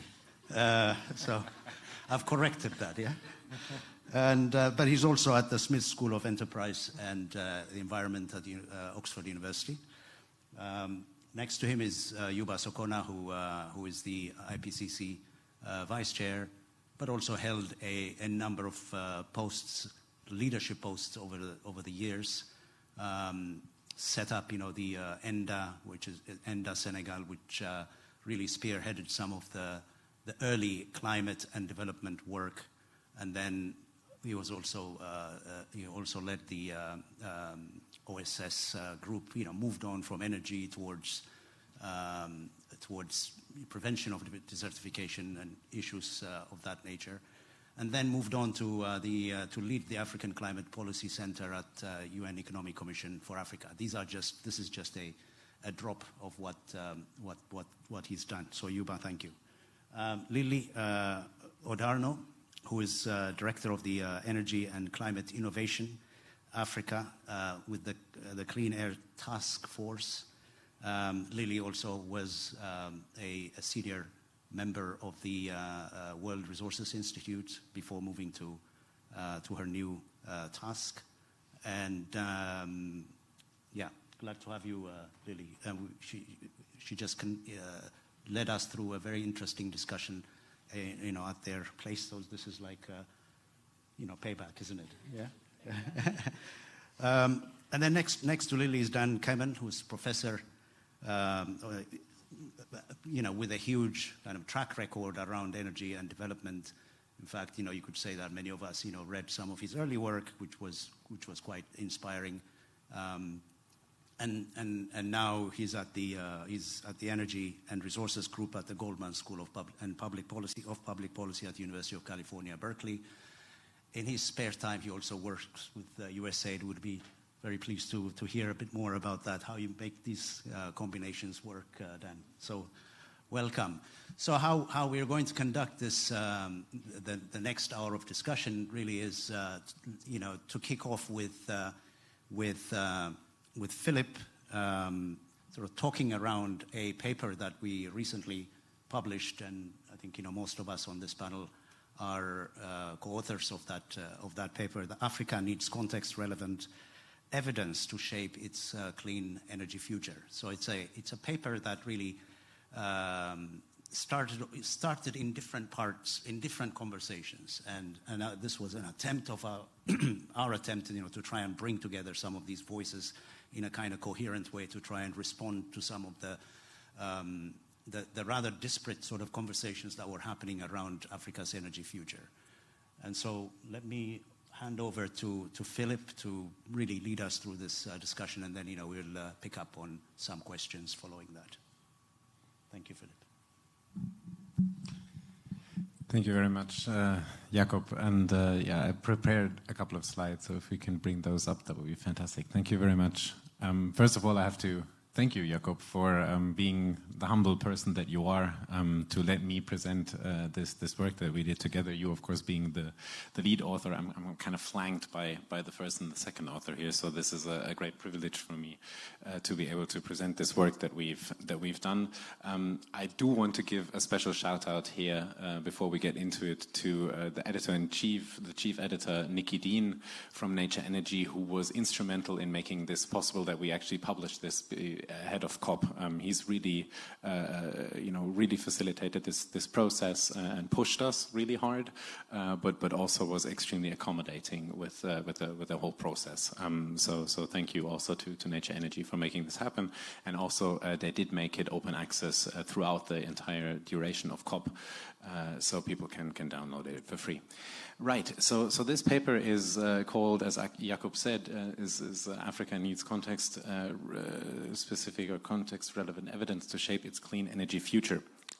And the idea in this paper was really to sort of try to bring back a very heated debate that we had about African energy systems in the lead up to COP, really throughout the years and the last couple of years, and try to bring this much more nuanced perspective to it. So maybe just for those of you maybe not so familiar with this discussion, there's really this very heated debate on renewables versus natural gas in Africa, and what we found is that there's really a large lack of evidence when we think about this discussion. So the premise of the discussion is that long-term renewables have to be the foundation of African energy systems, because all African countries have signed up to the Paris Agreement. So in order to reach development and climate goals, there's certainly quite a widespread understanding that long-term renewable shares will have to be quite high. However, and this is absolutely key, the pathways to get there are very diverse across African countries, and the timelines, the technology mix, and the starting points are extremely diverse. This is the premise. Now, what we found unfortunate about this discussion is kind of how the different actors in the discussion were framing it. You really had this it's almost a vicious cycle of different opinions and different statements coming from the global north and from African countries that were kind of moving the discussion further and further away from this solid evidence base. You had the global north that decided to stop funding fossil fuels, first coal and then also natural gas abroad. But then as the Ukraine crisis set in, a lot of European countries then rushed back into Africa and said, now we want to develop large-scale gas exploitation on the continent, and at the same time, while kind of seeming to reverse this policy shift, or the policy direction that they had adopted just a year or two before. On top of that, there has been a failure to reach the $100 billion climate finance, and there's been a lot of blockage on the loss and damage issues. So what the global south then reacted, and many African leaders said this, is that there's calling out this hypocrisy of the global north, where Africa cannot develop fossil fuels, but at the same time when it's about European demand, all of a sudden the money is there and people can do it. And that hypocrisy has, or this calling out to hypocrisy has, I think, led to a lot of maybe more emotionally driven arguments also from leaders on the African continent to really go into fossil fuel development. And there's been the Kigali communique, it's called, in 2022, where several different African countries have called for natural gas expansions.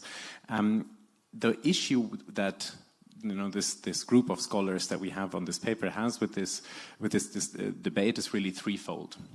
First of all, there's quite a salient lack of understanding how different the starting points are within the African continent. Africa is, in these discussions, so often treated as a single entity, and certain leaders speak of Africa as one entity, both from the global north and also from the global south. We see this. But African countries are extremely diverse in terms of their energy systems and where they currently stand.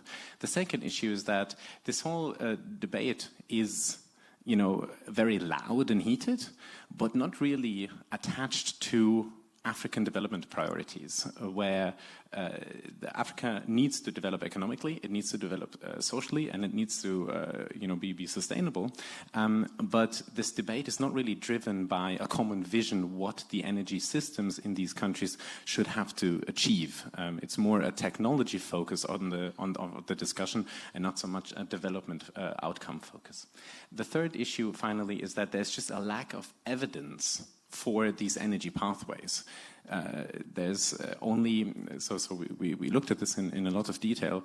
There are only, in the entire literature, only 6 papers exist for African countries that were produced within African research institutions that even look at different economic, social, and environmental impacts of different energy pathways. 6 papers for the entire continent ever, and that is just not a basis. And a lot of these countries with high natural gas resources are not covered at all.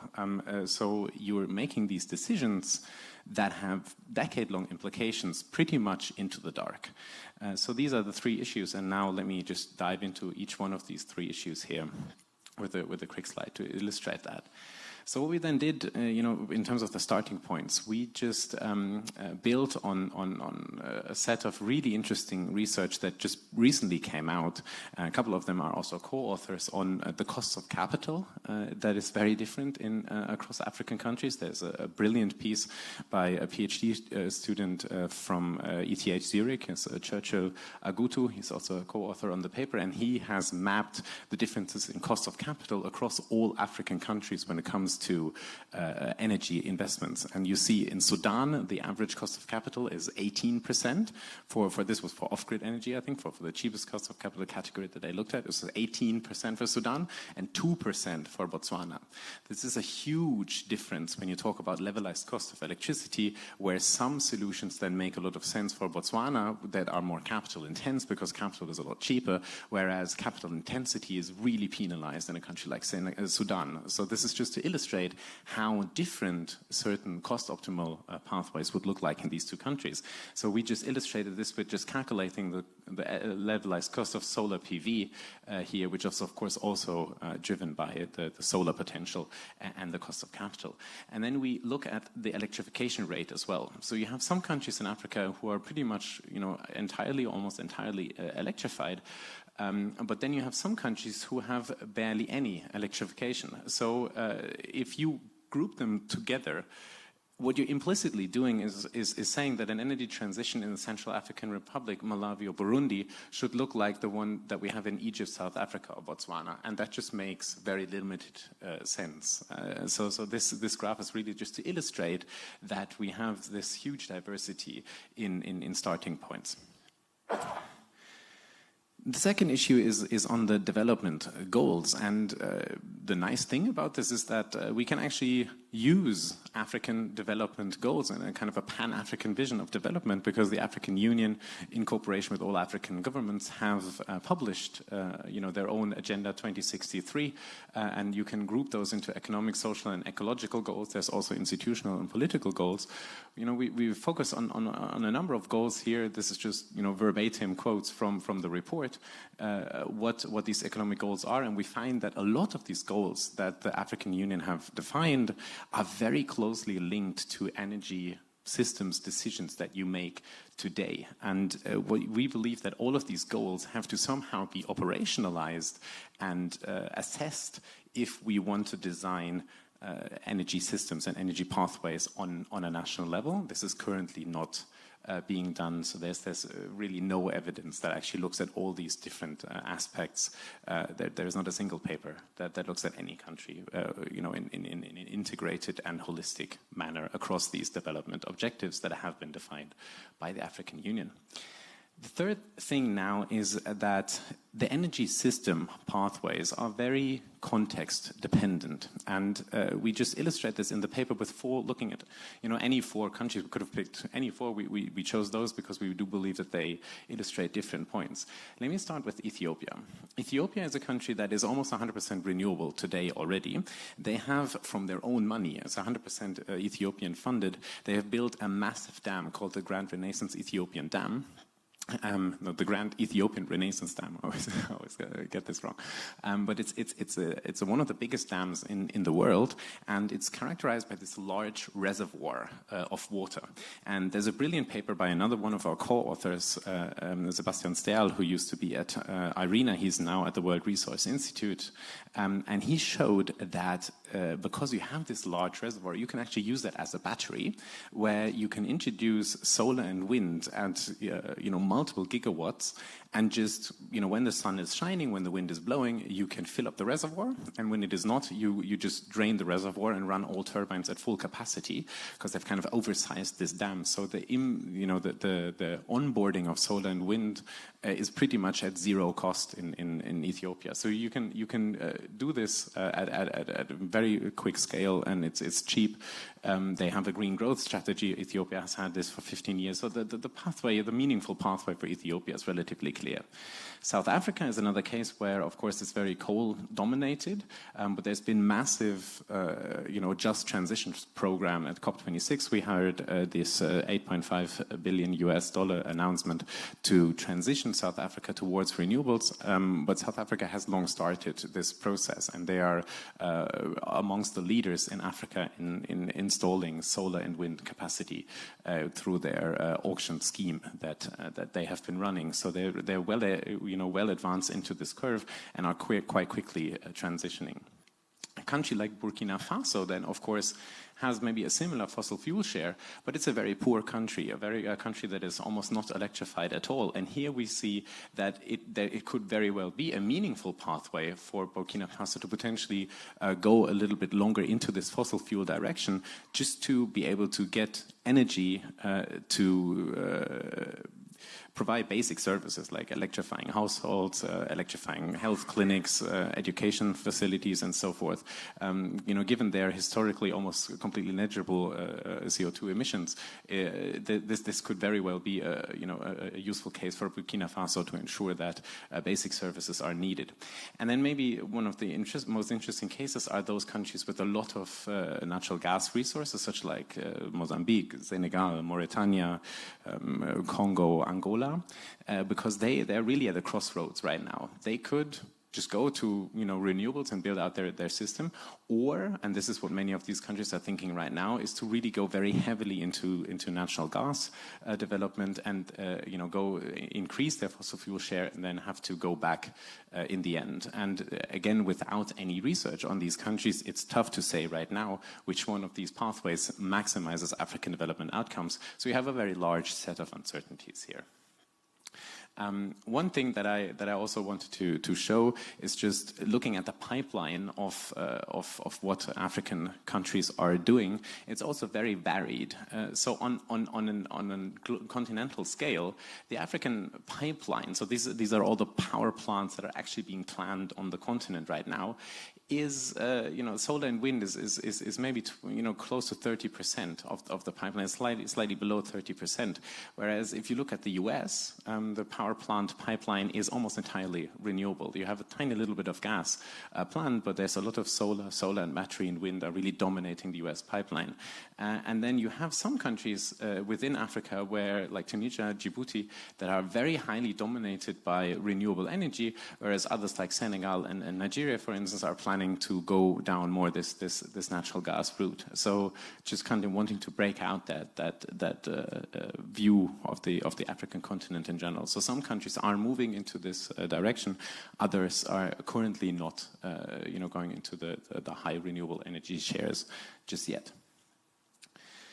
And the big question, I think, what we then, after discussing this is, okay, so what? So what can we do really about this? And what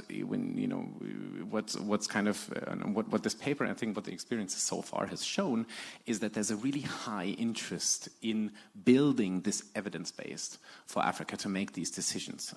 We have a good starting base. We managed to get 54 co-authors of the paper. 40 of them are African scholars. 50 different organizations are present. We have universities, think tanks, we have development organizations. You see, I didn't even manage to fit all the labels in here, but you see some of these organizations that are present. So you certainly have a really good kind of, and everybody was really, the process of it behind this paper was very open and very productive and constructive. And you could see that this rang a bell with a lot of people.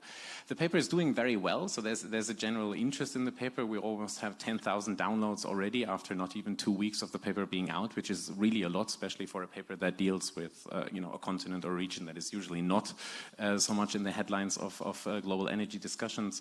And we just had a lot of social media interest in it, and there's certainly this relevance. I said it, that you have the decisions that we make now have decade-long impacts, and we can talk about those impacts later in the panel. But there's certainly a momentum to build more and try to build this evidence base. So yeah, that's me. Thanks. Thank you, Philip. Really tour de force of presentation, really wonderful. To summarize all that into what was that, 4 or 5 minutes. I just wanted to sort of ask each one of you now a little bit of a reaction to the paper in terms of where we go with it, we've seen, the kind of interest that it has generated. But, first of all, why is it generating such an interest? But then the second thing is, okay, we know what the paper looks like, who it's communicating to, but where do we take it from here? If you could just, let me start with you, Dan. You've published so much over the years. You know exactly where each of your papers have ended up. In the trash can somewhere. Exactly. The dustbin of history, I believe, is where they land. And he has the insight of the reality.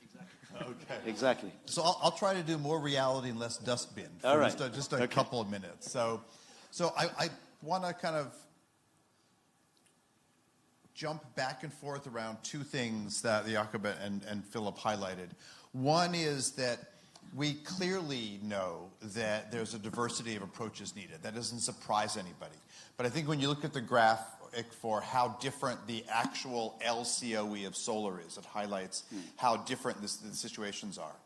So I want to just spend a few minutes on some of these micro, the innovation in solar and storage and technologies, but then jump to the kind of the outcomes that I hope everyone here will demand from the leaders that are attending this COP and beyond. So yesterday, I'll start at the top and then I'll go down. So yesterday, presidents of Kenya and of Malawi got up back-to-back on stage, and they said that they were throwing their political and their financial weight behind a carbon market for Africa to export products and innovations, to fund further projects in Africa, and to recognize that one of the many things that gets left behind is not the innovative capacity in Africa, but the financing and the infrastructure so those innovations can take place in real life. And if you don't have a viable market by and for Africa,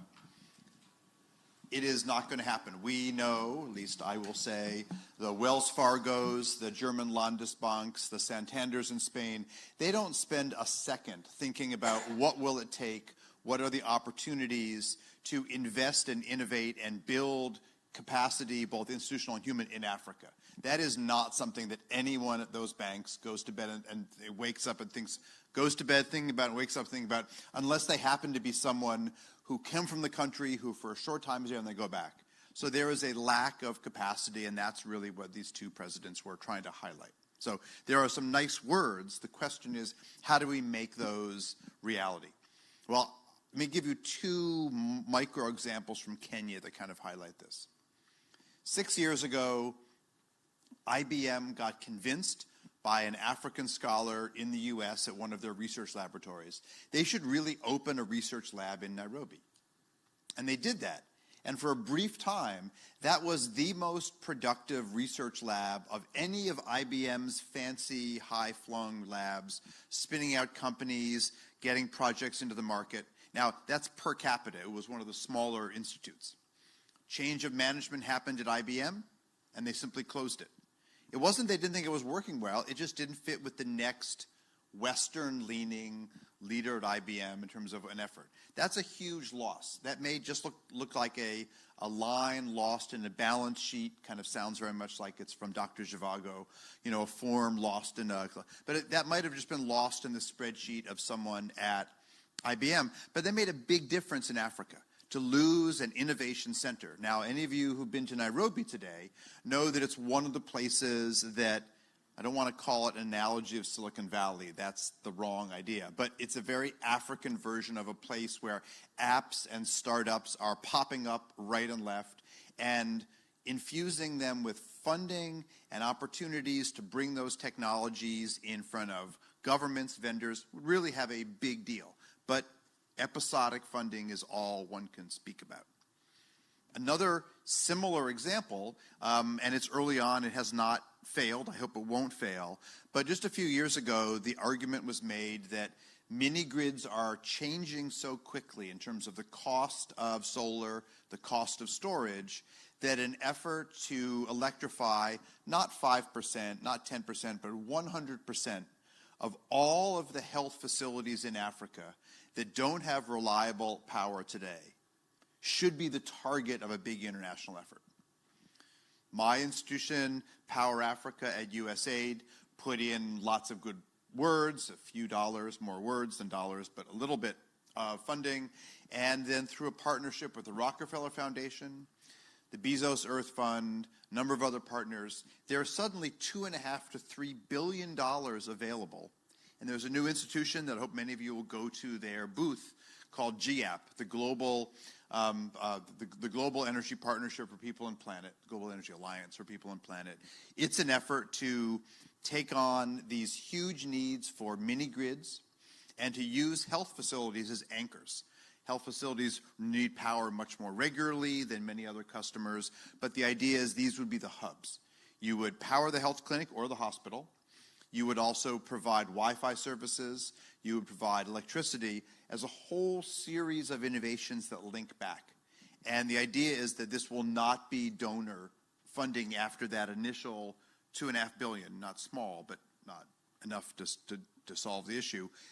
In terms of, that's the capital, but those institutions, be it the Ministry of Finance in Nigeria, be it the Rural Energy Agency for the Congo, be it a cell phone company that's installing in West Africa, they have to make a business case, and they only get paid based on energy actually delivered. So using advanced sensors, check that the cold chain is never violated at one of these clinics.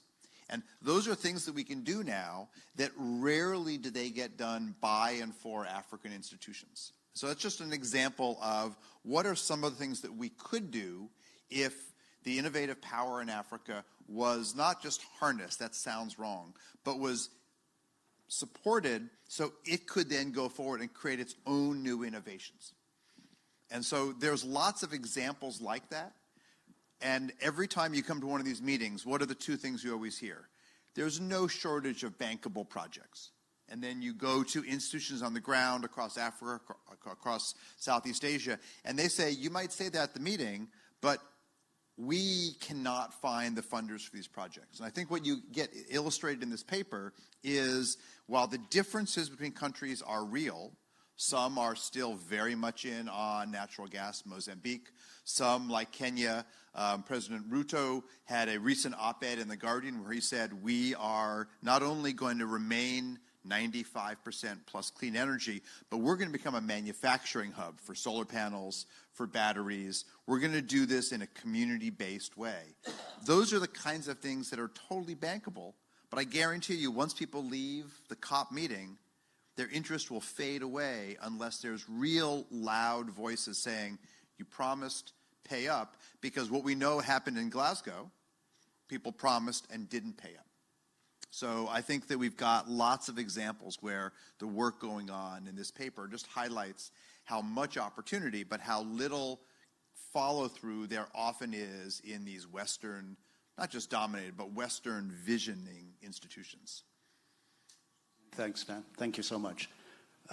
So much to take from there as well, in terms of, you know, that there is at least a semblance that of interest by the leadership. We know that President Ruto has made that statement, and one or two others as well. But also this issue of, you know, the kind of pent-up entrepreneurial energy that is being unleashed in a few places, not everywhere, but at the very least, you know, we see glimpses of that. And I guess, I mean, Lily, if I can turn to you, you know, your kind of reactions to the paper, where we take it to, but perhaps also kind of bringing some of the conversation we had earlier about, you know, Africa-led. What does that represent? What does it look like, you know, for you, for example? Thanks very much, Jakob, and thanks very much for having me here. I think 2 weeks ago, where was the paper published? 2 weeks ago, I came across the paper and read through it, and I wrote to Jakob immediately. I said, we needed this yesterday. And the reason why I said that was, it was so clear that the energy transition debate in Africa, or about Africa, had become so polarized to the point where we didn't even know what meaningful action would look like.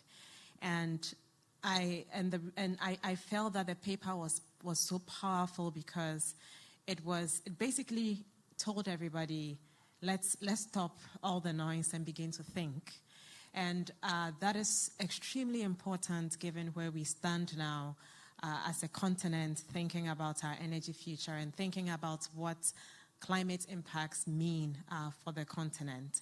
And so I think I really want to applaud the authors of the paper for making this possible.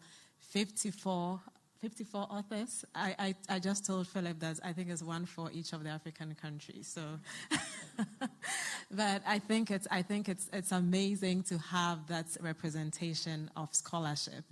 And for me, one of the things that is critically important as we have this conversation here is what stops us from having this type of knowledge out in the ongoing debate, and how can we begin to proactively think of even preempting some of these divergences in views which become not constructive, and begin to build the research and the knowledge and the evidence ahead of those divergences, so that we are ahead of the game.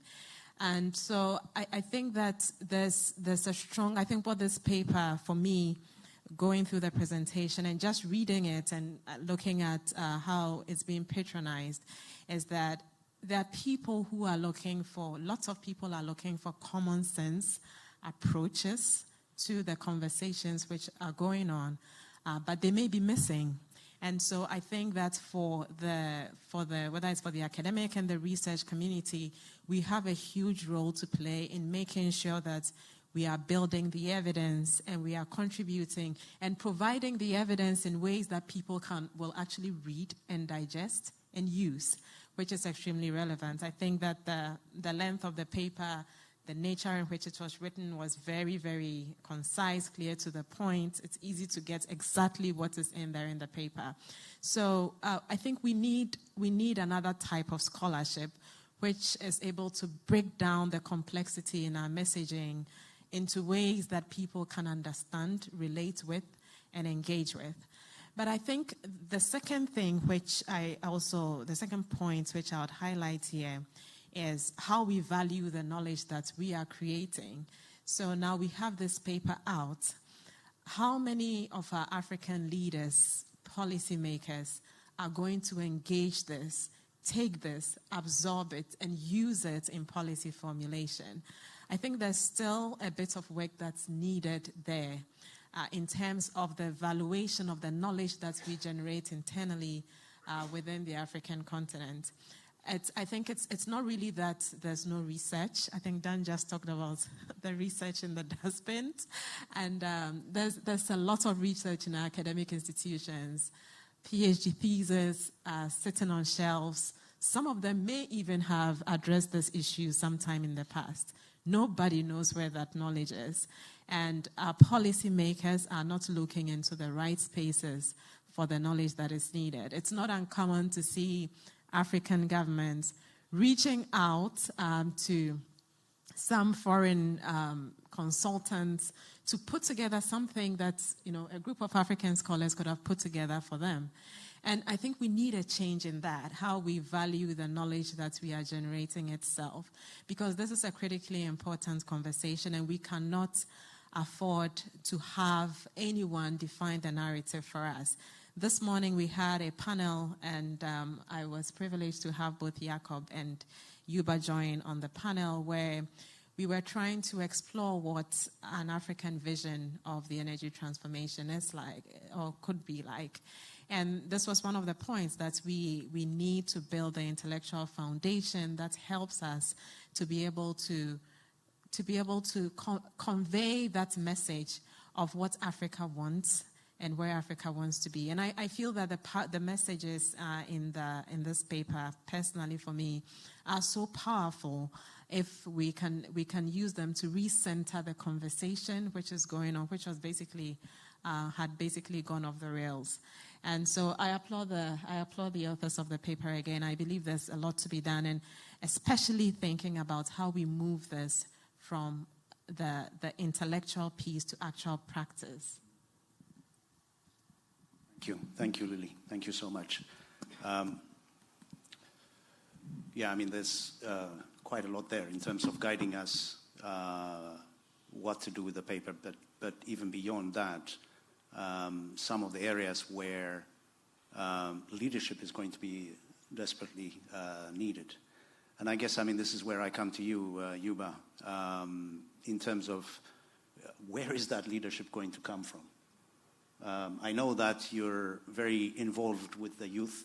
I know you believe that a lot of the positive energy lies in the future, in other words. But how is that going to be harnessed? What needs to be done in order to be able to build that capacity as we move forward? Yeah, I think that this can be responded easily, but it may require one day. Yeah, the paper is behind us. It's finished, because it's a start of the beginning, and then this behind us, and then we have to explore and what is needed, and then what are the missing link, the critical element that are missing. And Dan said that we do have a lot of examples that things can work, that can change for better the life of the people. But we take for granted a number of things, and this is what we try to indicate in the paper. But the technology, we are not exploring the technology aspect, because there is specificity of Africa, socially, culturally, economically, particularly the end-use technology and the end-use equipment. Because if you want to have a stove, if you take a stove that functions in London, and then you bring it to Wataguna in a remote part of Mali, that will never function. But you need to design and to define a stove in the context of Mali that's adapted to the socio-cultural context. Because on the technology side, there's a lot of things we need to do. And then we are neglecting that. The second element is that we have to make a clear distinction between investment and finance. Because investment can come from everywhere, even inside Africa. But we need some finance in order to be able and then to determine those different elements. And I think that that's very important for us. And what is neglected also, we are thinking for, new ways of the different possibility, but we are lacking to question fundamentally the institutions. Because the institutions through which we are operating, including the energy institution, are no longer valid, and then to bring about the kind of innovation we are thinking of. You know, you take formal utility, they are no longer valid, and then to harness all the knowledge that has been captured for many years, and then we need to think through the institution. It is not only the energy institution, the research institution. We do not have, you know, a say on the policy part, but we do have something to do also on knowledge-based institutions. And this is where the group like here, and then those who have participated in the paper, and then we can create a new type of institution, and then to start working on that. What it will require, this type of institution will require 10 days of done in a year. I said that I will give to you 10 days of my workload to this type of institution and then to work on this issue in Africa. Lily will give 10 days. Philip will give 10 days. All the people who are committed in this room to say that the entire year I will give 10 days of my workload and then to work on those different issues we are defining. And we create a virtual, you know, organization. And then how long it has taken us to produce this paper? Less than 2 months. Mobilizing more than 50 people all across the world, interacting intensively, and that can be done. So we have to innovate, institutional innovation. And then what is needed, what we can bring, and then that will cost, it will cost money, because giving 10 days of my year, it costs money. But I will not give directly this money. And then this is possible if we put in place a mechanism and then to work on those. And then this is the way also of bringing in and then the new blood, the new generation. They will be excited and they will be part of the crowd. And then they will, you know, they have more agility than we have. Those kind of agility in thinking outside of the box and then to be much more innovation. Because we need much more, you know, institutional and social innovation than anything else. Because if we bring that, you know, things will get much more easier. We can go in depth on that. Sorry to be too long. Thank you, Yubas, for committing Dan to 10 days of his year. He's on stage, he's being videoed, so he's signed up to it, yeah? I do a lot more than 10. I know it. Anyway. Well, just continuing that, you know, this discussion, Philip, I know that, you know, you are, you know, very much committed to the whole transforming, you know, the African energy issues. You know, you work quite deeply on, you know, this is something which is the latest, but, you know, you've got quite a lot of track record on that. I guess my question is, you know, when we are, you know, thinking about, you know, the next stage, what is your, you know, your thinking? I mean, Yuba has sort of laid out in the way in which, you know, it ought to happen, but just, you know, some thoughts from you as well, please.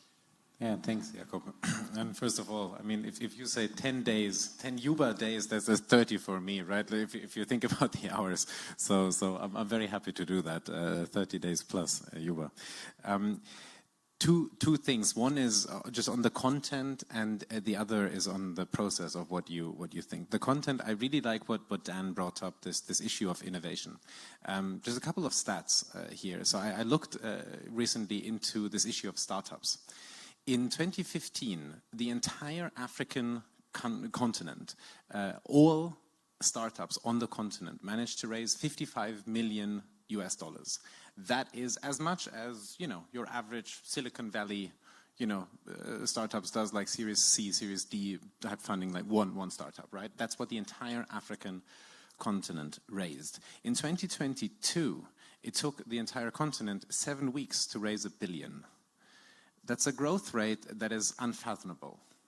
And people are understanding that there is this unbelievable amount of potential, and people are calling it in investment circles, the next China, whatever, the framing could be there.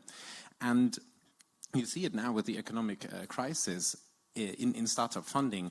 In each and every single world region, the funding has gone down. That is true for each region, except for Africa. Africa is still growing its startup funding despite the economic crisis, the price increases, and you would think, all these risky investments. No, it's actually still, the growth rate has slowed, but it's still growing. So there's certainly a lot of interest in that. And now from an academic point of view, what I find striking is that nobody's looking at this. There is no research on these startups and innovation that is coming out. So I think we also, when we think about what do we need to look at and what can we foster, is really try to work very in a way, Yuba always says this, to solve problems, to not just write some fancy papers that end up in a dustbin, but something that actually makes a difference. And I think this entire startup, this entrepreneurship, this African-led entrepreneurship and innovation is something that has tremendous amount of potential for real impact and for learning from it and for scaling it up, because indeed the investment is there. So I think that's something that we can really work with. And one thing, when I looked at some of these startups, what I found interesting is that you have a lot of these energy companies that then also are really innovative in their business models, where they start out maybe just wanting to electrify a certain village, but then they actually go into value chains, into rural value chains, buy equipment and then become, agricultural, like, fish cooling or something, then they become agricultural value chain companies, if you want, and really generate income for people and can use the extra money that they get to cross-subsidize household access, to cross-subsidize access for health facilities, for education facilities. So you really have this drive of these innovators that want to bring sustainable development. Their core mission really is not to just be profitable and get, go in, extract and pull out. They want to be in it for the long term, and they want to kind of benefit only if the community benefits. And when you speak to these African entrepreneurs, it's extremely inspiring. So I think there's a lot that we can learn from that. This more bottom-up approach where energy plays such a big role. So that's on the content. The process, what we need to think. How I, of course, I'm conscious, right? I'm a white guy, right, from Germany, working on African issues. So for me, it was one of the most insightful discussions that we had the day before yesterday with Yuba and also with Fatima Denton, who's the director of the United Nations University in Accra. And I actually asked Fatima, Fatima, what can I do? I'm this white guy, and we have kind of the knowledge creation and the focus that is there that is very much dominated by people like myself. And Fatima said that we have to move beyond collaborations. It's not about, it's when we say, collaborations, it's usually, I come and write my research proposal, and then I call Yuba and say, Yuba, there's this, on paragraph 3, there's this thing, I need this African partner. Can you be my partner? And then we put this, and Yuba gets some 10%, and I get 90%, and we go. So then I end up asking the research question. I define the agenda, and Yuba is my colleague and my partner, and I need him to do the research, but it's still very much driven by those who have the money to do the research. And I don't think that that's going to change very soon. Germany has more money for research than Ghana. That is a fact. But can we change how we use that money? Can we change who writes the research question? Can we change who we hire and how this works? I think we can. And Fatima was making this point that it has to be African-led. And I can then help Fatima achieve those goals, but have her lead, have her write the questions, have her, understand what African countries and her specific context needs. And I think this is something that I think we can all take and really ask the challenging question to ourselves: whom am I creating value for? And so that's something that I aspire to do more of, and I learned a lot from working with you, working with Fatima. So yeah. Wonderful. Thank you, Philip. Adding value and ensuring that it is Africa-driven. I think, Dan, we've heard these, words and these sentiments for a long, long time. My question is, to what extent has the kind of the landscape, the policy landscape, the financing landscape changed for us to be able to deliver something like this or something even close to it? I've abandoned all the questions that I have here. It just looks... I'll answer very quickly because I'd love... Yeah, through here, yes. Please prepare your questions. Okay. Oh, okay. I can't tell if it's on or not.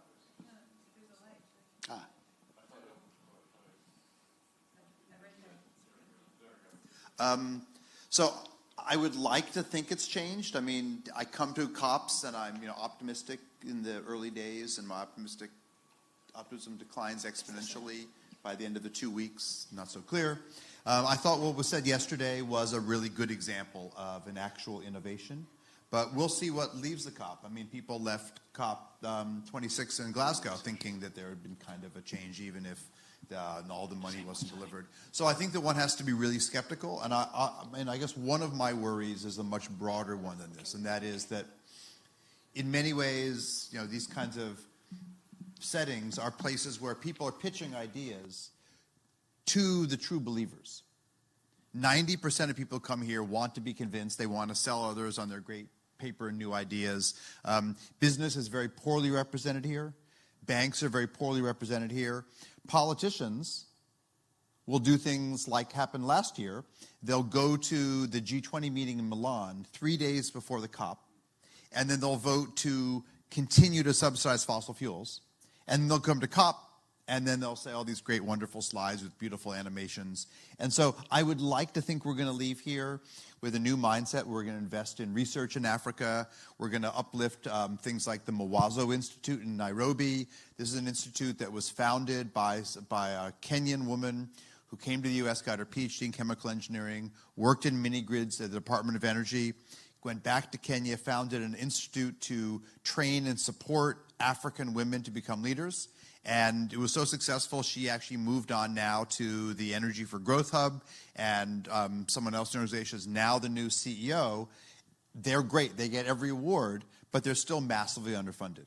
So I would love to see these kinds of cases not, as you say, getting the 2% of the pie. Right? Africa is 17% of the world population, and less than 2% of the international financing. I mean, we just see this stat after stat that highlights how we say these great PowerPoints, and then, we're PowerPoint, not power plant. And I think that that's what we need to find a way to hold ourselves to, and that's largely a responsibility in the West. Right? We talk a lot, and I'm not clear we deliver very much, but the data is very, very sharp on these points. So. Questions, please prepare, but I will pick up one or two from this Slido. Maybe this one is for you, Lily. It's a question about empowerment. How do we empower analysts to do the kind of visioning that we're talking about here and translate this into concrete outcomes, whether they are bankable projects or even innovative sort of ideas leading us to fruition? Thanks for the question. It's a really important one. How do we empower analysts? And I will talk about analysts and maybe talk a bit on the innovation and in the clean energy space a little bit as well. If our understanding of the complexity of the energy access, energy development, transformation, transition challenge is evolving, and we are beginning to understand the complexity that is involved in the process of actually redefining what Africa's energy system looks like and engaging more African knowledge and expertise on it, I think the starting point is how we train our experts. And I believe that in a lot of African institutions, there's a lot of work to be done in terms of helping build that foundation for interdisciplinary thinking right from the get-go. most of the time, the structuring of our educational system, even at the university level, tends not to translate directly to the complexity of the challenges that we are going to be addressing when we leave. So some engineers, not much exposure at all to anything in economics or in the social sciences in any shape or form. We have these silos within which we build knowledge. And so when we are put into various institutions after school, we struggle to understand and appreciate the interconnections between specific areas of expertise and what is happening in other areas. But clearly, the challenge ahead of us requires that the effort is cross-sectoral. It's a complex issue. It's not just a question of technology. It's economics, it's finance, it's policy, it's culture, in terms of thinking about how we develop and evolve our energy systems. And so I believe that there's a big role for us to rethink how we train and who we train. And I think that within the African continent, there's huge scope, as even at the graduate and postgraduate level, also to ensure that the skills that we are imparting are relevant to the challenges that are being felt. I also mentioned this before. How do we make research more relevant to policy? It's a big challenge in Africa. There's such a disconnect between the research that's happening in the universities and the policy shifts. And after being in the US for a while, I realized that over there's a lot of innovation that comes out of the universities. It's appreciated, it's picked up, it's expanded, and it creates change. And that's what we need. We need that seriously at the African continent. I wanted to talk a bit also about finance in the clean energy space specifically. I think picking on the Kenyan example, I think the question of how much finance we need, or the structure of finance and all of that, also requires that we think about who benefits from the available funds. And even in Kenya, where we've seen, this thriving industry in the off-grid space, for instance, the local entrepreneurs in Kenya are still struggling to access funding to be able to expand their projects. Most of the investment that's going into the space is still going back to Western companies. So the local entrepreneur is still struggling to access the funding. And usually it's because the proposal you put together doesn't make the cut. Can we think about structures that can help, or institutions that can work with these entrepreneurs to build their capacity practically to be able to put together proposals that work? So I think there are very clear examples about how we can bring together some of the knowledge that we are developing with real examples. I was in Nairobi in a conversation with KPLC, and they have a research unit they're looking to access some GCF funding. And the process is so complex, they just need someone to write a proposal for them. These are real needs which need to be met. And I believe that the research institutions can play a role in that. And we have to think about those types of partnerships which practically can connect the knowledge that we generate with the impact. So who can help them to put together, build the analysis that helps to concretize the proposal that is being put in. So there are opportunities there. I think that the money is available, but the access to the funding is still missing, and there are still huge capacity gaps there in terms of who has access to the money. So if we want to drive change and make sure that we have an African-led agenda, Africans are benefiting from the agenda, then we need to make sure that we are connecting the knowledge and expertise at the top with what's needed at the bottom. Thank you. Thank you, Lily.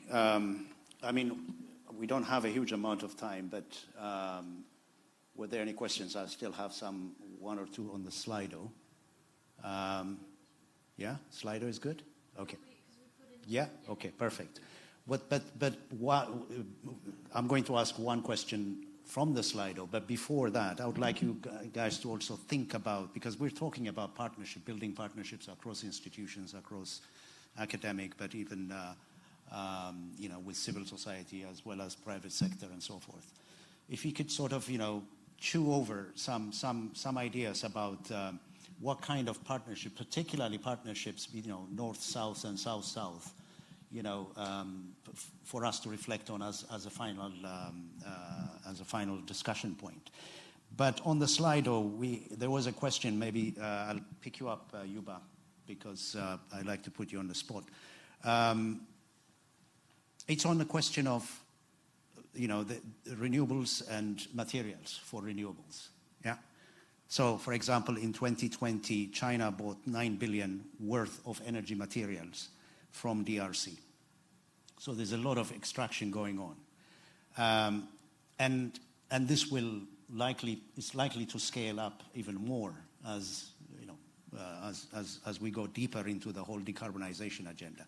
How does Africa tap into some of this value in a way that it doesn't just become an extractive economy?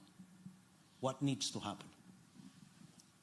I think that this is not part of the conversation yet, because the zero carbon, everyone is talking about zero carbon from the renewable, but no one talking about what is before getting the panel and the batteries. And this is an issue we need to explore. And then the environmental consequences and social consequences, what is happening in DRC. And what needs to be done is exactly to start exploring and then to give more, to work on those different issues and then to better inform the policymakers in Africa, as well as to inform also the decision makers in the climate debate and discussion. Because no one questions it. It looks like you have a tree somewhere, you go and then you just grab a panel and then a battery, and then you go to install, you have your zero carbon. And those need to be done. And maybe I did not explain clearly what I have in my mind to say that when I said done to give 10%, 10 days a week. I said that how you came up with CCG. CCG is a number of universities in the UK working on an equal basis on a number of issues. Because how that CCG has been created is because they put money on it. In the African context, we have no money. And then we can create something. If people will those who are interested, they will join it. How they will join it? Because we don't have money, but we have our working time, hours. I can give one month of my working time on it to work on any issues where I have expertise for the system we are creating.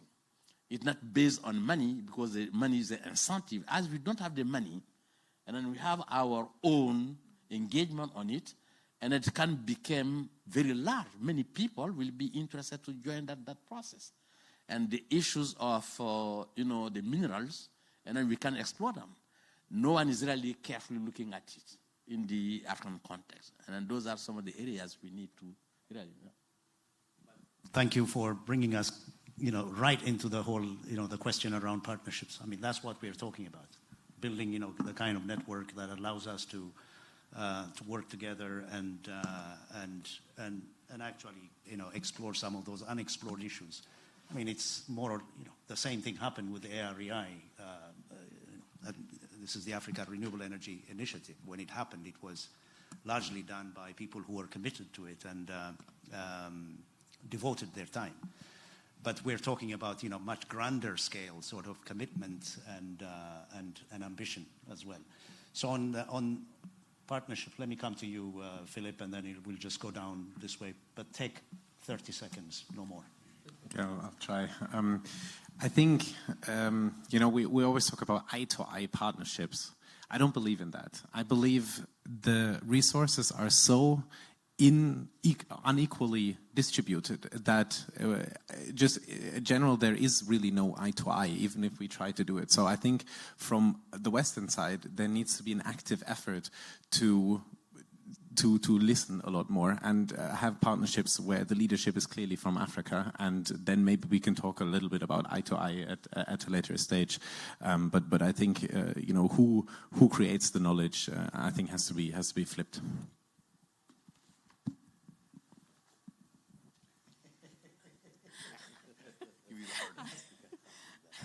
I think I would like to see a better partnership between the research community and the policy-making community. We talk about it a lot, but I think it doesn't exist much in Africa. And I believe that that's one of the areas where we can make the most impact, how we are able to link our research with policy. And we need to think creatively about what that means and what types of strategies that we can use to connect the research with the policy, whether it is engaging the policymakers in shaping the research questions so that they feel more invested in the research that's going on. Whatever that strategy is, I think that is an area where we are critically lacking and could make a huge impact if we're able to get it done. Yeah, I mean, I certainly agree with everything we heard here. I mean, I guess, there was a slight historic event that loss and damage, which was not fully on the first agenda, got put back on the first day. If anything happens at this COP, if loss and damage gets locked in, I don't mean just a political statement, but for example, in the United States, it looks like the Democrats will survive with their thin margin, or maybe they'll lose the House, but it won't be some shift in the other direction, at least. So one of the things that our president is doing is saying that there needs to be a fund. Basically, there needs to be a windfall profits tax on oil. That's great. That's going to not sell in oil-producing and red states. It's going to sell well in where I'm from in California. But the only thing that really matters out of that is if there would be the guts in the U.S., in Japan, in Norway, to say, and we're going to donate a certain percentage of that money consistently, not a fixed dollar amount, but a percentage of those revenues to this international fund, not controlled by European and Western banks, controlled by African banks and those in Southeast Asia. That would be the kind of investment that would rebalance the equation. It would not be a politically popular thing to do, so I think we can assume it's not going to happen overnight. But that would be the kind of thing that if any of us who spend our time coming to these meetings and talking to our heads of state were serious about it, that would be the kind of change that would rebalance. There'd be money for R&D, money for community projects, money for adaptation for Africa. Those are things that would make a big difference. But any of you who smirked at when I said that, and I think you should have smirked, should recognize if we smirk at that, given all the conversation, we're at COP number 27. I've been going to COP since COP 11. That is what we should be getting out of this. And that's, if we don't do that, then we're not actually serious about fixing climate change or racial injustice. And climate change and racial injustice are deeply linked. Now, can I say? Yes, I do agree with Philip that partnership will not work at all, because it will be completely imbalanced, because you are operating through institutions that has to respond to some interests of the countries. But solidarity can work, and the solidarity cannot work through institutions because they're not meant and then to deal with solidarity. That can be individual engagement. I am committed, I want to do it, and then let us create a platform where people will get engaged. And then at certain level, partnership can work, because that means all the partners will get some benefit. You came with concrete ideas. On the solidarity, I just came with the idea of giving. Yeah. Well, there you go. We will end with that note. Thank you very much, Yuba. That's a nice way to conclude. Solidarity, work on my terms, help me out, but you come in with your ideas, but not with your agenda, essentially. So thank you very much, and I think we'll stop it here. I mean, we could have gone on for another week. Huh? But we don't have a week, because if we do take a week, then we would have exhausted Lily's and Dan's 10 days. So let's use it for something else. Yeah.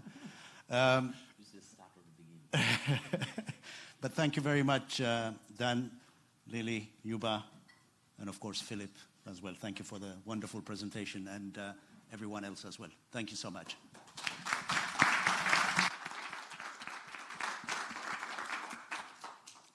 Thank you again to our speakers and Jakob for chairing the session, and everyone watching online. I hope you enjoyed it. Please come back at 5:30 for our last session of the day, where we talk about African cities meeting their needs in transport and urban planning in a greener and more sustainable way. Thank you.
Welcome, everybody. Thank you for joining us this afternoon for our next session, organized by CCG in collaboration with HVT. This next session is called Opportunities for African Cities to Meet Their Transport and Urban Planning Needs in a Greener, More Sustainable Way. Just to note, CCG, Climate Compatible Growth, is funded by the FCDO, the UK's Foreign Commonwealth Development Office.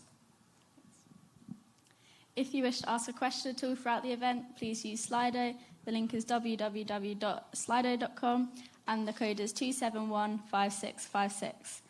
I'm pleased to now introduce to you the chair of our last session of the day, Heather Thompson. Heather is the CEO of the Institute of Transport and Development Policy. Thank you. Thank you so much. It's a pleasure to be here with you all today, both in the room and joining us online. And hopefully there's a number of people joining around the world, since I think our time zones are coming in line as we get later in the day here in Egypt.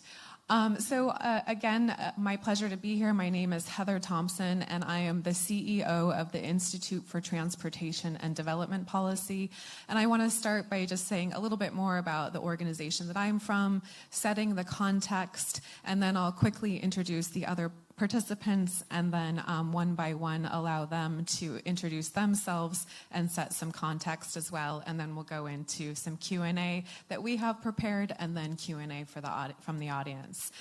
So again, I am with the organization ITDP, the Institute for Transportation and Development Policy, and we are an international non-government organization headquartered in New York City, but with offices around the world staffed by locals, including offices in China, India, Brazil, Mexico, throughout East Africa, and actually here in Egypt with an office in Cairo as well.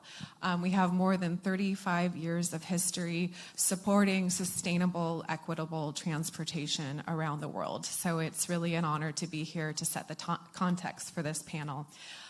So transportation emissions are one of the fastest growing sources of climate emissions around the world. And that's because populations are increasing and people are moving to urban centers, and more people are moving around in cars and other forms of highly polluting transportation. So getting in front of this and making sure that we have sustainable, greener forms of transportation is a priority for the world, and particularly a priority in the urban context for passenger vehicles. In the context of Africa, as we know, and I think many of the panels before us have talked about the fact that African cities are some of the fastest growing cities in the world. And Africa is expected, African cities, some of the research that ITDP has just recently released shows that African cities will contribute 17% of greenhouse gases by 2050. So this is a huge number and increasing very quickly. This offers immense opportunities and challenges for both urban planning and transportation planning, which is what we want to speak with you all about today, as the continent and the metropolitan areas are looking for economic development, economic growth, but at the same time trying to meet the needs of their people and allowing more affordability, more equitability, and more access to jobs, health care, and all of that comes with economic growth. So in this session, we're going to look at several opportunities to improve both urban planning and transportation planning. And I have two colleagues here in the room with me and one joining online. And between the three of us, we'll cover the following topics. One, transit-oriented development. And I'll let my colleague Chris Cost introduce that topic. Number two, the importance of paratransit, which is often referred to as informal transit, which is very common in cities throughout Africa, and the role that that plays in sustainable, equitable transportation. And lastly, and sorry, that's from Paul Curtis. And then lastly, with Gail Jennings on the line, we'll cover cycling. So again, we're exploring these 3 topics, which have been funded by the High Volume Transit Program, Applied Research Program, the HVT program, which has been funded by UK Aid and the UK FCDO program, with an emphasis on work both in Africa as well as South Asia. And today we'll just be covering the context of Africa. And the overall goal is to, again, look at transportation and urban planning to ensure accessible, affordable, and climate-friendly transport for all. So again, I want to quickly introduce my colleagues here, and then I'll let them give a further introduction of themselves and their session. So again, I have Chris Cost, who's actually a colleague of mine, Africa Director from ITDP. I have Paul Curtis here, who is the Director of the International Group from Vectros. And joining us online is Gail Jennings, who is a research and independent consultant who has worked with the HVT program for some time.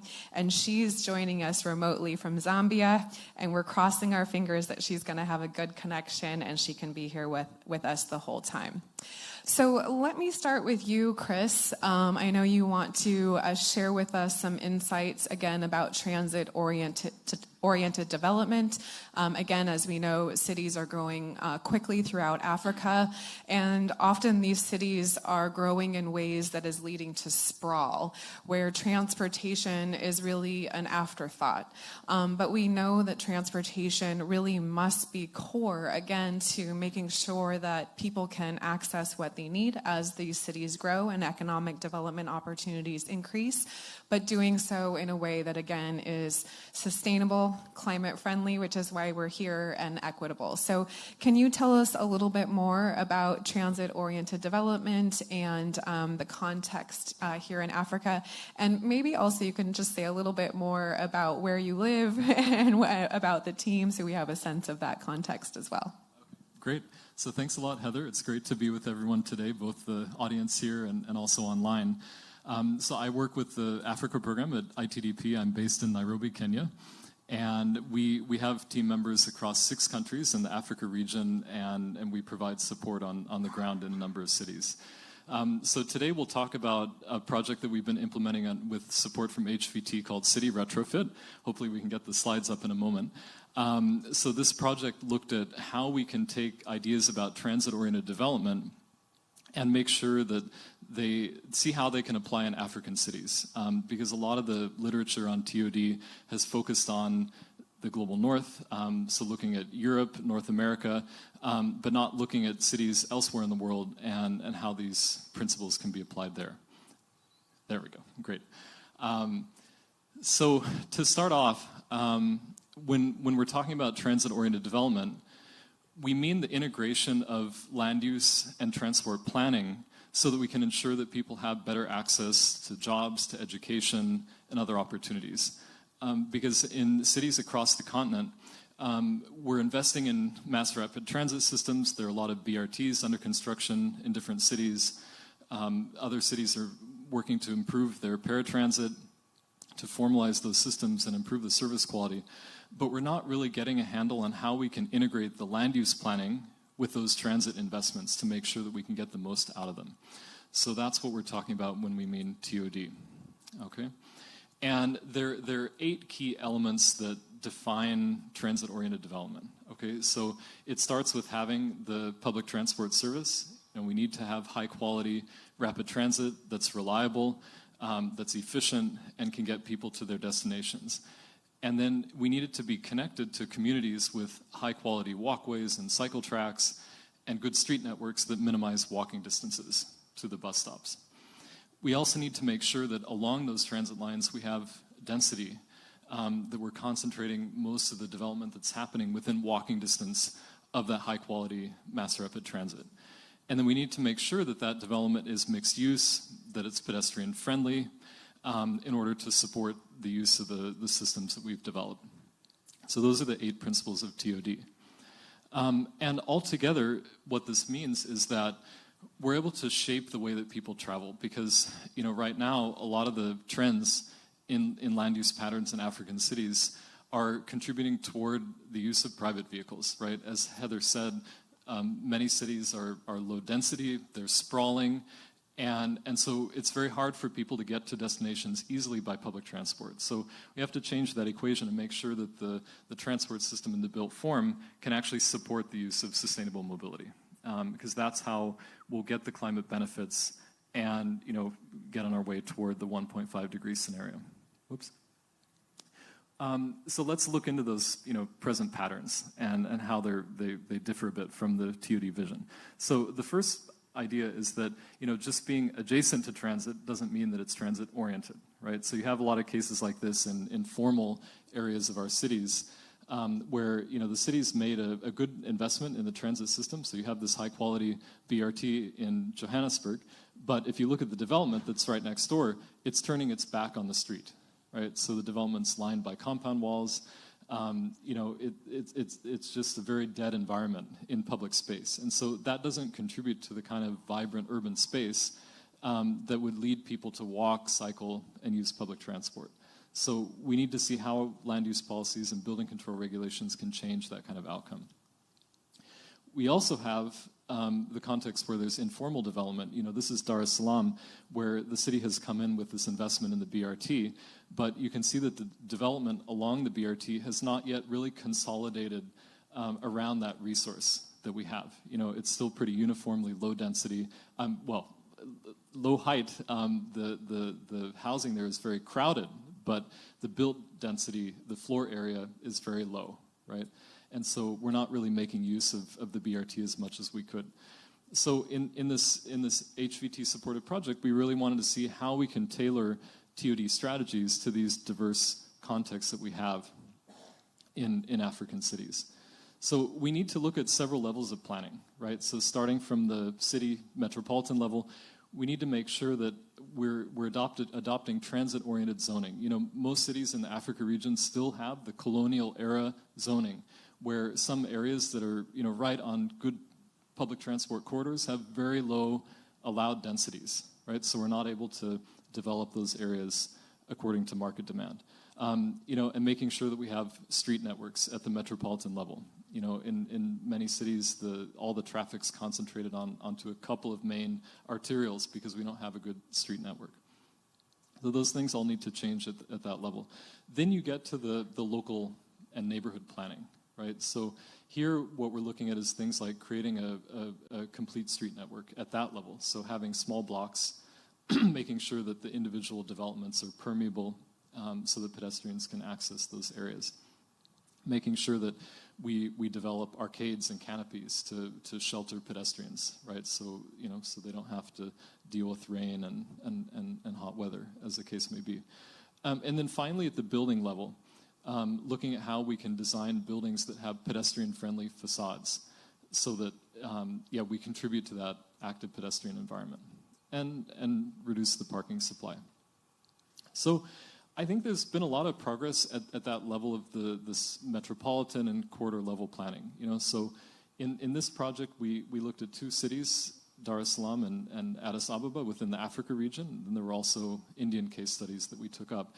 In Dar and Addis, both of those cities have good TOD strategies. So Dar es Salaam has adopted a corridor development strategy that looks at how to intensify land uses along the first phase BRT line. And then Addis Ababa has a very progressive master plan that looks at how to encourage more development in areas that have good transit access. But when it comes to local and neighborhood planning and also the building design, that's where we're really falling short. And so that's what we sought to tackle in this project and see how we can work with these cities to develop better local area plans and better building control regulations. Okay, so within the African case studies that we took up, these were the three station areas that we picked. So in Dar es Salaam, we took up this Argentina BRT station area. So it's a largely informal area along the BRT corridor. In Addis Ababa, we looked at two areas. So one was Jemo, which is right around a planned BRT station. And then finally, there was Gotera, where we looked at the area around this LRT station. And the commonality in all these sites was that the cities have made efforts to address informality and also look at ways to upgrade housing and expand access to affordable housing. And we wanted to compare and contrast the way that these different cities were able to tackle that.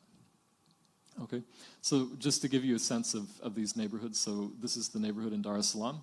You can see it's a fairly low-rise but high-density area with largely informal structure, although there's some new buildings that where people do have clear tenure rights that have been coming up. That's that area. Jemo in Addis Ababa is a greenfield government housing project where the city has this large-scale condominium program that's creating this public housing. And so that's the kind of typology where you have these kind of uniform blocks spread over a very large area. Gotera similarly has another condominium housing project, but it's in a higher income area. So this is sort of a mixed income neighborhood. Okay. So we took the TOD standard, which is a checklist that ITDP and other organizations developed to evaluate buildings and station areas to see whether they're TOD friendly. And so we use that TOD standard to score these 3 neighborhoods and see how they stack up against those 8 principles of TOD. And what we found was that if you look at things like density, the compactness, we scored very well. So all these areas are at least 200 persons per hectare. The densities are there. They also score very well when it comes to shift, like the idea of reducing car access, because especially in the Argentina area that you saw, it's very hard to even bring a car into most of those neighborhoods, right? But when it came to the infrastructure for walking and cycling, also the street network, the permeability for pedestrians, that's where we didn't do so well. And even mix was a bit surprising because some of the areas are largely residential. We didn't have a full mix of complementary land uses within the development and between the development and outside areas. So we looked at how we could address those challenges in these areas and in several domains. So number 1 is infrastructure. So yeah, we need to build the basic walking and cycling facilities so that people can get around in a dignified way in these neighborhoods. Accelerate the investment in the mass rapid transit in the case of Addis Ababa, because the BRT is a planned corridor, so we need to make sure it materializes soon. And then in Dar es Salaam, because the area is fairly informal and still doesn't have proper sewage and drainage and water supply networks, we need to bring that into the area because those improvements would be really critical for supporting the intensification of land use along the BRT corridor. Without that, it really won't work. When it comes to policies, so there are several basic reforms that we need to make in the urban planning policies on the corridor. So removing the density caps, which are there in Dar es Salaam, at least. In Addis Ababa, one good thing is per the master plan, there's no maximum FAR on the BRT corridors. But that needs to happen in Dar es Salaam. Removing the setback requirements, so making sure that buildings can come up to the street edge, and having build-to lines so that instead of compound walls lining the main streets, we have active edges. And then removing minimum parking requirements so that we're not forcing people to build extra parking that they don't need in their developments. And then finally, looking at management of public space, so managing vending better so that when we invest in good walkways, we actually make sure that people can use them. And managing on-street parking so that cars don't come to dominate the environments in these neighborhoods as they densify. And then for all this, we need to have more emphasis on maintenance of the infrastructure, because one thing that we found in Dar es Salaam was there had been an effort to upgrade the facilities in that area many years back, but over time, many of those improvements kind of faded away because there hasn't been adequate maintenance. So those are some of the key recommendations, and ITDP is now working with the respective governments to see how we can bring these into force in actual policies and transform the kind of development that comes up along the corridors and make sure that it can support the transit resource. So that's it from my side. You can read more on our website, and we're happy to take questions. Thanks.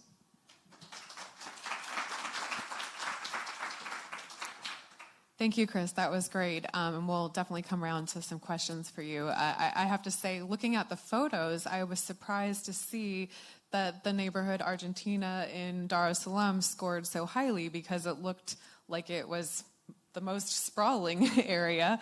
But I guess that goes to show, if you have an area that is actually permeable with walking and cycle tracks, that you can get through a neighborhood more quickly, and that's really key. Whereas you may have a dense area, but if it's surrounded by gates and walls and there's no way to walk through, then you really don't get the benefits of that density and mixed use. So it's a great application of the TOD standard to really come up with some good specific guidance, which is what HBT is all about, right? Applied research for policy, and really making sure that we're influencing decision makers to make the smart choices.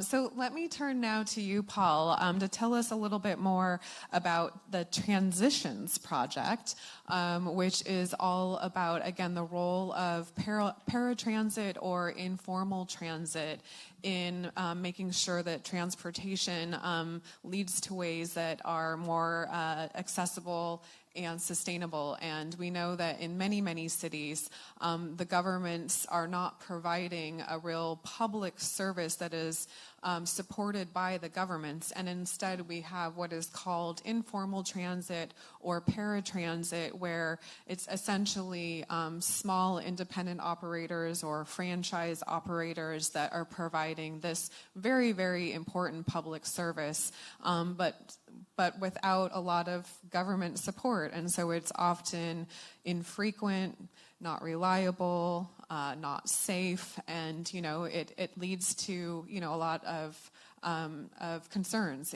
in the city. So can you tell us a little bit more about the Transitions Project, what you found with your work, and some recommendations that you can share with the audience? Thanks, Heather. Really nice to be here. And could we have the slides up, please, when you get a set? Just a quick introduction on Vectos. So I'm one of the directors there. We recently were acquired by SLR Consulting, so we're now an energy, environmental, and transport consultancy. The team I lead is looking at research and development projects in Europe, Africa, and elsewhere in the field of sustainable urban mobility, but also how we integrate that to land use and urban planning. And it was really interesting hearing what you were saying there, Chris, about the standards that you have for TOD. Lots of similarities there with how we approach urban planning, and the sort of methodology we use is avoid, shift, and improve. So when it comes to master planning and designing the mobility strategy for a new town or for an urban extension, in order to realize co-benefits, economic, social, environmental, carbon, avoid, shift, improve is quite a good tool to use. Avoid basically meaning avoid the need to travel beyond your local community. If you plan correctly, the best way to reduce carbon from transport emissions is if you don't have to use any vehicles at all, so you can walk and cycle to shops, to education. So that's where the planning comes in. Shift is, yes, we need to shift to more space-efficient modes such as public transport, and then improve really relates to the fuels of the vehicles. So that's when we start bringing in electric or hydrogen-powered fleets, but also logistics as well. Thank you for that. And so the Transitions Project really sort of comes out of that, and what it really focused on was how do we improve the safety, the efficiency, reduce the carbon of the informal public transport sector or paratransit. There's lots of different ways of calling it. We had 6 research cities where we delivered an integrated program of research. You can see listed there. The big headline from that initially is the huge percentage mode share of informal public transport in the average African city. So, you could say way over 50% for the majority, but it's probably not true to say that this sector gets 50% or more of the investment. And so it's really missing a trick by not being in receipt of so much financing. The research was split over 3 phases. The participating cities are highlighted there. The first phase, we did a literature review on looking into how informal public transport is currently managed, operated, what some of the success factors have been, what some of the big challenges are. You can see from the map that the number of publications varied hugely across the continent, with Ghana and South Africa rather, having the majority of research already being conducted on that. We've got a nice report you can download from the HVT website summarizing our findings. Then we embarked on the primary research involving stakeholder interviews, passenger surveys, and tracking of fuel consumption. And we're now towards the end of the third phase. So we've developed a lot of learning about, I'll talk about this a bit more in the questions, but what sorts of regulations and enforcement of regulations do we need to see a more efficiently operated system? What are the basic infrastructures that you need to have in place to improve adherence to those regulations? Financing opportunities from different sectors. How can we improve fleet maintenance? We found lots of different insights and make recommendations from that. And we're putting together this route map tool, which will be online, a web-based tool, free to use, for the informal public transport sector, but also the formal sector and also donor agencies, all sorts of stakeholders, in order to map out how do we firstly sort of self-assess, analyze where each city is at, and then build a plan on how to improve across different categories. I'll talk about that a bit more in a second. I just wanted to plug also, so we have a second HVT project called Empower, and that finished last month with a really good conference in Lagos, where we launched the SheCan tool, and this is really a practical tool for transport stakeholders of all sectors to firstly collect data on the prominence of sexual harassment on and around public transport in sub-Saharan Africa. And then once the data is there, then there's a set of interventions across different categories that can be taken in order to tackle that. And it's a really nice tool. It's gone live. The link's down there. And it sort of also backs up the objectives of the Transitions Project in making informal public transport safer, more accessible, more attractive to use.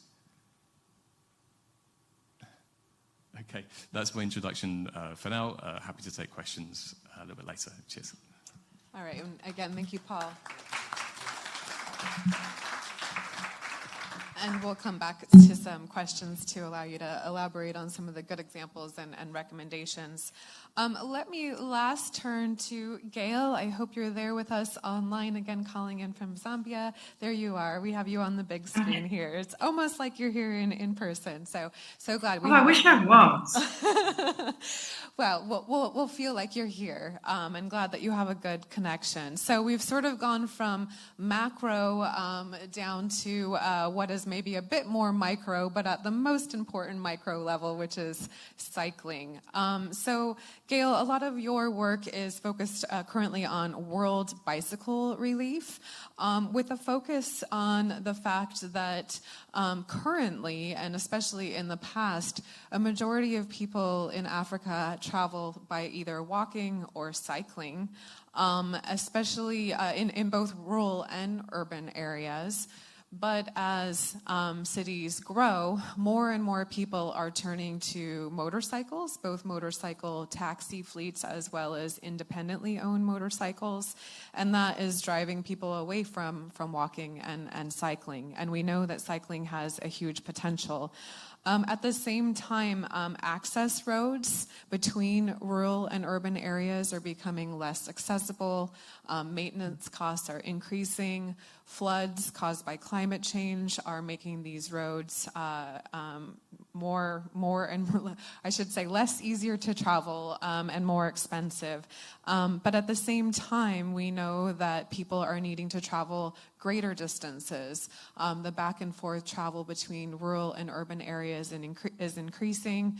And at the same time, we have increasing fuel costs and other challenges that are just making this whole dynamic exacerbated, as well as increase in energy security, air quality issues, and of course, all of this is driving climate change, which is why we are all here.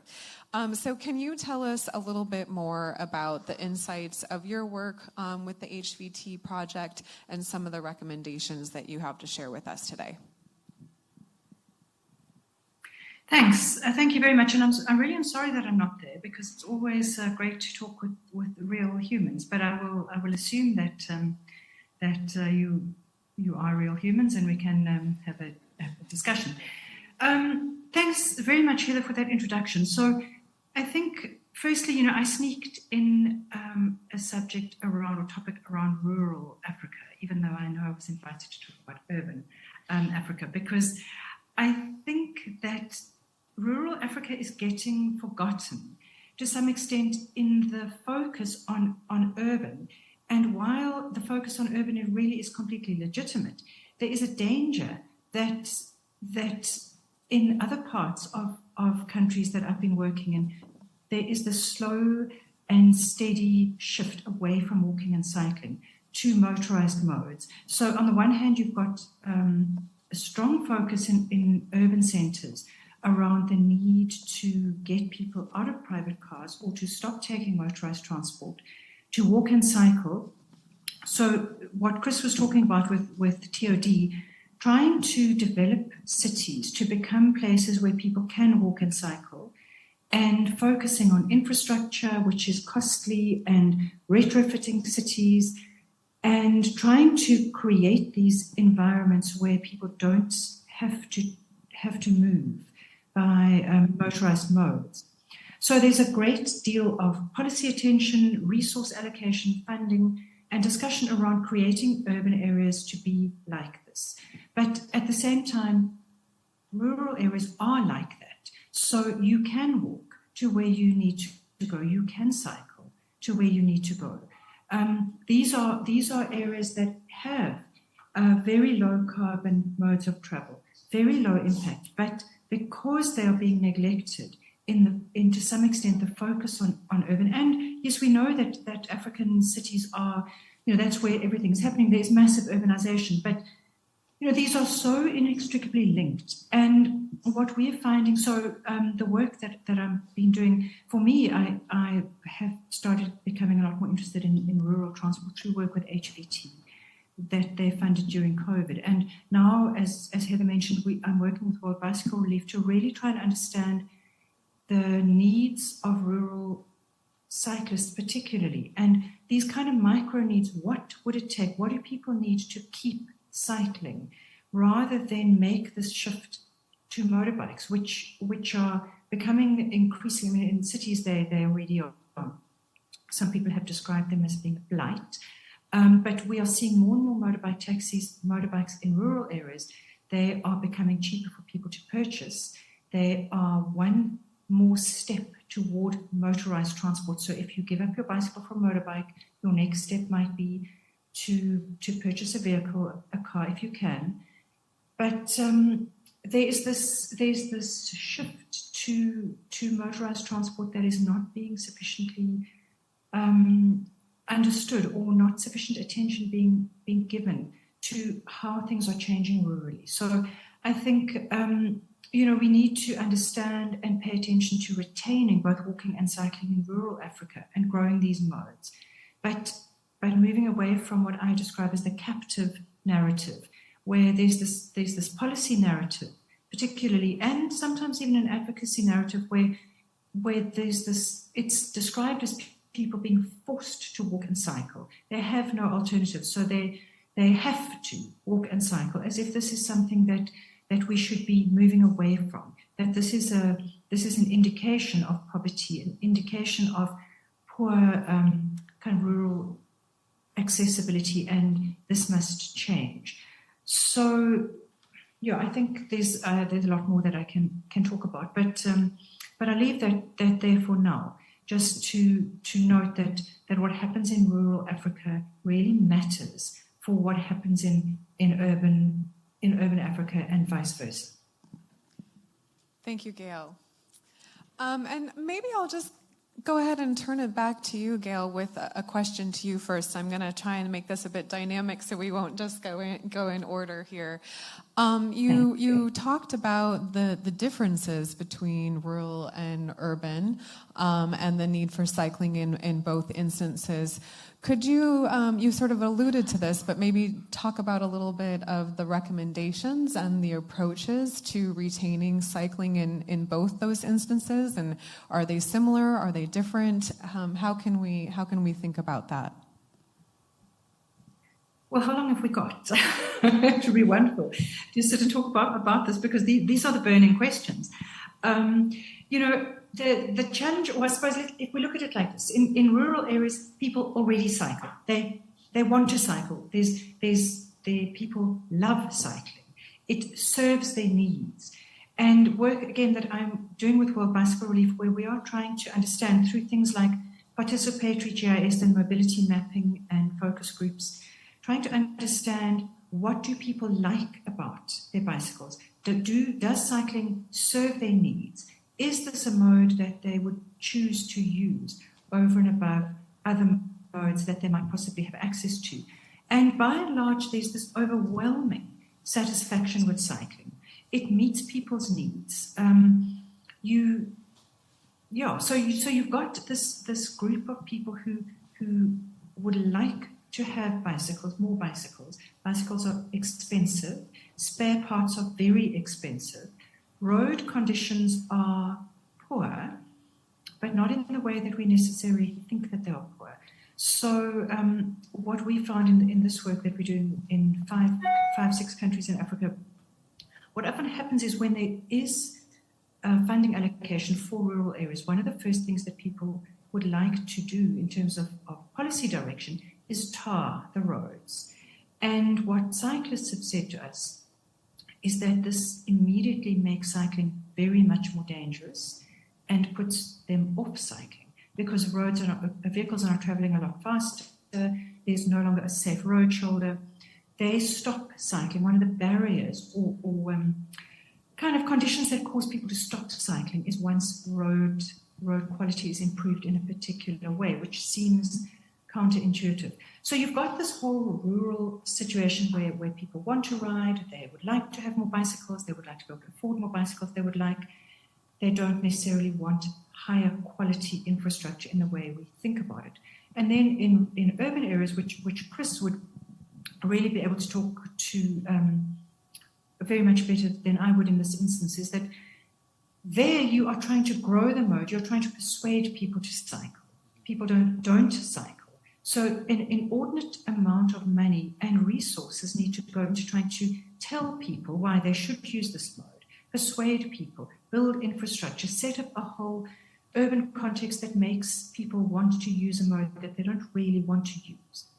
Then you have the rural situation where people want to use a mode, but conditions are getting worse for them, and bicycles are becoming more expensive. So there really are two very different kinds of interventions that are required. And what we see is that particularly the NMT policies are very urban focused, because that is where the kind of urgency feels as if it is, that this is where your climate mitigation needs to take place, in a sense.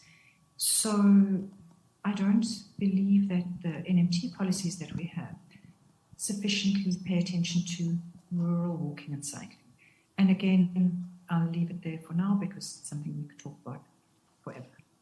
Thank you. That was a great elaboration, and just so interesting that I think your response was, in both instances, cycling in relation to the car, right? In the rural areas, if we create roads, it makes it more dangerous for cycling because then there are more roads, or excuse me, more cars traveling quickly.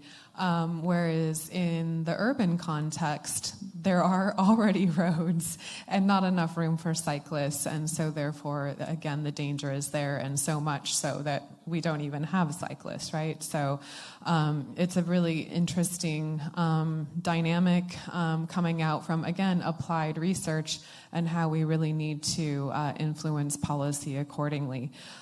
Chris, let me bring it back to you. Again, I thought it was so interesting to see the 3 cities that you compared and how walking and cycling were really at the core of that. But also another element that was common in at least 2 of the cities, I suppose probably 3 of the cities, was affordable housing. In I think it was 2 instances, the housing was actually built by government, I assume to be affordable housing, and then in the case of Dar es Salaam, it was more informal housing, but again, affordable housing, I assume. And this is an issue that we see all around the world, whether it's in the United States or the UK or Brazil or China or many places in Africa, right? Where there isn't enough space for affordable housing in our city centers, and affordable housing is getting pushed out more and more to the outskirts. And that, of course, makes it really challenging for transit-oriented development. People are traveling greater distances. It means a necessity of building more transportation corridors, which is just more expensive. So can you talk a little bit more about that dynamic of, the benefits of affordable housing, how that ties to TOD, and again, how we can use research to really influence the decision makers? Sure. Yeah. No, this is a really critical part of making TOD work in the Africa region, because many of the BRT corridors that we're implementing go right through informal settlements. And there's a big chance that a lot of those settlements will be redeveloped and turned into formal housing, and then there's a good chance that the existing residents can be pushed out. But those residents happen to be the people who use public transport the most in the city. So we need to see how to tackle that dynamic. And a lot of cities, kind of go at this with a knee-jerk reaction of trying to implement rent control or some kind of policy like that. But at the end of the day, what really improves housing affordability in a city is building more housing, right? And so that starts with removing the arbitrary density caps that we have in a lot of our cities that limit the amount of housing that can be built within walking distance of these BRT lines and other forms of public transport. And so that's the starting point. And the Addis Ababa master plan that I talked about is a good example of that, because at least on the transit corridors, on the BRT and light rail corridors, there's no density cap. And in fact, there's a minimum density that you have to meet. And same in the city center. They've removed any kind of density cap, because that's an area of the city that has really good access by public transport. So that's one thing that can be done. Kigali is also following a similar pattern where they've given incentives. So if at least 15% of the units in your project are affordable, then you get a 30% higher floor area ratio when you're putting in that development. And that's for projects that are within 75 meters of the BRT network. So there are things that we can do like that at the master planning level. But it's also important to come up with models for how individual projects can be implemented, right? And I would again point to an example from Kigali, where the city has been implementing this Mpazi rehousing project, where they took an area that was informal but had very good access to one of the main bus terminals in the city, and worked with the local residents to redevelop the units that were there. So they ended up replacing the informal housing with new structures. And what they were able to do in the process was they were able to give units back to the people who had lived on that plot before, but at the same time increase the density fourfold so that more people could live close to that bus terminal and still have walking access to good bus service. So that's the kind of solution that can not only improve the situation in an informal area like that, like fixing the basic infrastructure, bringing in proper sanitation and drainage, and pedestrian facilities, but also increasing the density at the same time. And that's what we really want to see in our cities so that we can increase the housing supply, bring down rents, bring down housing costs, and have more people living within walking distance of good transit. Thank you, Chris. It's always so great to have some specific examples of good things happening. And as you describe it, it sounds like a no-brainer, right? It's good for people. It's good for business. It's good for the government. It's basically making the most of limited dollars, which or lira, or whatever the currency may be, local currency. Which we know we have such a challenge with all over the world. So thanks for those great examples. Paul, now let me turn to you. I know you had alluded to some good examples that you had from your research. So maybe you can share some specific examples of how, again, paratransit is really leading to increased sustainable green transportation in cities in Africa. Yeah, sure. So, back in the Transitions Project, we identified through the research there are broadly 4 main areas where we can lead to improvements in paratransit. So firstly, infrastructure, sort of fleets, the vehicles themselves, the management and operations level and how that's organized, and then enforcement of regulations that normally already exist but are not always applied.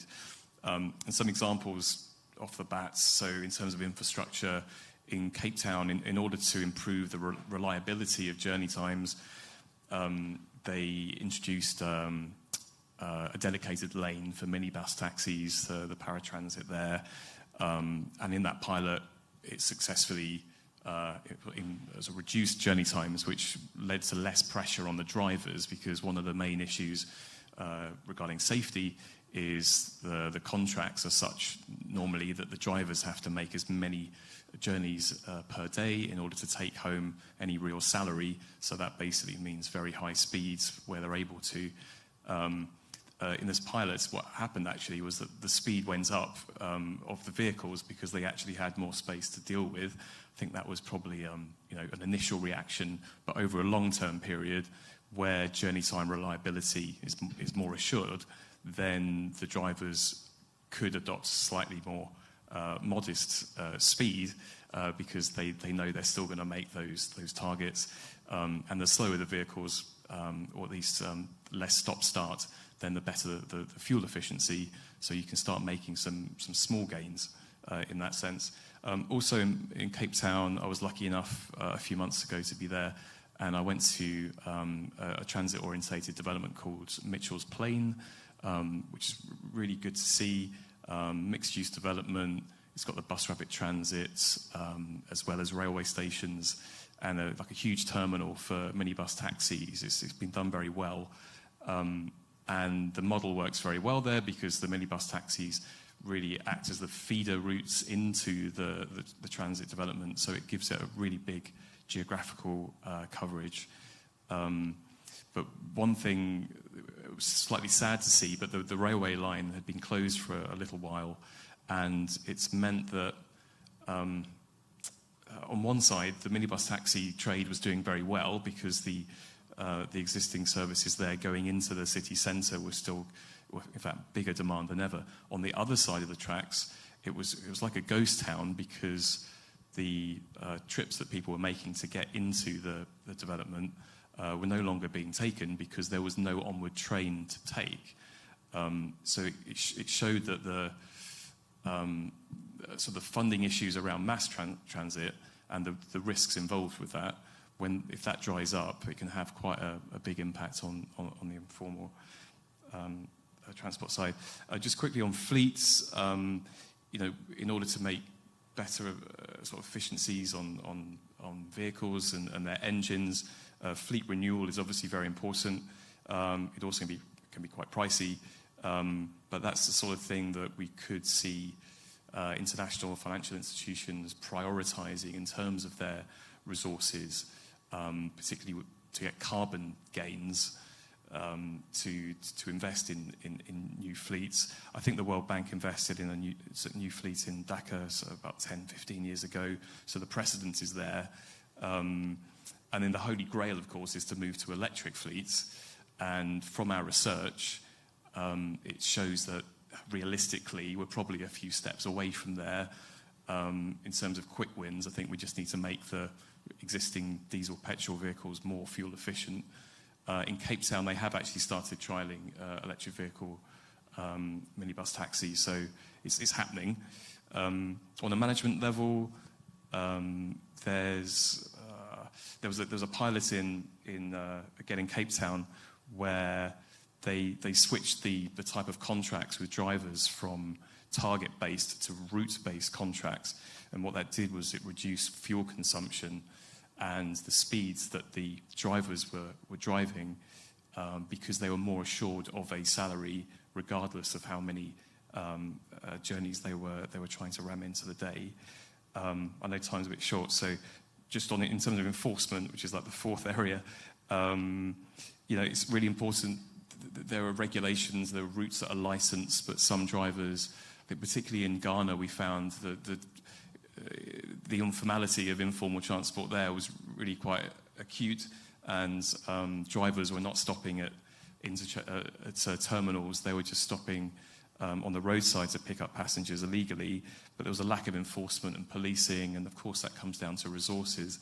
But that does mean that those licensed drivers are then in competition with others on the same routes, which could lead to reduction in revenue for them. What we did find a good example, going back to Cape Town, the BRT, My City, and it seems that the way that was brought forward was really nice in that it brought informal public transport unions and associations and drivers together in the process, and it meant that a number of the minibus taxi routes were designed to feed into the new BRT routes, which is then like a win-win in terms of revenue because each is supporting each other. So lots of good things there. Thank you. I want to come back to you with a follow-up question, but we only have 10 minutes left. I want to make sure to get to another question to Gail. But could you just elaborate on the challenge which you just alluded to about funding improvements to paratransit services?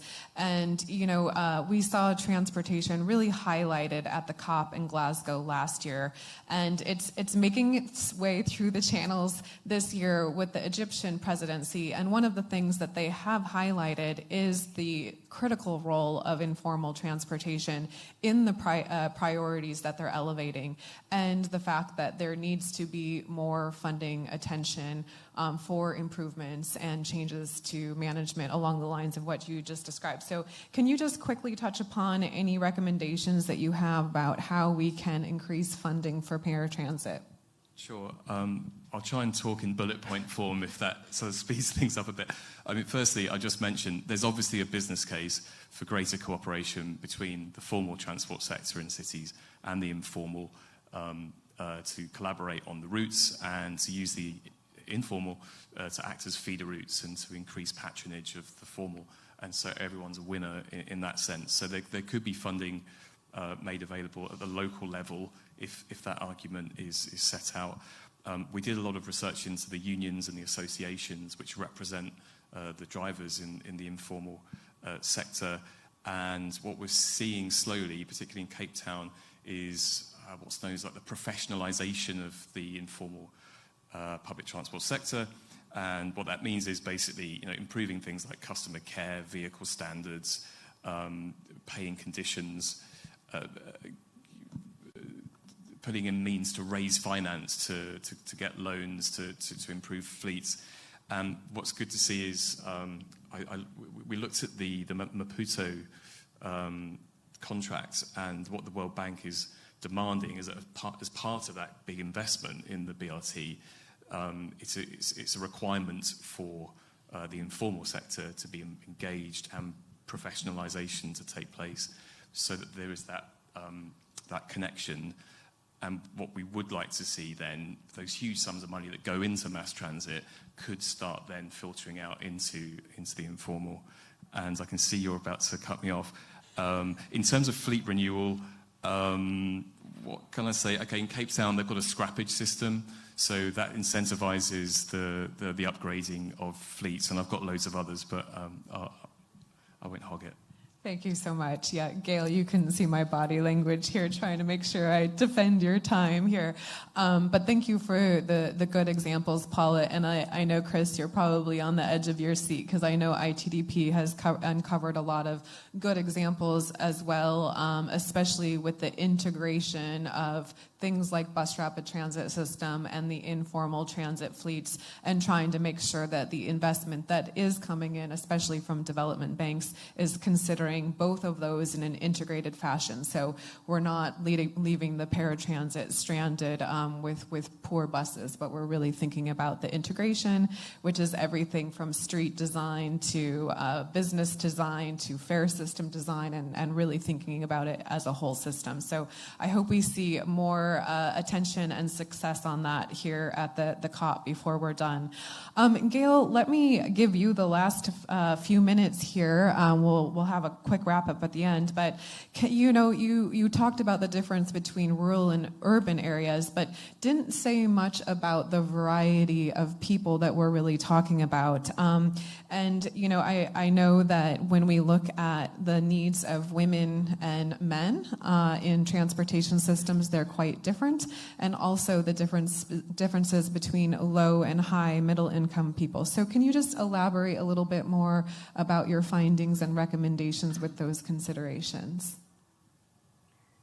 I'll try and be quick and focus just on one thing, really, which is when we talk about rural and different kinds of users and bicycles, what we discover is that the kinds of bicycles that people need are not imported, or are not easily available, or are too expensive. So people have multiple uses for bicycles. So they will ride as just a normal commute, as we would understand it, but they will carry massive loads. Everybody has seen the photographs of people carrying 200, 250 kgs of wood or fuel. People carry other people. People carry livestock on their bicycles. They will transport goods to market.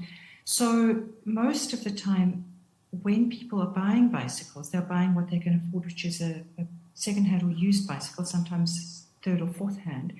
And one of the first things that they will do is they will modify that bicycle in some way so that it meets their need. So either reinforcing the spokes, or putting a stronger carrier on the back to carry somebody, or building like a chicken cage that can go on the back too. So we talk about and this might sound like a very kind of prosaic or not a really important point, but it's something that people need different kinds of bicycles. So, and they need bicycles that they can afford, because there are so many different kinds of use. So many different women want different kinds of bicycles to men. Women generally say they want gears, they want a bicycle with a lower cost, but these kind of bicycles are not available. Or if they are, they're high-end bicycles that people cannot afford. And we have been encountering an increasing number of people in fairly unexpected places who've said they've heard about electric bicycles. They've heard about this bicycle that will go up a hill. And so, there's taxes on bicycles are very high. In Zambia, World Bicycle Relief has just successfully negotiated with government to reduce the import duties.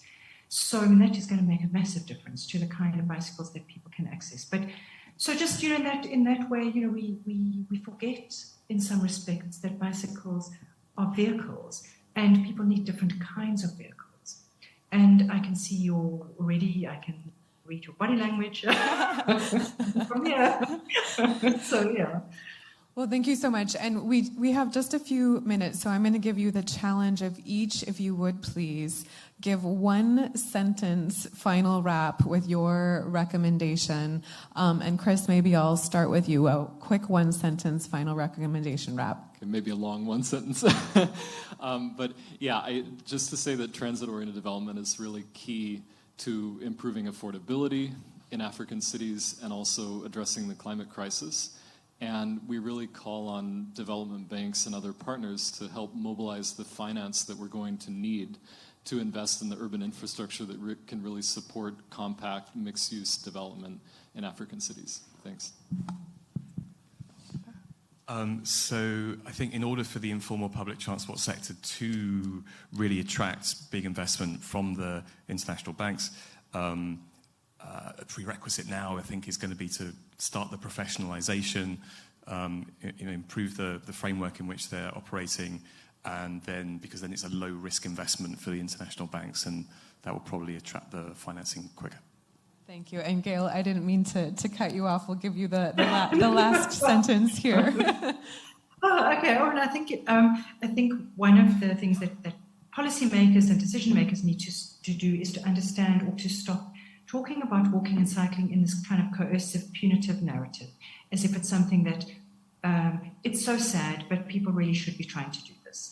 It's not that kind of mode. And if we shift the narrative, I think we'll see an enormous amount of change just from that. And thank you so much. And just like we have seen attention being given to informal transit, we also have seen attention given to walking and cycling as fundamental. I mean, walking and cycling is the most cost-effective means of transport with zero climate GHG emissions, but also one of the most resilient forms of transportation. So I think first and foremost, we should be investing in cycling and walking around the world. And it is great to see that the COP Egyptian presidency this year has highlighted that in their priorities, given the huge amount of advocacy that is happening globally, which I'm proud that ITDP has been a big part of. So thank you all, for those of you here in the room and those of you joining us online. It's been a real pleasure to moderate this session. Hopefully we've brought forward some good recommendations based on applied research that, again, is really meant to influence decision makers. And I know all of us are very thankful for the support that we've gotten from the UK government for this important work as part of the HVT project. So thank you so much.